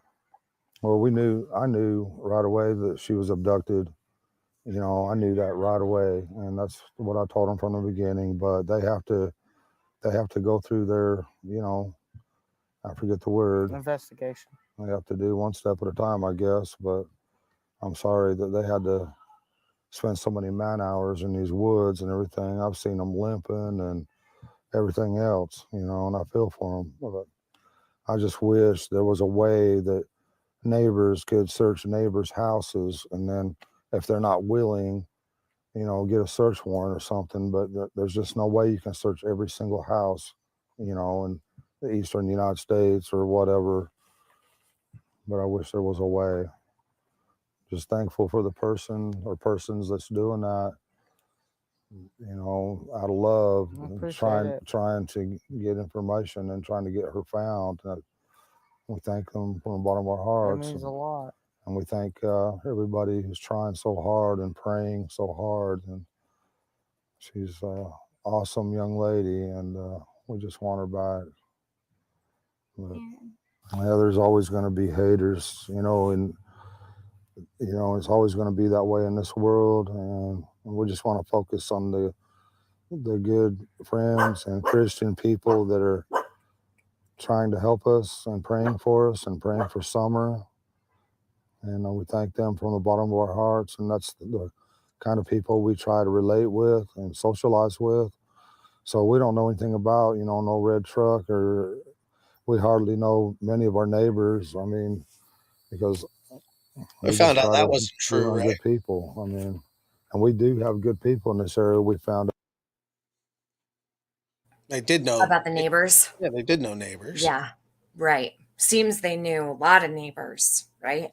Yeah, they actually did drug deal by Don's own admission. He even admitted to having Summer over there at Jody's to pick up weed and stuff. So we know that, I mean, then you got 165 Ben Hill, where he frequented for God only knows what. Yeah. And there's admissions there as well.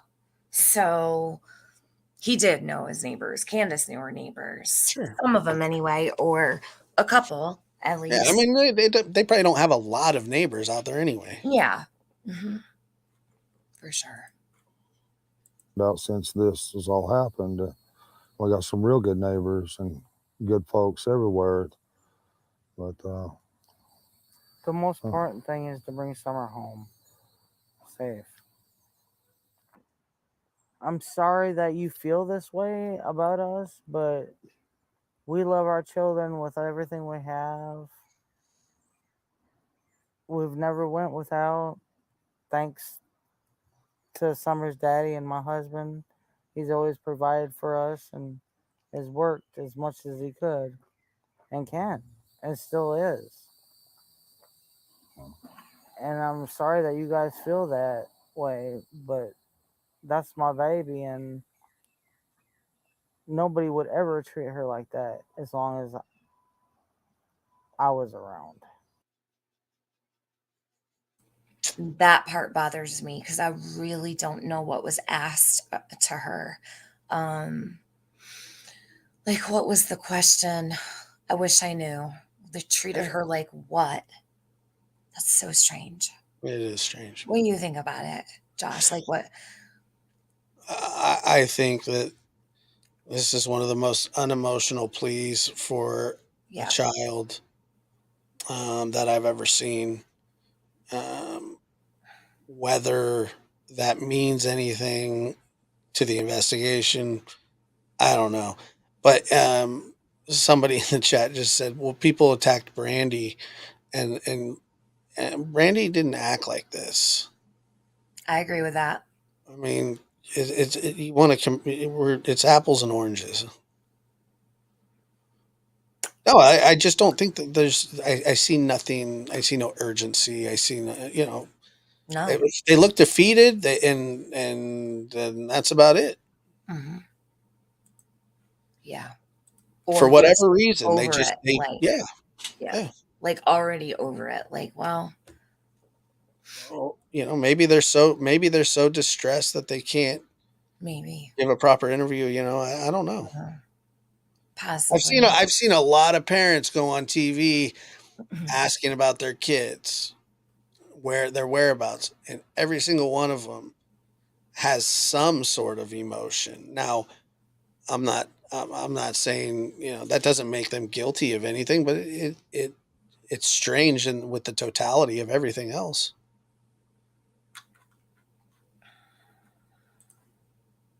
Ever. she loves to dance.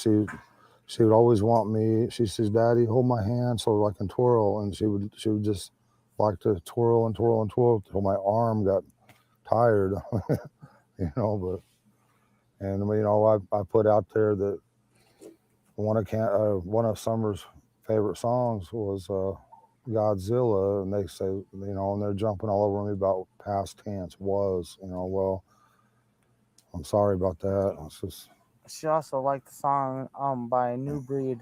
It was called House. My House. She sung that a lot of times when I play it on the TV. She loved to dance. she liked to think of herself as a princess, and How do all they that, hit like all every young girls single do. past tense? Not even they don't She even loved for miss one. I know. Just not even one. Like I could, I'm not saying that they're, wordsmiths or anything, and I would never even read into that much. But I mean, it's like every single time they hit with the past tense, every single time. She loved this. She would have that. She, every single one. So soon too. And with Dawn, it was as soon as day 3. And she's been abducted. Right. To them. I mean, For well, if she's some reason, abducted, then she's probably alive. I feel like Don looks so scared in this interview. Like he's afraid to say something or things. I just feel like he's holding back. And Candace, she's so hard to get a read on because there's her. nothing on her face. He's protecting her. Yeah, like she doesn't have a single, like you don't see anything. I would be sobbing. I don't think I could sit. I don't know. I don't know. Maybe, I mean, like, I'd be inconsolable or maybe numb. Maybe I would be numb. I don't know. Maybe I shouldn't judge. I just don't get this. is so strange. Like you said, this is the most, it's like they're detached. It's a funeral. Would you say like at a funeral when So it feels like it's a funeral. yeah. You know when you walk through the line at a wake and they're not crying because they've cried for days and days, and they're at that point where they're like, thank you so much, and hugging people, but they're not crying because they're all cried out. Like it's like, but that's what it kind of feels like. But this is not, they're not in shock here at all. So it's strange to me. They are not. I mean, yeah, I'm not a body language expert, but no, me either. I do not think that I feel that this is, hey, we got to do something. We got to give some sort of interview. And who knows at this point if Don even really truly knows what happened to her, or if he was involved, or if he was at work, or if he wasn't at work, or if he, like I said, there's not one tangible piece of evidence that has been consistent, which is another reason why it looks like they've done something wrong, because I mean, even Allie, weeks after it happened, knew that, oh yeah, they said that they were planting flowers. Like that's their story. And then, I don't know anything about Allie's credibility, and I think that everybody in this case has credibility issues, but she knew the story too. And then her saying, when they were FaceTiming, that she was like playing with her hat that night, and I got to go to bed because I got to get up and go take a lie detector test in the morning. I mean, if those statements are true, it's just, to me, it's just damning. It's damning. In the fact of like, well, when Abby and Libby went missing, everybody searched till 5, 6 in the morning, right, until they found him. Everybody, the parents, the friends, that didn't seem to happen that night, did it? I believe that the helicopters kept going, but no, I'm talking about the parents. Oh, them? Yeah. Listen, I'm telling you, the first time I ever heard Dawn say that they went out and searched was day 79. Nice. No word of a lie. I remember hot on the trail. Exactly where I was sitting. Hot on the trail. Now, maybe they, I heard Candace had walked around the neighborhood, knocked on some doors, whatnot. So is that considered searching? No, not in my opinion. It's not. So I never saw them. Now, they'll use the excuse that they weren't allowed to. That may be true too, but how damning is that? Who's going to hold me back from searching for my kid? Oh, yeah, that's not good. I would put someone's head on a pitchfork if they told me I couldn't search. Well, I mean, Don, they kicked Don's door in while he was in prison or in jail. Yeah. That is, well, apparently it is true. It's been verified now. But apparently, well, I say this, the young man Trevor asked TBI, and they said that they didn't give him any details. I don't believe him. Why not? Because I don't believe the TBI told him shit. I think Trevor's a bullshitter. Well, I mean, look, it's something that... Sorry, I'm just being honest. I don't know. I mean, we can definitely call and ask and find out. And if, if it is true, then they would give us the same information. But I'm saying... When has the TBI ever told anybody? But Don says it himself, right? Yeah. So Don saying it, okay, yeah, maybe Don... Why would Don say that? Maybe for sympathy? Mm-hmm. But I don't really understand... If that's really true, if they did kick his door in, they're obviously still looking at him and Candace.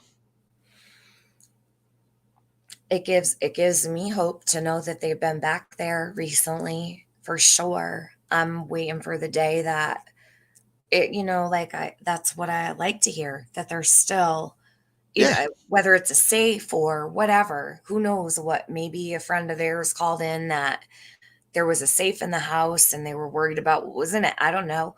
And I'm glad that they went. So that means that either they're, doing their own thing on their own accord, or they got a tip and followed up on it. Either way, they're still doing what they need to do for summer. That gives me so much hope. Yeah. And look, as far as Trevor goes, Mhm. he says that he called TBI, blah, blah, blah. Okay, fine. All But, right. but Don says it himself. Yeah. I So just heard him talk we about don't that. even and I don't believe Don either. I Mm. think that he would very well say that, just like they're picking on me. Yeah. That's what I thought. So, I wonder. Well, that's interesting. I'm surprised that the TBI would tell any I don't. citizen. I'm just saying that apparently, allegedly, Mhm. I'm sure we can get some clarification on that. Now, I don't doubt that it happened because I've heard some things, right? Yeah. That I won't repeat here because I don't know what's true. I don't want to spread rumors, but um, I don't know. I don't know what. Maybe they did tell him that. Who am I to say? Yeah, I don't know. You know, I'm sure if that information is given out, then they would give it out to anybody. But maybe, with yeah, as tight-lipped as they've been, it would be surprising. yeah. I wonder why they need to kick in the door. Was no one home? I don't know. Well, Probably not, because he was in jail. Candace wasn't up there, so maybe that's why they kicked in the door. A unless door doesn't look like it needs much more than a credit card, to be I think honest with you. I think a good wind might just knock that whole house over. I That's mean, what I mean. Like, it's just like I don't know. I don't know. Maybe they just do it to be jerks. I don't know. He was showing on a show the other night that he's like, "Look, this is the best I could repair it." oh my Like that. God. Good, nice. Yeah, no, I think if Don if Don was in jail, I don't believe Candace was there when he wasn't there for like safety reasons, right? So maybe they did, kick in the door. Yeah, you would think a Spacklety McSpackler could fix a door Faculty very mix good. backward. Yeah. Uh, Um, Dana, thank you so much. I love you, TM. Thank you so much for all you do. I Thanks got to to hit the road, everyone. Tiffany. You're okay, Josh. Thank you so much for having. This was good. Great conversation. I appreciate it. And it was Anytime. really nice for me to be able to kind of come on and reflect what happened last night Yeah, and no to problem. rethink about it. So, well, thank you so Anytime. much. And chat, thank you for being so kind and nice. Yeah, you're always welcome here. Anytime you like. Take care. Keep up the good fight, Josh. Appreciate it. Thank you, Tiffany. All right. Bye-bye. Bye. Dana, let me read this here. Love you, TM, and thank you so much for all you do. Thanks to everyone here for Summer's Army Fine Summer 2023. Thank you so much. Dana, what is the 2416? What does that mean? 2416. Is that a special something that I'm missing? I'm wondering. 2416. Maybe I'm burnt. I don't know. 24. Oh, it's Summer's birthday. 2416. I got you. It took me a second. I'm looking at like, what? Oh, I love that. That was really Dana, that's the sweetest thing ever. 2416. Yes. It took me about 30 seconds to figure that out, even though I already knew. What the hell is this?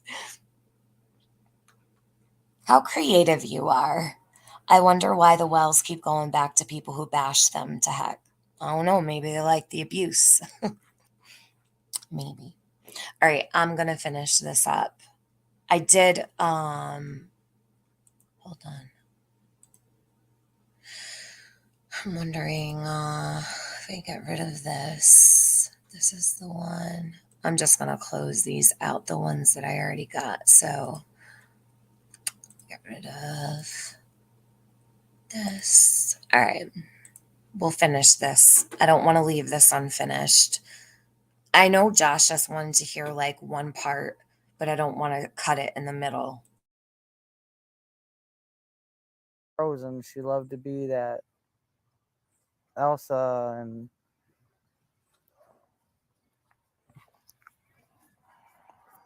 I think she really loved to be in church because she felt a lot of love there. And I think you can't explain what that love is, but you feel it and you know it, when you're young. And she felt that there, and she loved everybody in that church, or she loves everybody in that church. I should rephrase that because they'll tear that apart as past tense. And I So he caught himself right because he was getting so much hate for speaking in past tense.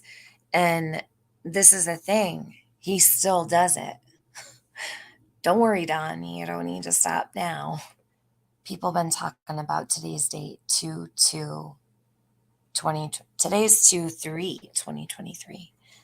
Tomorrow's 2/4. All right, hold on. apologize again for that. I hope she gets to come home, and I hope she gets to be with our church family again. Our best friend in that church was Robin. She loved her to death. Yeah, she looked up to When women that were. She come to that church, she went looking for Robin. That was her favorite person. Any woman that was professional, that was pretty, beautiful. She looked up to those kind of women. She, they were the word I'm looking for, I can't think of it, but she looked up to them. She'd give them a run for their money every day. She'd give them a run for their money, and there was times, we'd be, at our boys like, don't do this and don't do that. And next thing you know, the stick would come up and just whop them, and it'd be like, Summer, don't do that. Summer was the boss of the family. Yeah, she typical girl. When they get out of line, she'd put them in line. She'd do her best. She loved to play in the mud and the water and swing on her swing and enjoy dirt. When I run the lawnmower around, she would run behind me. When the boys run their bikes around, she, as fast as that little bike could go, she would be behind them running and keeping up with them, no problem. She loved to run.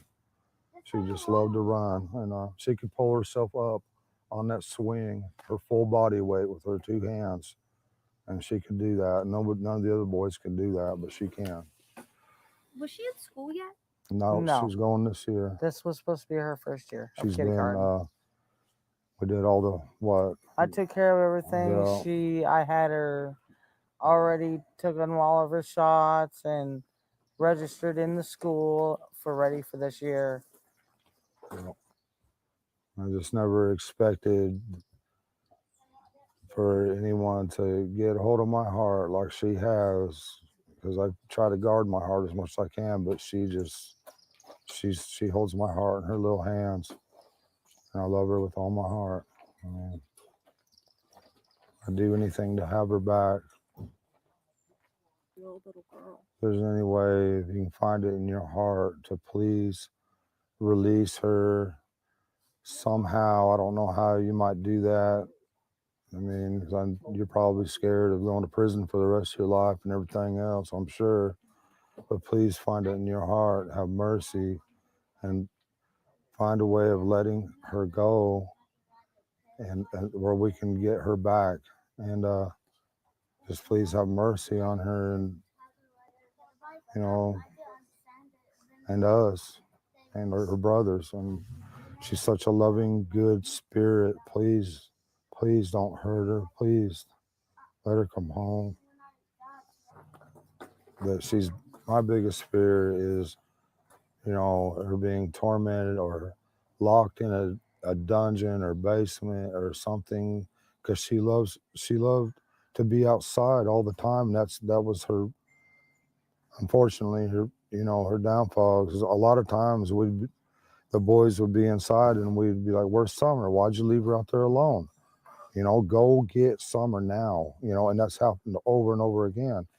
And we'd come out and she would always be close by, but we was always coming. She had to be outside. She was an outdoor person. And She loved to be outside. You know, and I'm so afraid that she's locked away. She's such a loving heart and everything, and I'm afraid that she won't be able to, you know, I'm locked away where she can't be outside or play with a puppy or anything. Love nature, and that's my greatest fear, that she's not able to do any of Enjoy the these things beautiful anymore, outdoors. or that she could possibly, you know, I don't want to think she's dead, but it's a possibility. I don't want to address all the negativity. I just want to focus on the positive, And find her because daughter. it's so easy to get, you know, lost in that negativity and stuff, and it's just not worth it. So I'm just, I appreciate y'all for the good things you say and your prayers. That's awesome. When mom and sister come missing, I was in between Arkansas and Tennessee.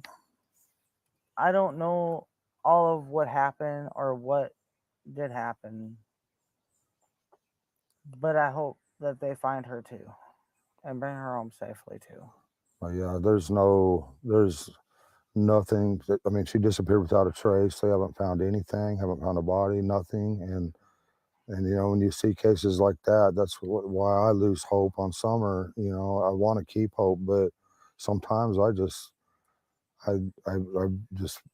hope, Lose it. and I think, well, maybe we won't never see her again. You know, so I start thinking in past tense. Sorry, but I'm trying to keep hope up. I'm trying to keep my prayers up and all that.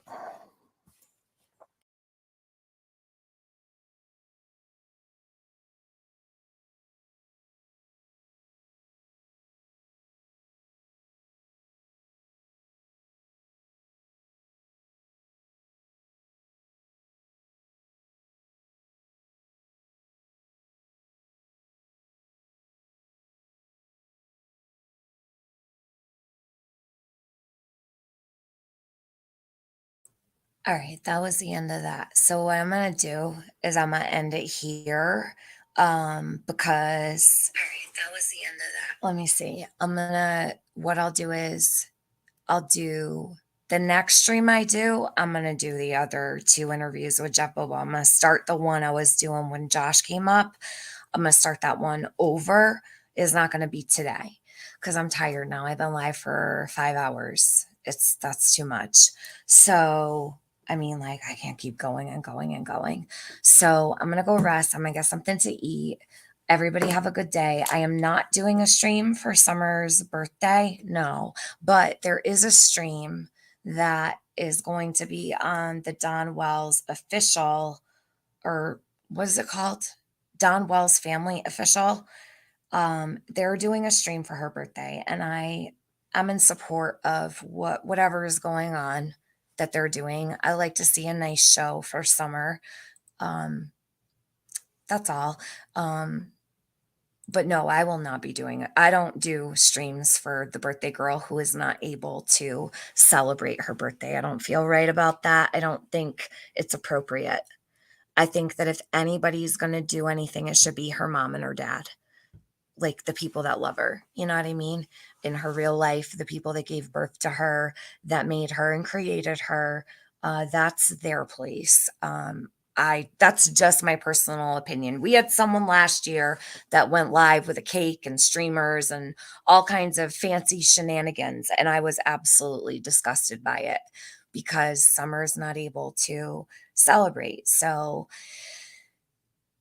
yeah, that's their decision, and I support their decision to have an event for her. I don't really feel like complete about it because, of course, Summer isn't here, but that's, you know, I'm still going to show up.